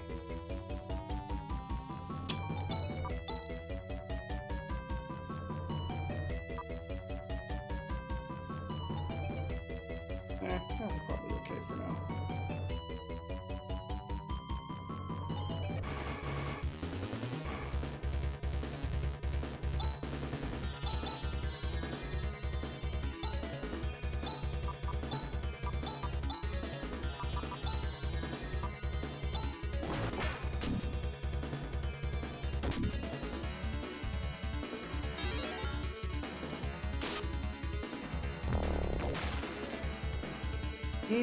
Didn't quite make it that time. Eating and playing Streets of Rage 4. That's what's up. How is Streets of Rage 4?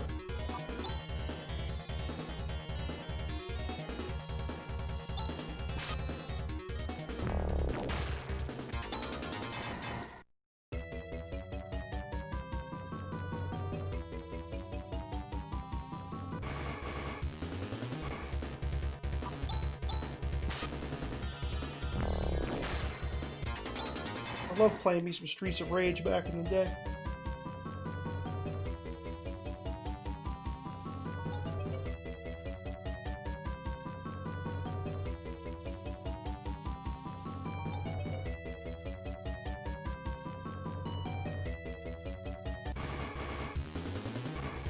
Okay, with the big boy.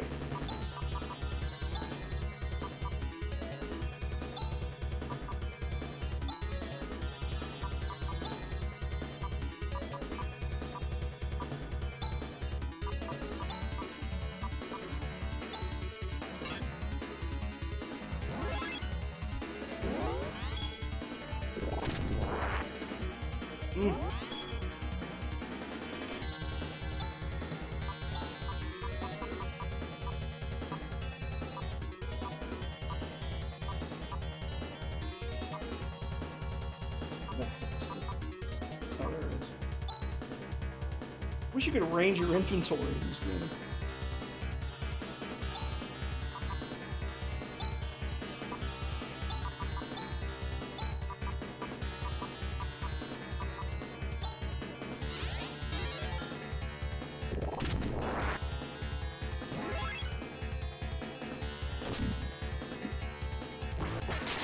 You wish a passionate person would take the license for Phantasy Star and do just as good of a remake with Phantasy Star as Streets of Rage got? Yeah, that would be nice, wouldn't it?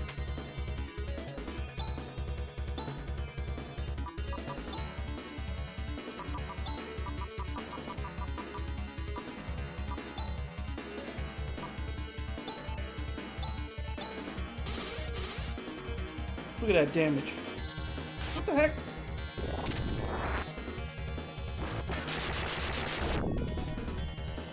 Oh, it's single target and doesn't affect the androids. Bummer. Oh well.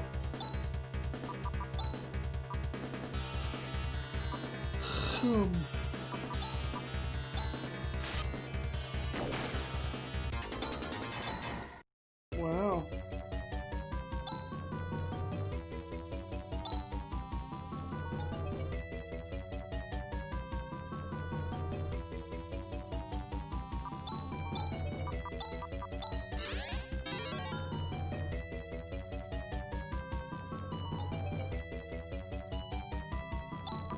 Feeling not Chaz, but friends soon. Well, bought Streets of Rage months ago and still playing it, worth every dime. That's good to hear. Nice when you can get a lot of mileage out of a game. Oh, you bought it at launch. Okay.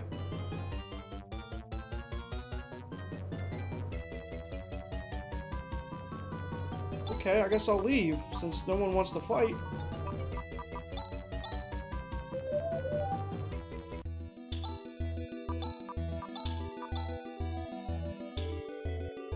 Wait, I learned Rimpa twice? What the hell? Oh...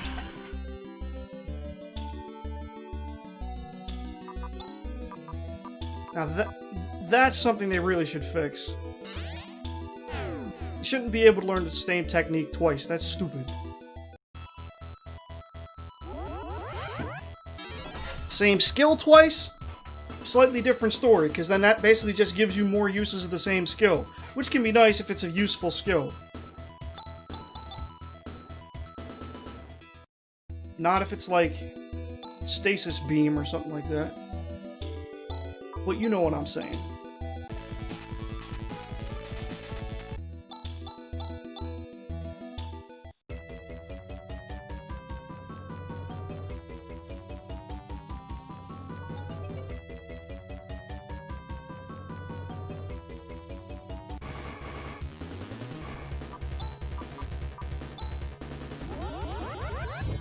What do you think is a good way to further an RPG after the endgame? Well,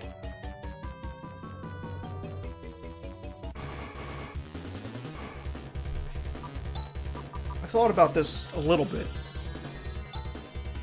In a lot of RPG games, you know, you're saving the world, but usually by the time you're done saving the world is in pretty rough shape. So I always thought it'd be cool if there was a game where, like, the post-game is you going back and sort of, like, helping to rebuild and fix a lot of the problems that occurred along the way. In fact, I modeled a D&D campaign after that concept.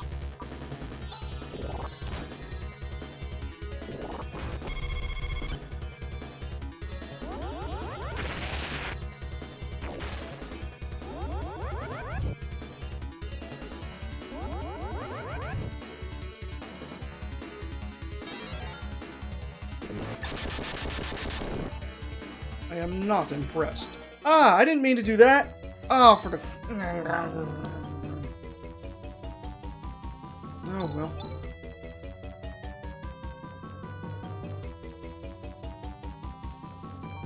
But, yeah, going back and helping to rebuild all of society, I think would be a good way to have post-game. And solve, you know, sort of unspin the yarns of any unintended consequences that came with fighting evil.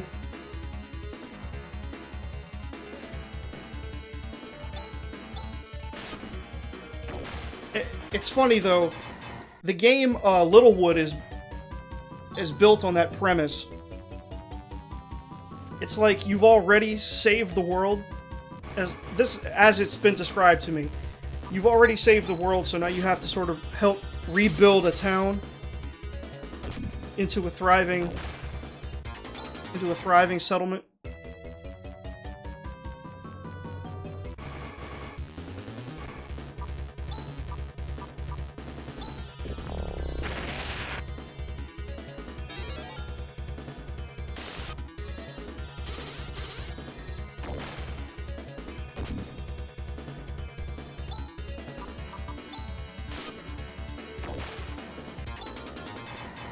But of course, Littlewood doesn't have any of that world-saving stuff that comes before it.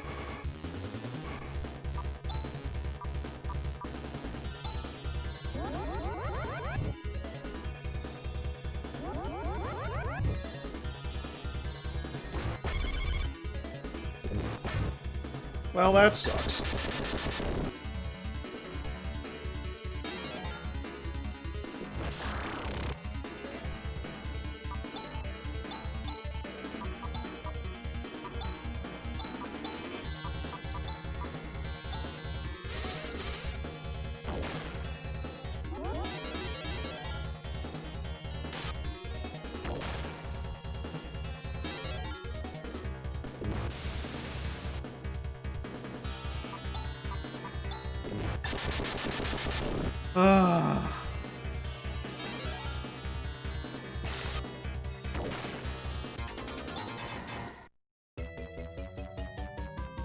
Academies?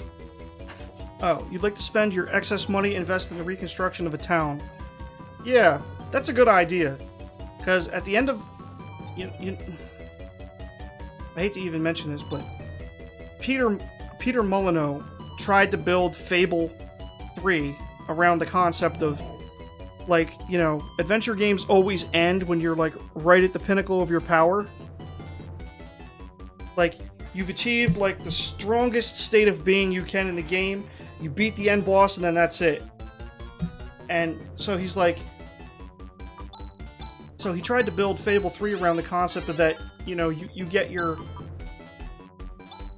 ascension to the throne, like, only part way into the game, and then, you know, you have all this power for the rest of the game.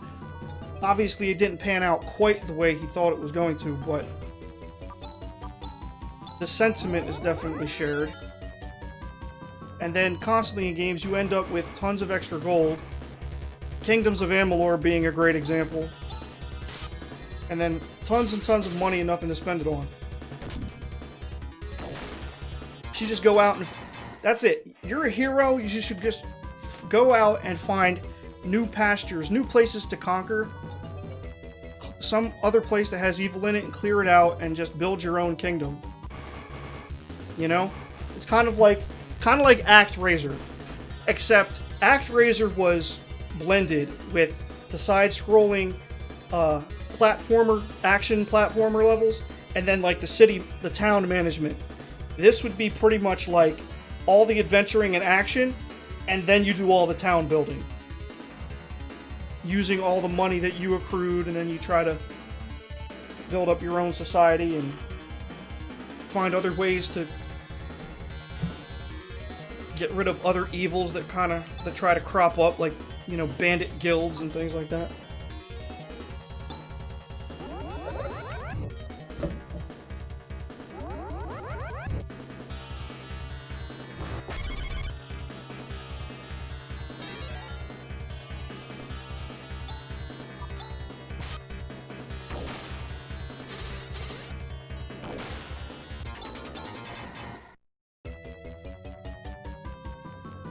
Ren gained a level. Okay.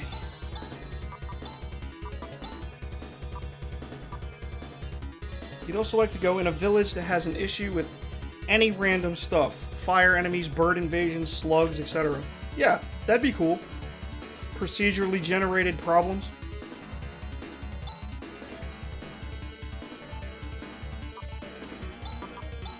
Let's give it a try.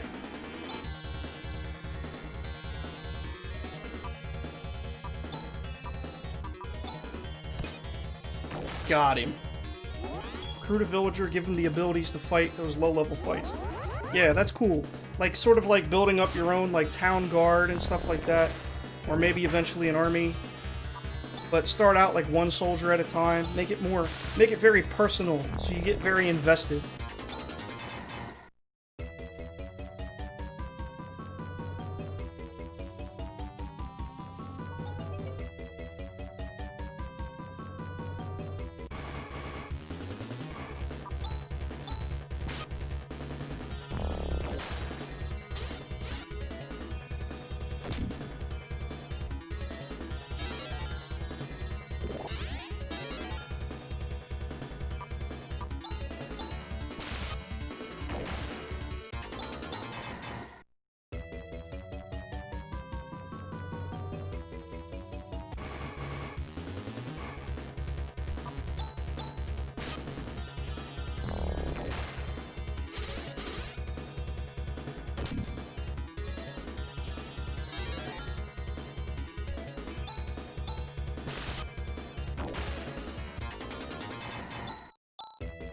Villagers' level would be capped at level 10.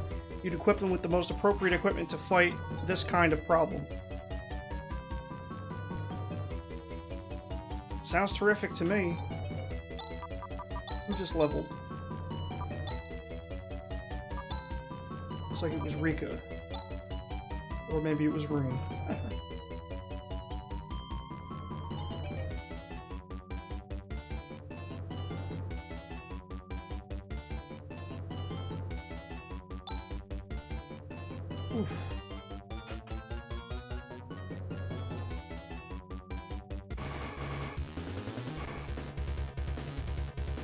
Okay.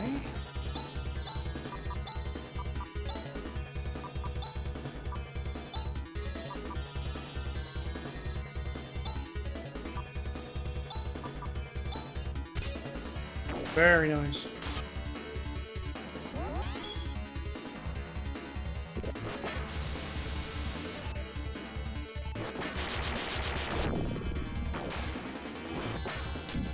Pathetic.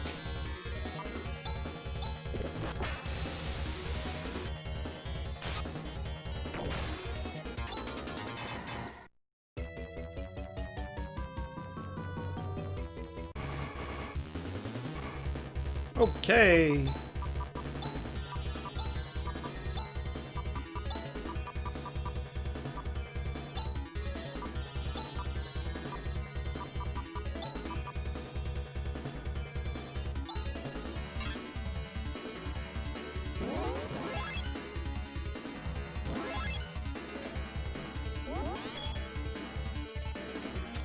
Maxed out level so that you'd avoid the syndrome of being the almighty god of the game with no challenge.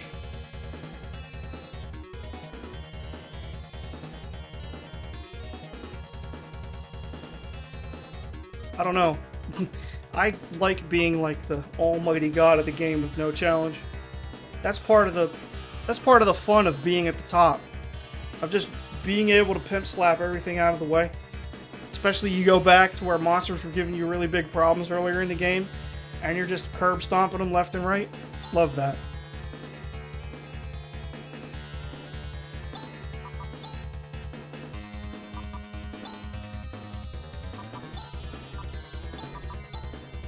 I often wonder if it was because I was bullied a lot as a kid.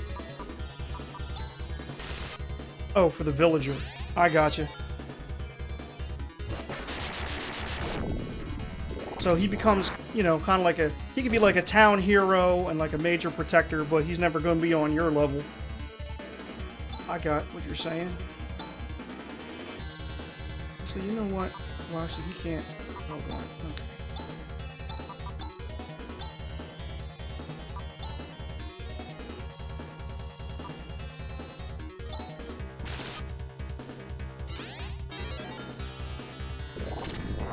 Right. You'd keep on leveling.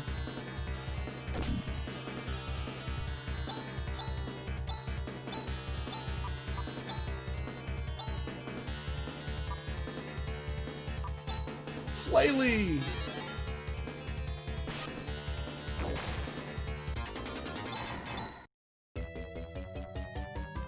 Very nice, very nice. But with a level 10 village, you'd have to approach each village like a puzzle of its own.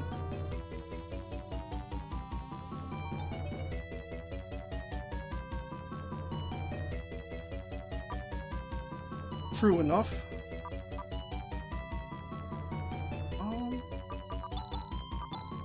Ren's close. Rika's close-ish. Rune's still a ways.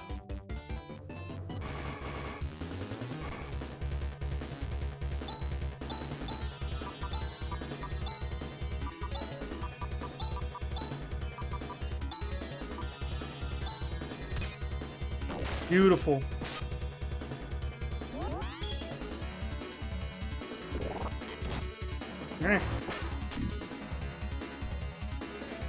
So describe what you mean by approaching it like a puzzle. Meaning like you know, not every enemy you're just going to be able to run directly at and smack in the face to beat it.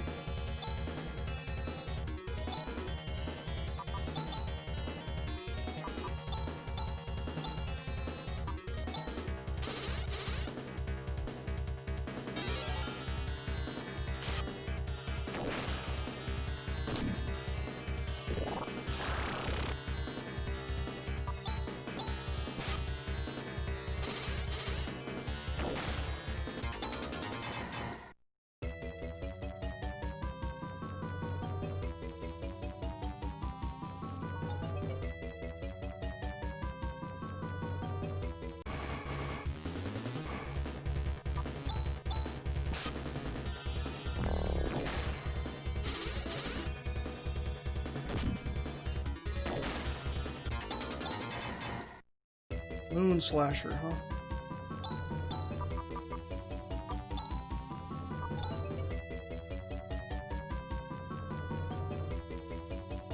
If the village is plagued by demons, you'll have to teach him holy powers. Okay, yeah. That makes sense. So you have to train up your villagers specifically, and if you train them wrong, you won't be able to solve the problem. Efficiently or at all.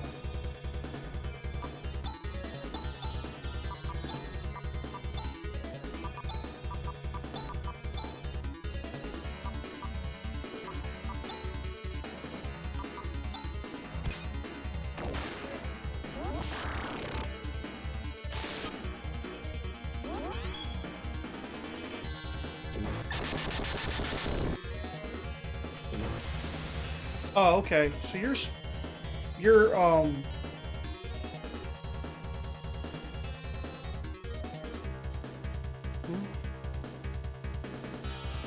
Oh, you're talking about this game now. I got you.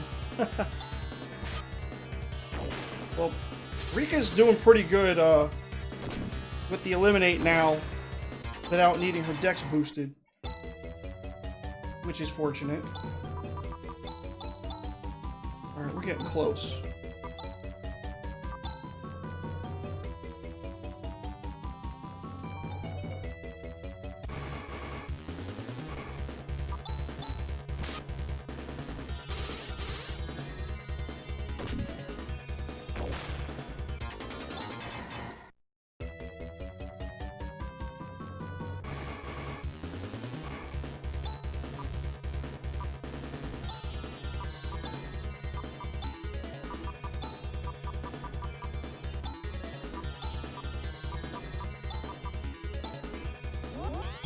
If the most common attack was fire, then equip your villager with inexpensive ceramic gear that has high resistance to fire. Right. Makes perfect sense.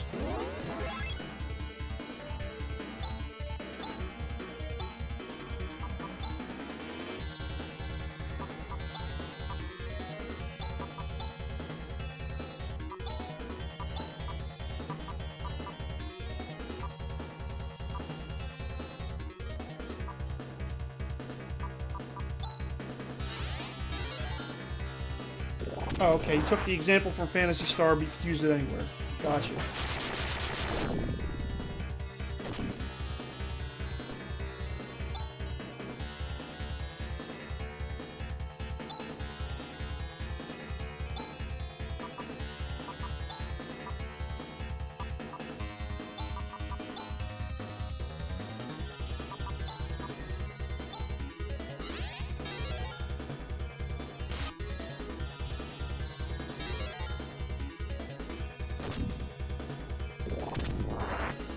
Yikes.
Yikes!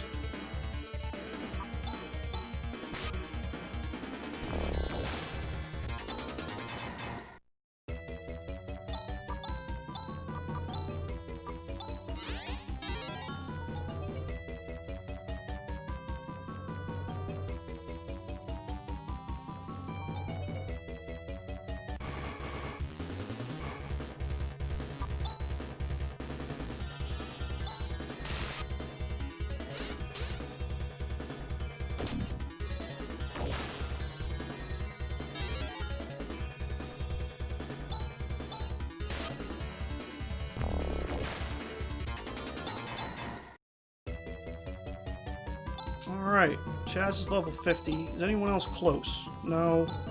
No. No. Alright.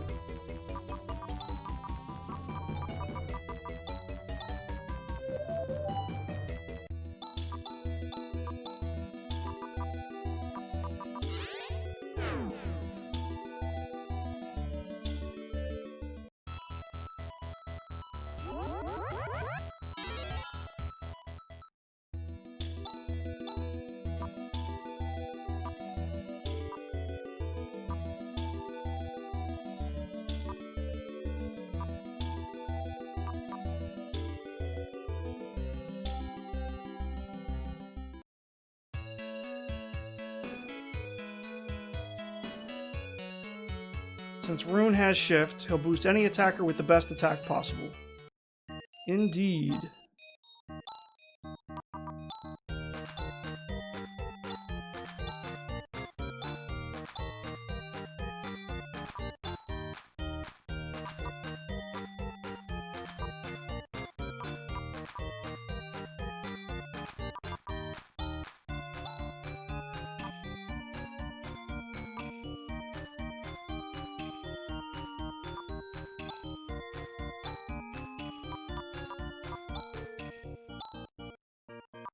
Porcelain Pixie Sticks.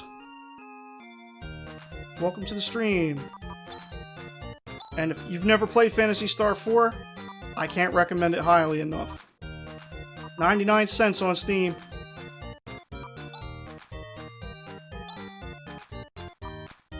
D-Ban is the same way? Okay.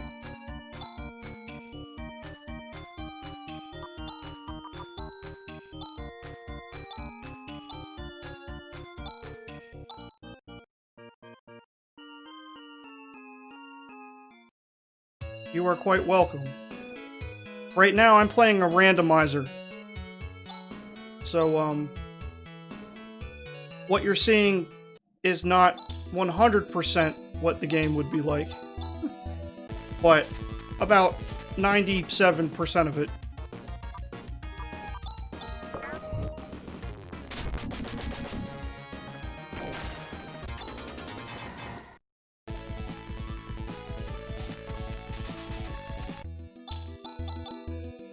And if you're interested, we're about to beat the end boss. Well, at least I'm going to try with just 4 characters. Normally you'd have 5, but I'm feeling spunky! Or something like that.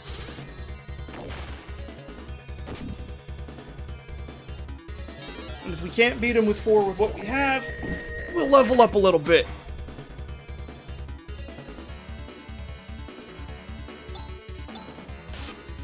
Okay, Phantasy Star Online 2's been free on American server since March, so you're mildly addicted.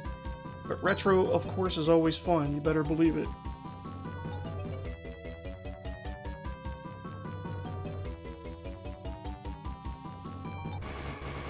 Thank you. I appreciate it. We shall certainly try.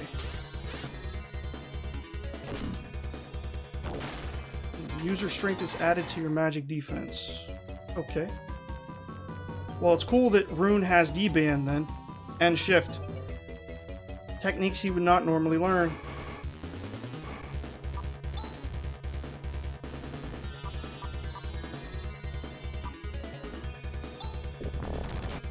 Ow.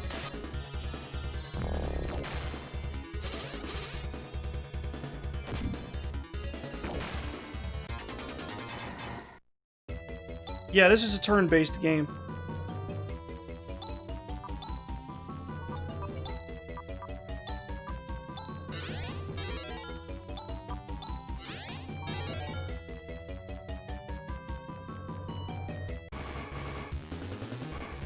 Get the strongest guy to cast barrier. Well, yeah, that's why I always have Ren use barrier instead of Rika, even though she knows it too in this random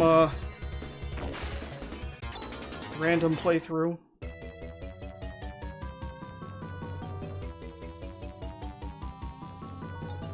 Super bright outside, but you're enjoying the music. Glad to hear it. This game has a killer soundtrack.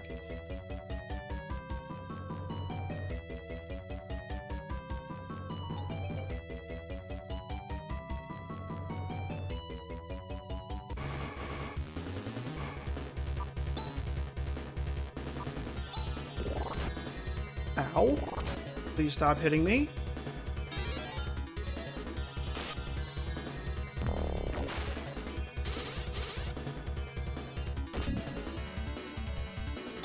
Do that again.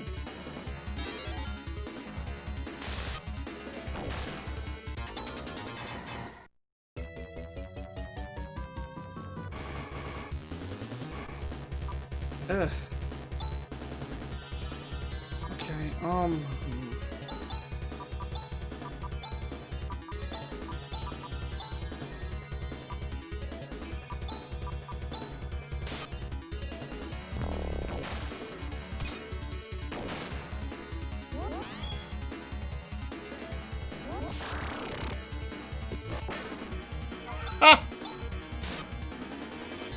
Stupid sorcerer tried to use death spell on Android.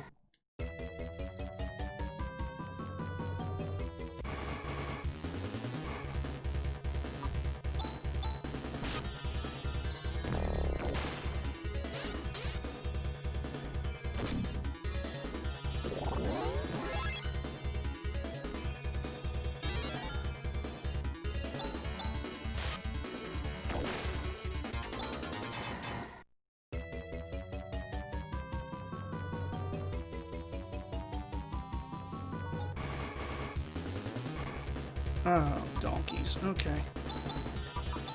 Same principle as last time. Alright, let's just get on that guard rod just in case.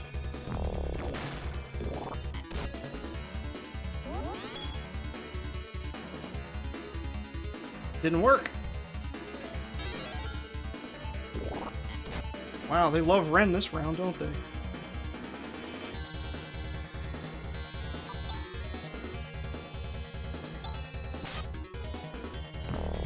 That's more like it.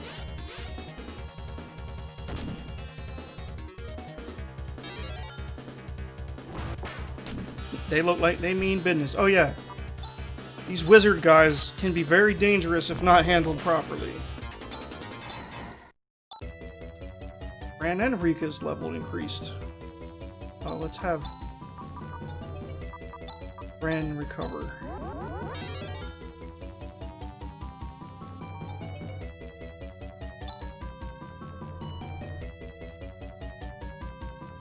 Alright. We're close enough.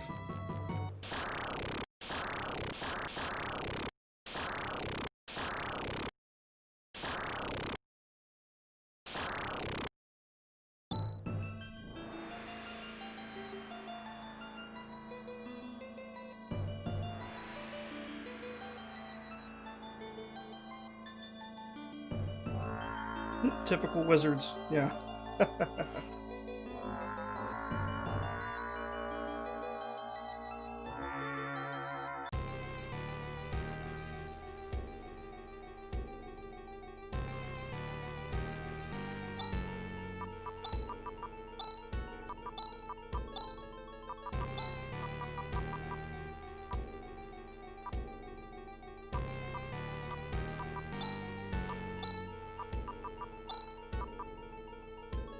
Actually, let's deban first.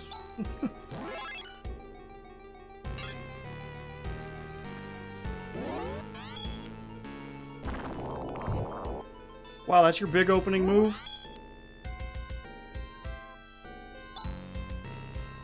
Chaz is going to attack. Well, may as well have him use Burst Rock. She can heal Chaz. Rune will boost Chaz.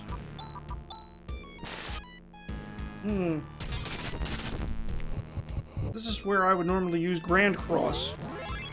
How to make the final boss more scary, add more teeth.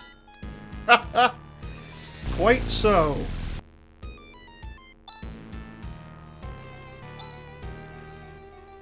Okay, Ren's gonna recover.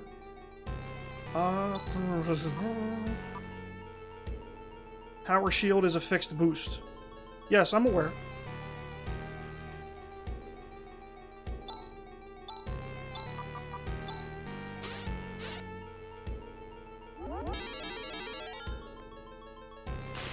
There we go.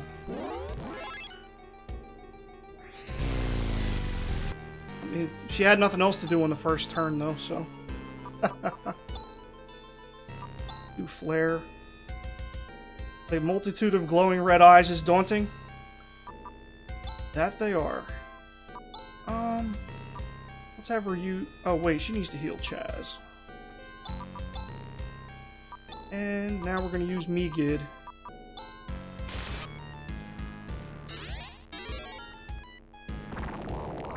Again with the Fire Breath. This thing's got 2 more forms, so... I don't want to get too cocky too quick.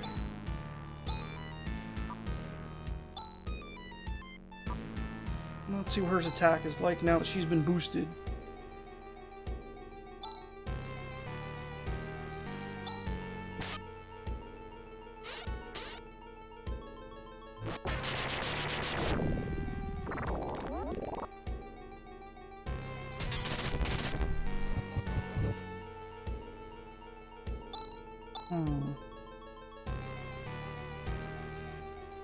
Yeah. Keep the TP for the final form. This isn't even my final form.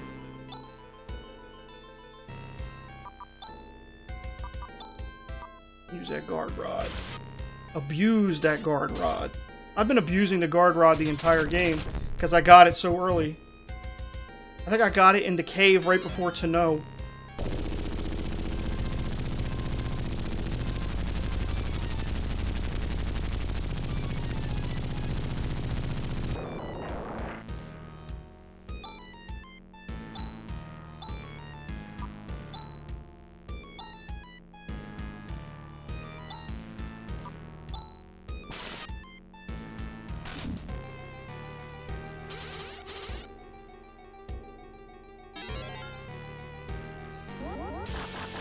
Oh, this is everyone's favorite ability.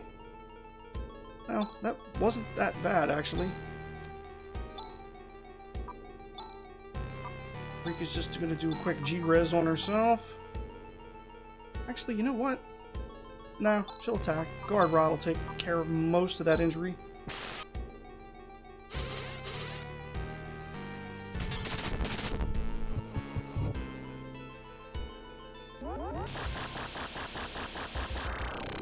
Yikes.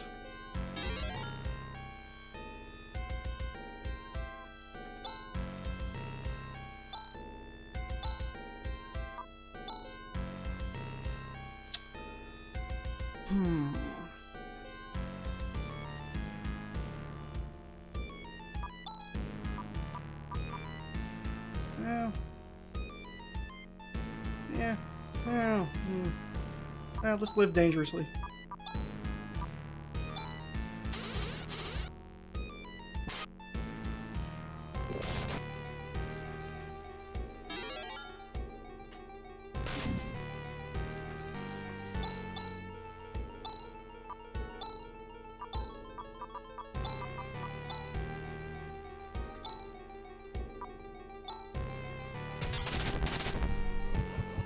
Reminds you of Dark Falls.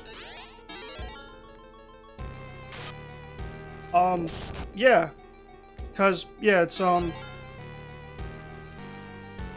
yeah, Dark Force is in this game, too. I think Dark Falls is, like, one of his alternate names.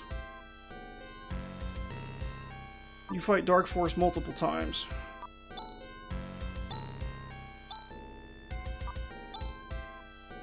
To talk again about post-end game, you can manage the fauna of the game instead of killing enemies.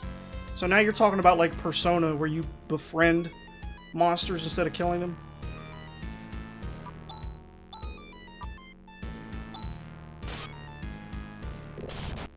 Ouch.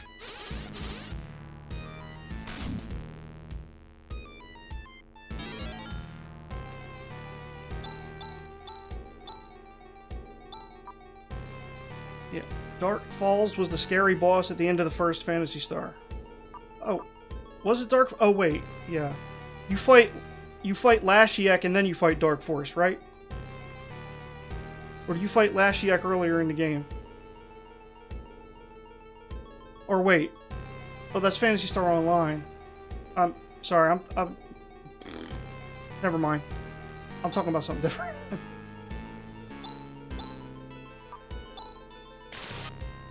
Way back in the Dreamcast days.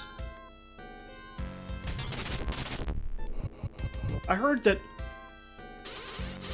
that in the original Phantasy Star Online, two people actually met and fell in love and got married in the game. I'm good. Same universe. Music change. Oh, it's on now.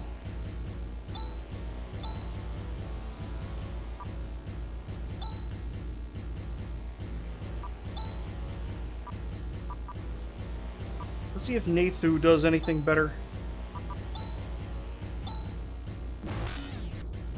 Her regular attack is better.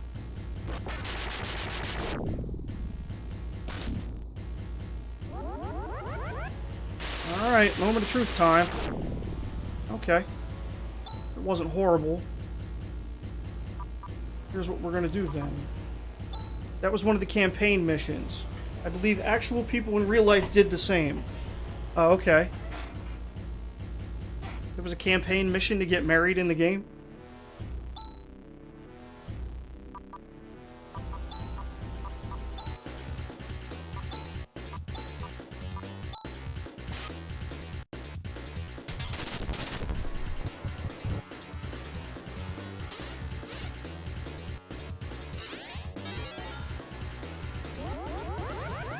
Don't you know any other moves?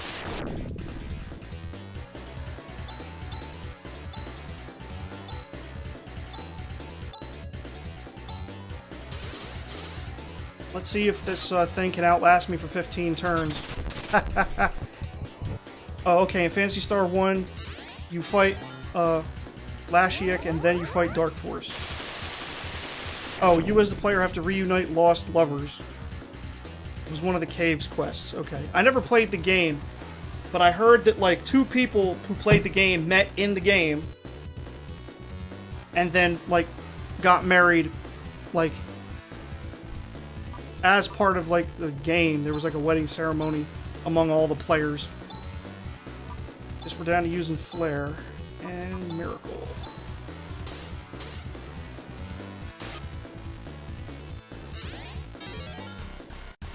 Got Scarab! Welcome to the stream. Love playing Phantasy Star 4 on the Genesis. Well, this is about as, well, I wouldn't say as close as you can get, but I'm playing the ROM taken out of the Steam version of the game, and it's randomized. So this is a randomizer, and I'm also doing the 4-character challenge against the end boss. I did not take a 5th party member with me. And I must say, it's going rather well. Let's just switch to regular attacks. And Miracle. Phantasy Star 4 is extremely hard to beat. I wouldn't say that. I think the challenge is fair. You can't use Evil Eye on an android, you silly Dark Force. Oh. Rune doesn't have to heal this round, so guess what? Ultimate Destruction time. You remember hearing about that, Porcelain Pixie Sticks?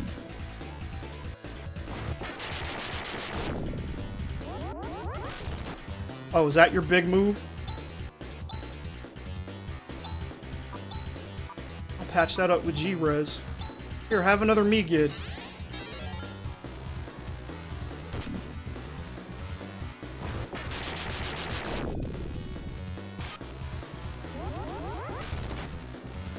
Didn't we already determine that that move is not going to help you win?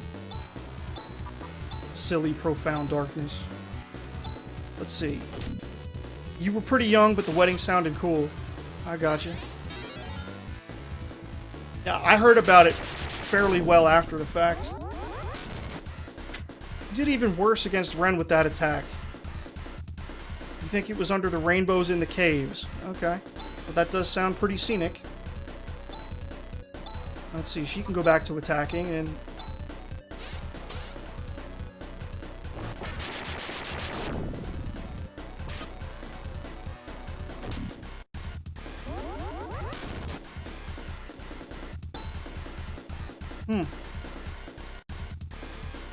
I wonder if Profound Darkness ran out of technique points.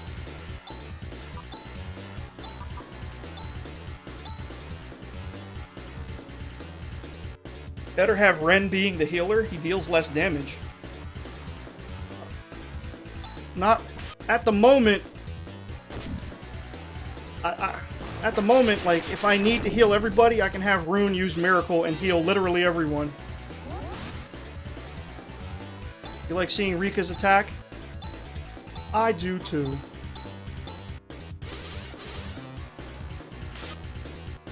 There we go. That's it. That's all she wrote, fellas.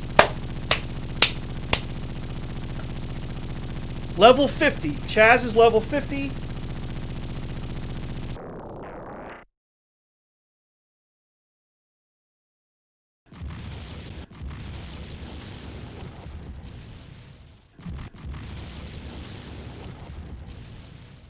Typically always play as Force Healer Tector. Okay. Way to go. Thank you. Thank you. GG. You did the dang thing. That's right, I did. Thank you, Stefan. Thank you, Got Scarab. I never did this with just 4 characters before. But how fitting, though. They only show the 4 of them in that panel there. It would have been nice if they'd programmed 6 separate panels, depending on if you had only the 4 characters or one of the other 5 that you could bring with you.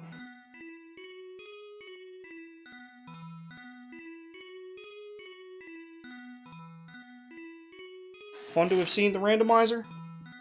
My pleasure, Stefan.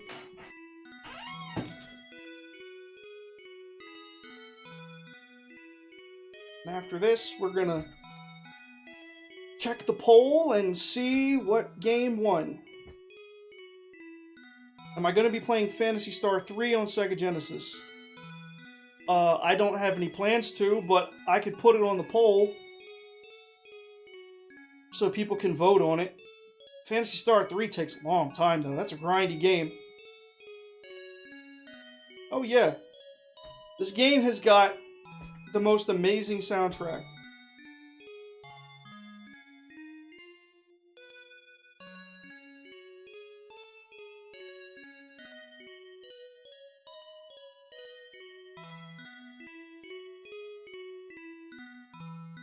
But yeah, I can definitely put Phantasy Star 3 in the mix.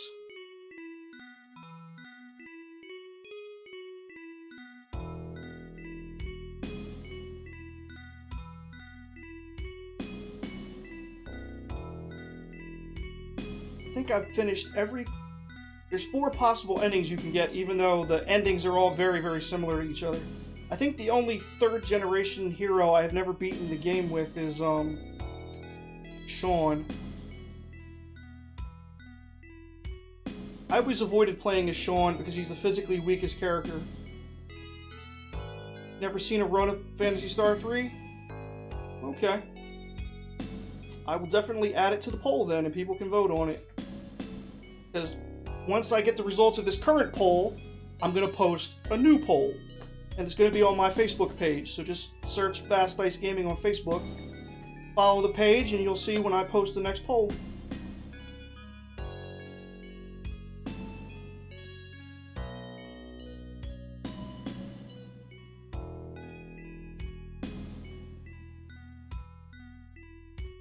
And I found this multicolored spaceship GIF on Tenor GIFs earlier today. I thought it was very appropriate.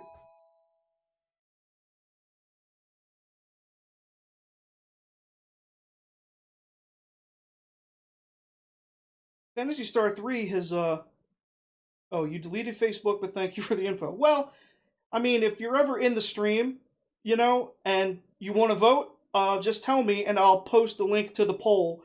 Because the poll itself doesn't have anything to do with Facebook, because Facebook took away the ability to make polls from everybody except for Facebook groups. So I can't do a poll on my timeline, I can't do a poll on my personal page. Yes, Alice would have been proud of Chaz. And she got to see a glimpse of... He got to see a glimpse of her when he took Elcidion. Or Elcidian, if you prefer.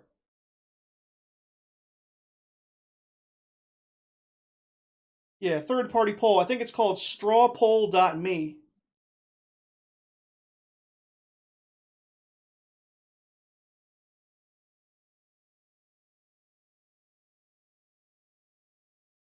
So yeah, like I said, if you want to vote but you don't have Facebook and can't follow my Facebook page, well, you can follow my Twitter as well. I think I can, I'm almost certain I can post the poll there too. At Vast Ice Gaming. Oh, well, yeah, I have it posted here. Before I had that section with my social media handles covered up with a sign that said, follow me on Facebook to vote in the poll. No problem, Porcelain Pixie Sticks.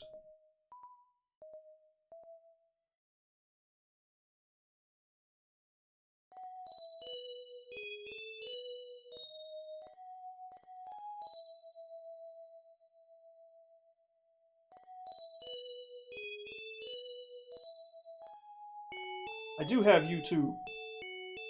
Oh, and you'll follow me there too? Thank you. Much appreciated.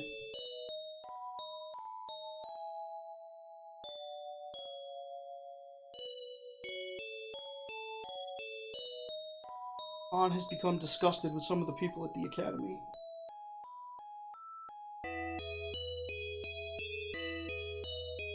That's when you go back there with all of your friends. Look at them. All of them go back to Motavia Academy and demand a reckoning, and depose the principal, and install Han as the principal instead. Your nickname is Pippin, if you'd like to call you that for simplicity. Okay, Pippin.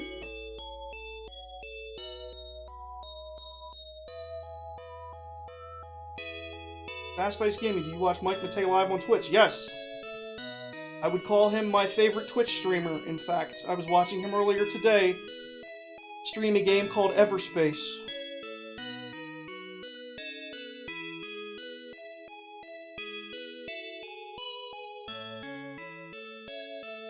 In fact, I sort of modeled my stream layout here kind of after the way he kind of does his, but except he doesn't put social media handles. Yes, it was Mike's birthday yesterday. I was in the stream when people were wishing him happy birthday. And he was playing Everspace yesterday as well.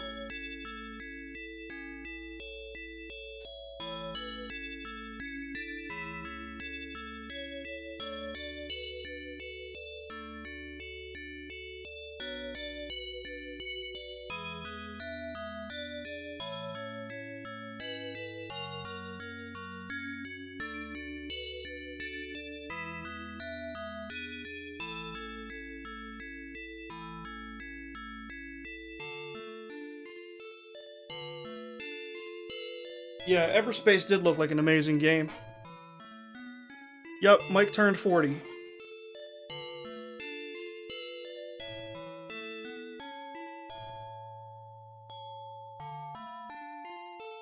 Rika!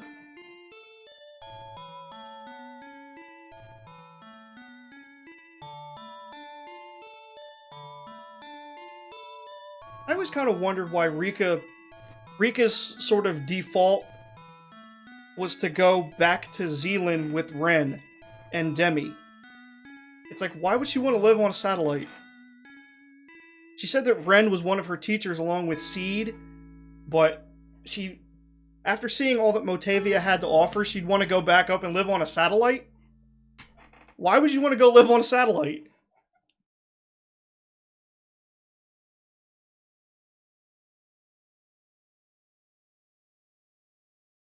Okay, you watch Aaron Plays as well? I've dropped in a couple of her streams.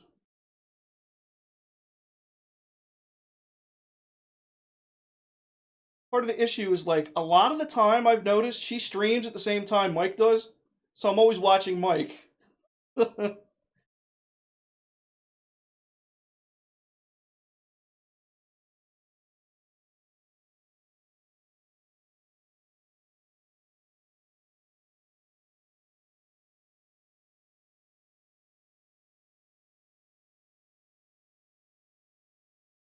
Satellites sound nice due to the lack of people. Yes, that's true.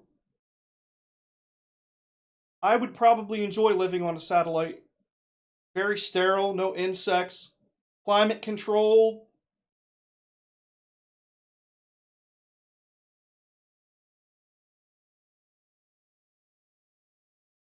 Got Scarab streams on Twitch too, that's what's up. What kind of stuff do you usually stream?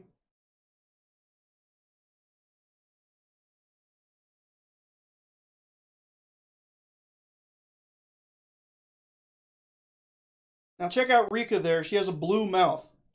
So when somebody was cutting her out, they accidentally made her mouth transparent so it's the same color as the sky background.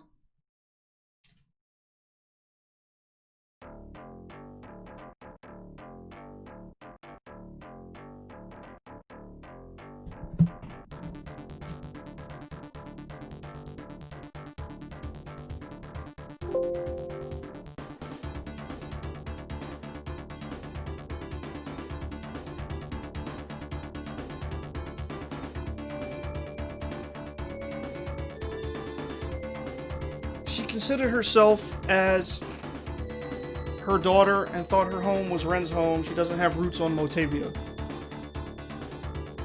Well, I mean, technically she was created on Motavia in Birth Valley. But I know what you're saying.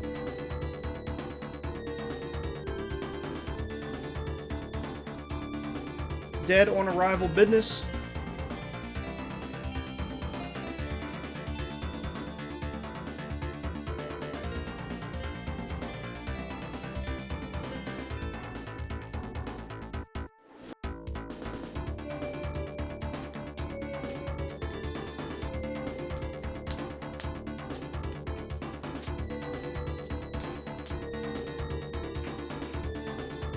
Oh, okay, dead or alive.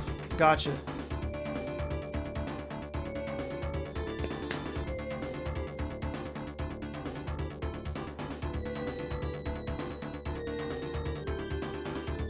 I did a paper in college involving Dead or Alive. Even if it is obvious to us she didn't admit her love to Chaz, and the opposite is also true. Chaz didn't say anything either. It's true. The closest thing you see is Chaz puts his arm around her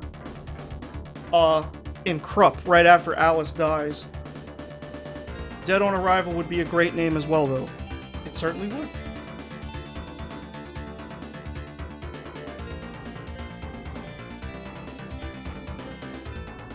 Now the ship can look like it's flying through space, look.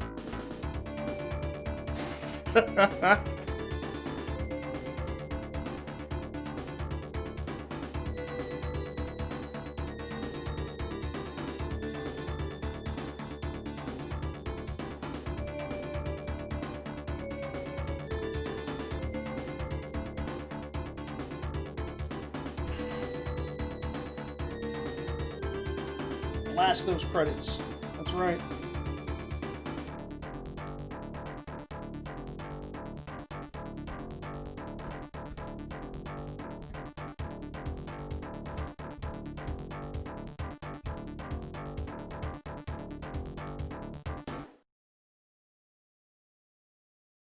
And there's the statue of Alice and what's that cat's name? Meow or Meow or something like that.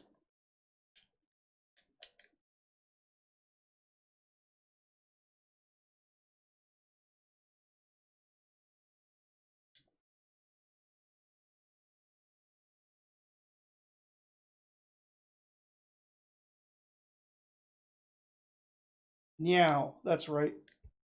And you actually meet him in this game too. Oh, sorry. Spoilers. I shouldn't say anything else. Had she stayed in Motavia and... Yeah, that's true. Chaz and Rika would have been... Well, Chaz would have been alone. Rika would have been up there with Ren and Demi, but who knows how much time they would have had to spend with her. Because they're up there doing...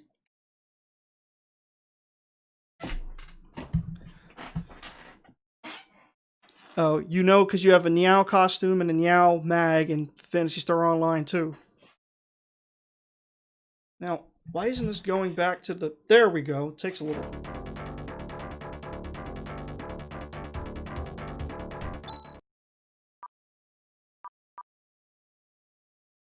There we go.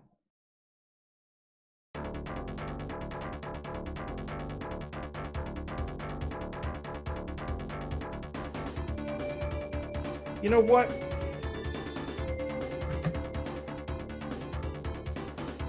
Let me switch to the... I want to do something a little, Well, never mind. I'll save that for something else. I was going to try a new snack right on the stream, but I don't know if anybody wants to... The jams, that's right.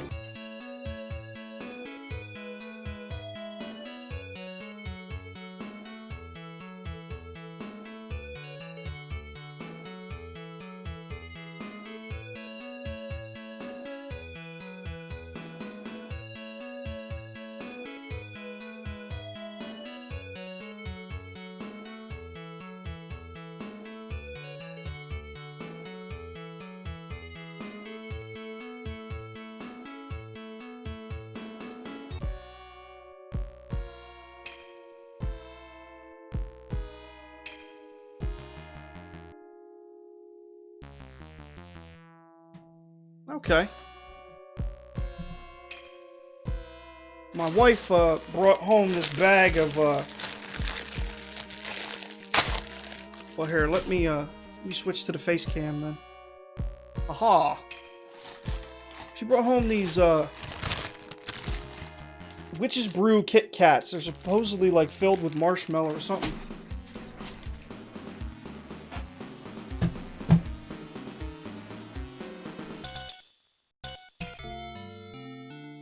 This is the In music. Probably not my favorite track, but that's okay. Ooh. Oh, you like my Wind Waker poster? Oh, my wife's the best.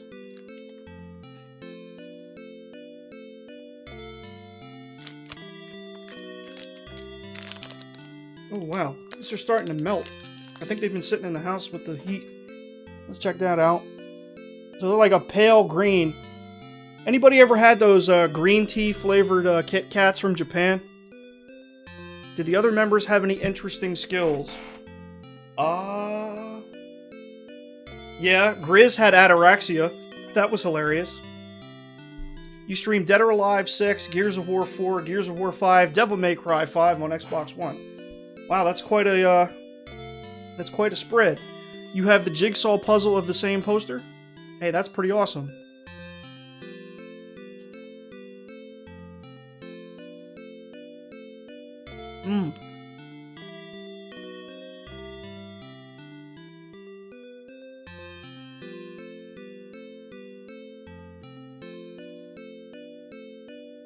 Sort of a cream. You guys ever had those animal crackers that have like that white frosting on the outside and the nonpareils? This tastes kind of like how that cream tastes. And something else.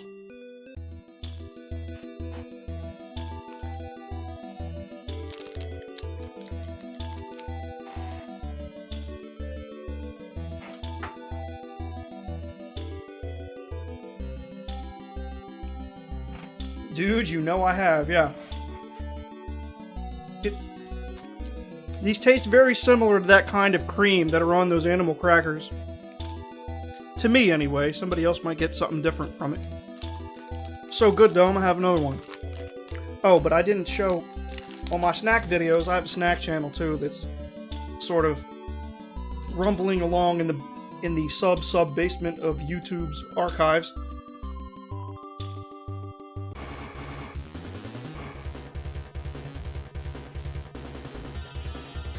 The inside. We all know what the inside of a Kit Kat looks like, but you know, just for completeness, I really need to get a camera that displays in 1080 and can focus.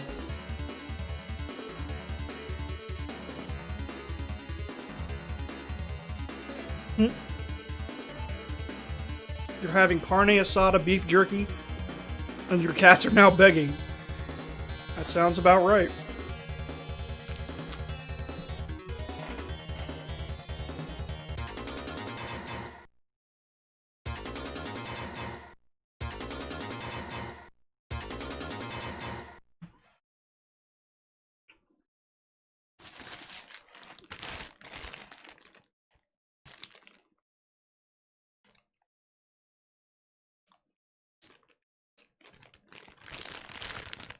Yeah, they are good. They're actually really, really tasty. So they're called Witch's Brew Kit Kats. Available at many fine retailers.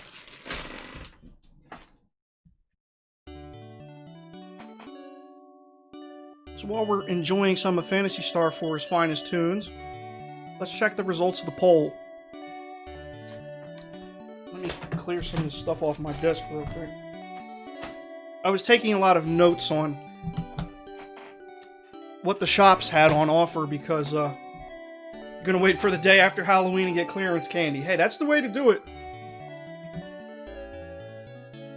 I was taking notes on what the shops had because the randomizer option, one of the randomizer options I picked, randomized the store inventories, which is why I was able to have really hoss gear really early in the game. Alright. Okay, with a whopping total of 5 votes, the winner with 4 votes is Beyond Oasis, another Sega Genesis game. So, that will be next. So, let's finish out the, Alright, here's item and weapon armor shops. We'll finish out the music list here to give everybody... I can talk, I swear. To give everybody a sampling of just how awesome this game's soundtrack is.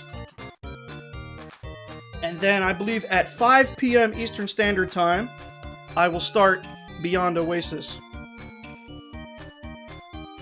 Take a little break, get a little something to eat, and I have to make a new thumbnail for YouTube for when I create the event. Terrible sight. Couple destroyed villages in the game. When you encounter them, this is the music that plays.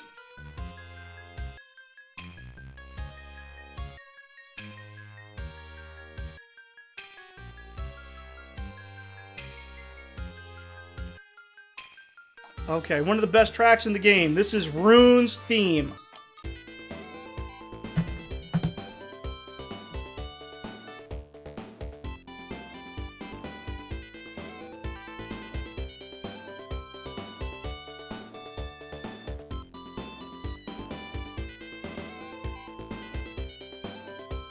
Gonna do a bit of studying and then pop back on later. Thanks for the quality stream. Well, thank you for saying that it was quality. I certainly tried my best. Appreciate you hanging out. Do I have a Sega Genesis or Xbox One? Well, okay. I have Phantasy Star 4 in the Genesis collection on Steam. And then I used an unpacker to take the ROM out of the data files. And then used the Phantasy Star 4 randomizer to create a randomized ROM. And then I'm playing that ROM, since I don't think it'll actually run through Steam. I'm actually playing it on the Fusion Sega Genesis emulator. You dig it, Porcelain Pixie Sticks? Or Pippin, as you prefer? Yeah. This song's amazing. This is the one Motavian village that isn't ruined.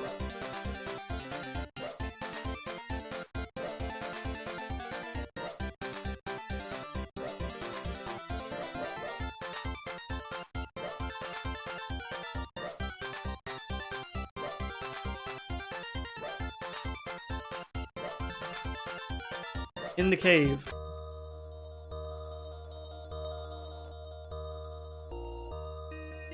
What's a fantasy adventure game without some creepy cave music?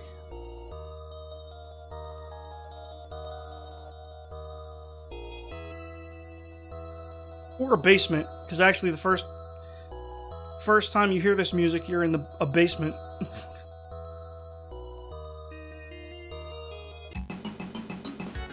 Here's the standard boss music.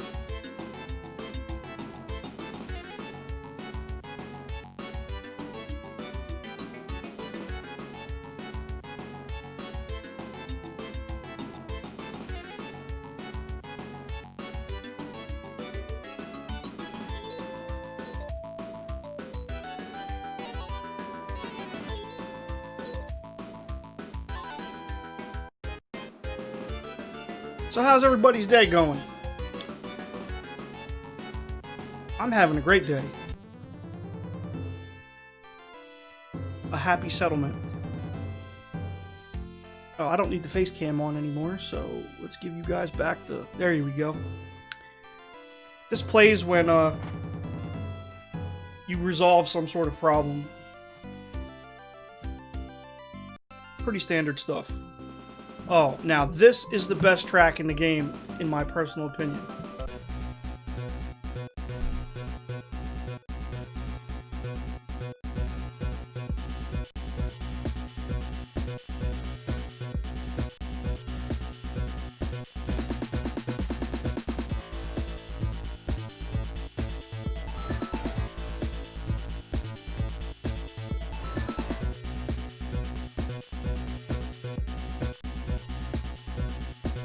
This song is so good.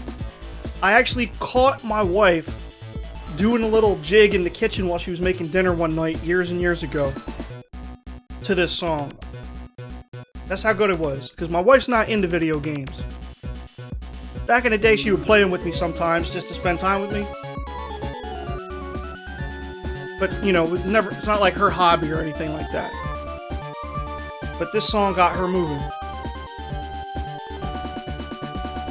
That was a great day in married geek history.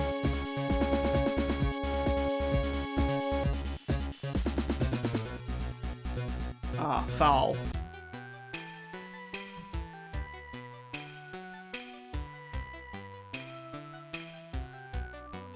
This is sort of like upbeat, like drama music. Like when you meet certain characters for the first time, or have certain conversations, this is the music that plays.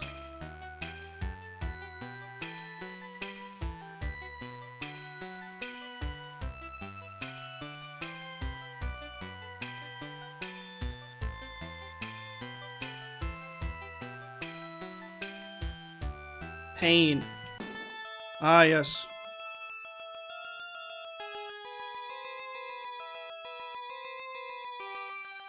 This is the music that plays after Alice gets injured by the black energy wave at the hands of Zio, the Dark Magician. And, of course, when she succumbs to the black wave, death bells.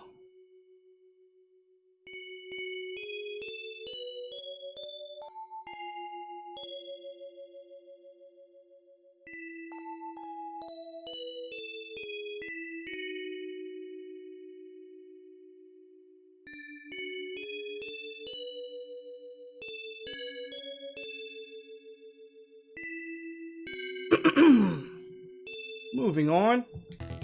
Organic beat. Here's another good one. Is there Phantasy Star 5 on Sega Genesis? I wish. I was just having a long conversation with Stefan, who's on the YouTube end of the stream, about what we'd like to see in a Phantasy Star 5 game.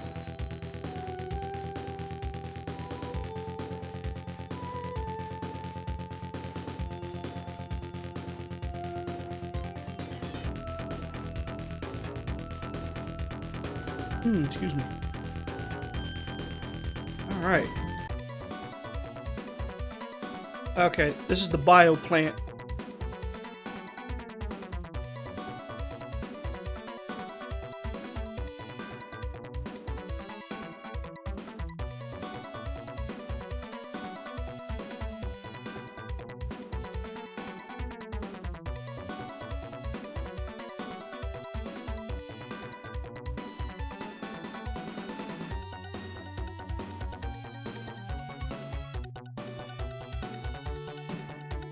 And, okay. This plays a couple of places. The Lydia Tower and the Air Castle.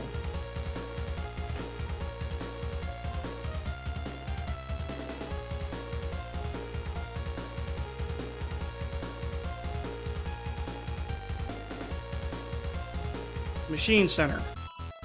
There we go. Machine Center and the spaceports. This is the song that plays.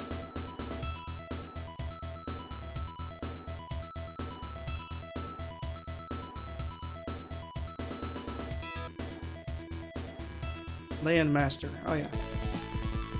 This is the music that plays when you're traversing the overworld map in a vehicle. Be it the Land Rover, the Ice Digger, or the Hydrofoil.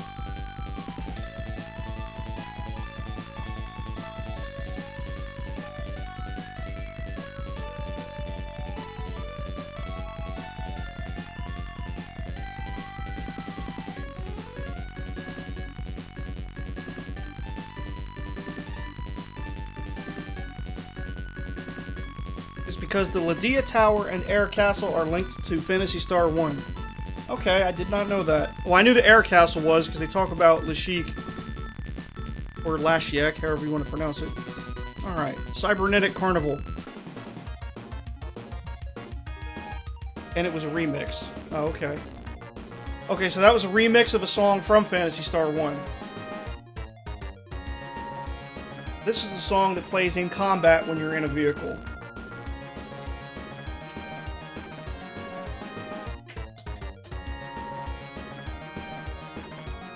Black Blood. This song plays when you're talking with evil NPCs, namely Zio and Lashik and some wizards. And of course, right before the end boss. Now here's another excellent song, Laughter. This song plays during Zio and Lashik's battles.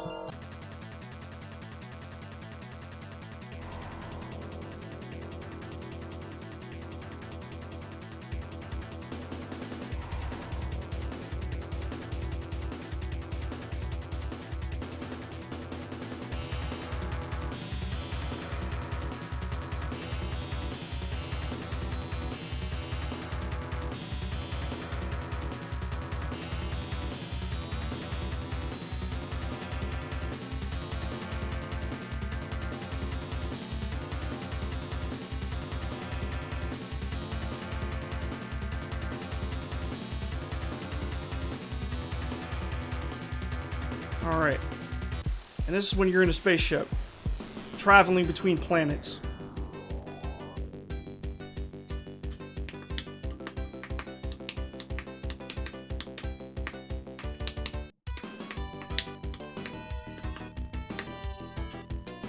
Or between, you know, the planets and the satellites. Red alert! Or red alert. This plays, you know, when you suddenly get some very alarming bad news.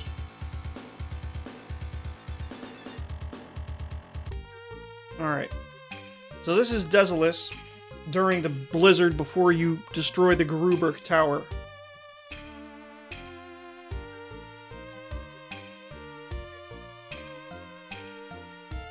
And here's a town.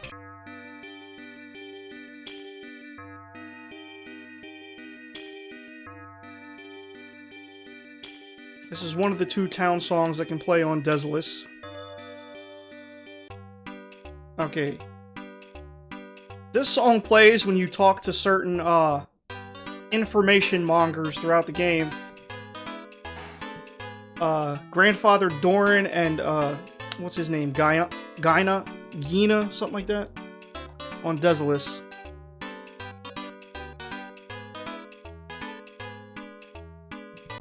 And this is after you destroy the Geruberg Tower.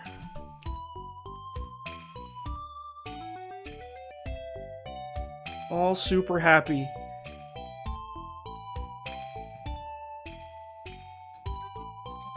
It's kind of funny though, because once you start to hear this music, is like pretty much like when you start to get to, like, to the last leg of the game, the Geruberg, or the Gumbius Temple gets blown up, then you go to the Soldier's Temple, then you go to Reichros, then you go get Elcidion, and then you beat the game.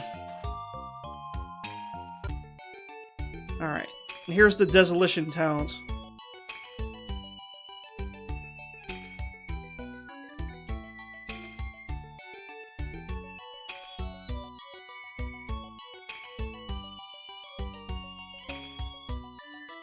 Requiem for Lutz. Ah, yes.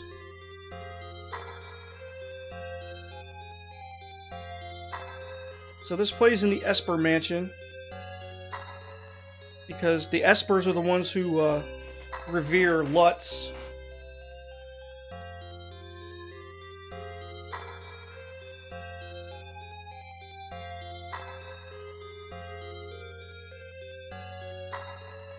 Deserus Dedon.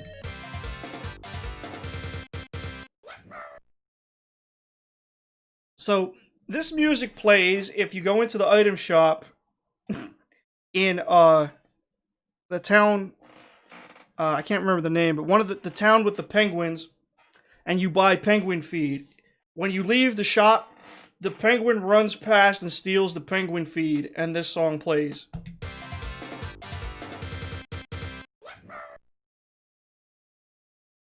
Temple Ganangabus. Weird way they spelled Gumbius, but it's okay. Maybe it had something to do with the randomizer. Messed with some text.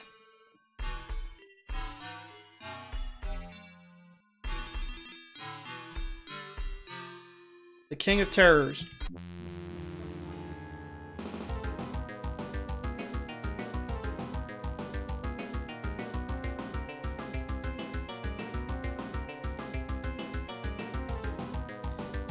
This song plays when you're fighting the various incarnations of Dark Force.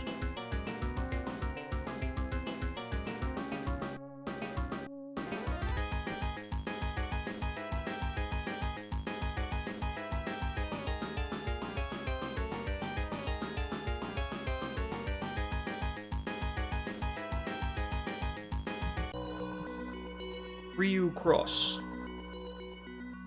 This song plays on Reichros on the overworld map. Very mysterious.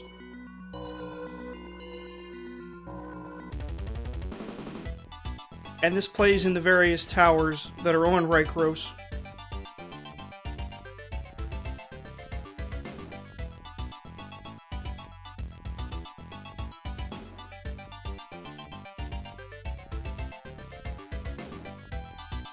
And then... Alright, this plays while you're talking to Le Roof in the Silence Temple.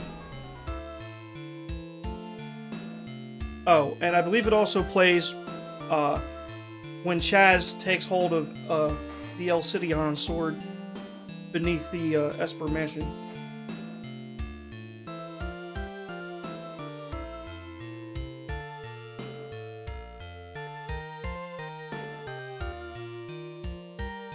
Edge of Darkness. Okay. People in the stream probably heard this one. This is the part of the game called The Edge. That giant black hole that's right next to the town of Mile that killed everyone with the black energy wave. So this is what plays as you traverse the final leg of the game towards the end boss. And then this plays for the end boss.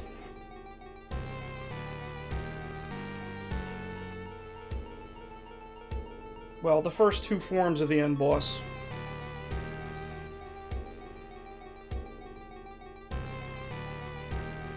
And then, when the boss takes its third form, ooze.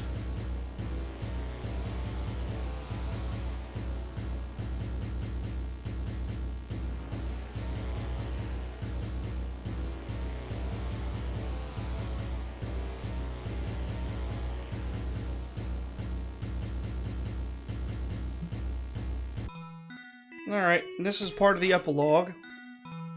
People in the stream most likely heard this. Super happy epilogue music.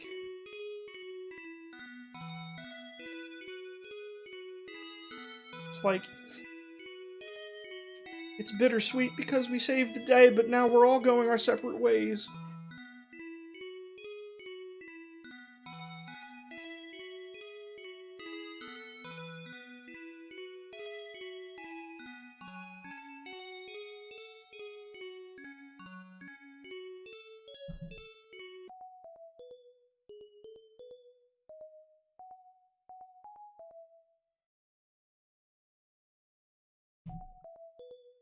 Second part of the epilogue.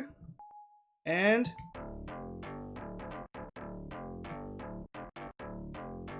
more synthesized version of the end of the millennium.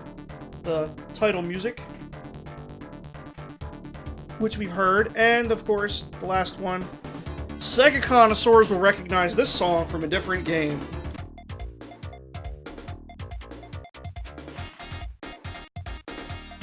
Not this part of it, but once the real music starts.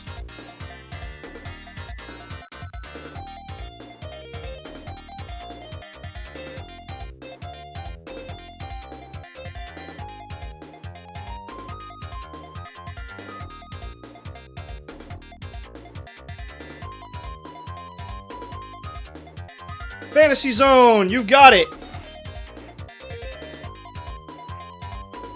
Love the crossover. Yep.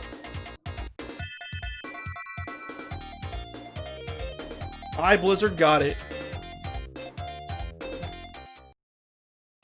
Well, guys, this has been an experience. I appreciate you all so much. So, like I said, I'm going to take a little break, get something to eat, and I'm going to come back around 5, maybe a little after, depending on how long it takes me to get everything set up, so bear with me. And we're going to be jumping into Beyond Oasis, so look forward to that. So, whether you are watching live or are watching on a replay, thank you for coming on the journey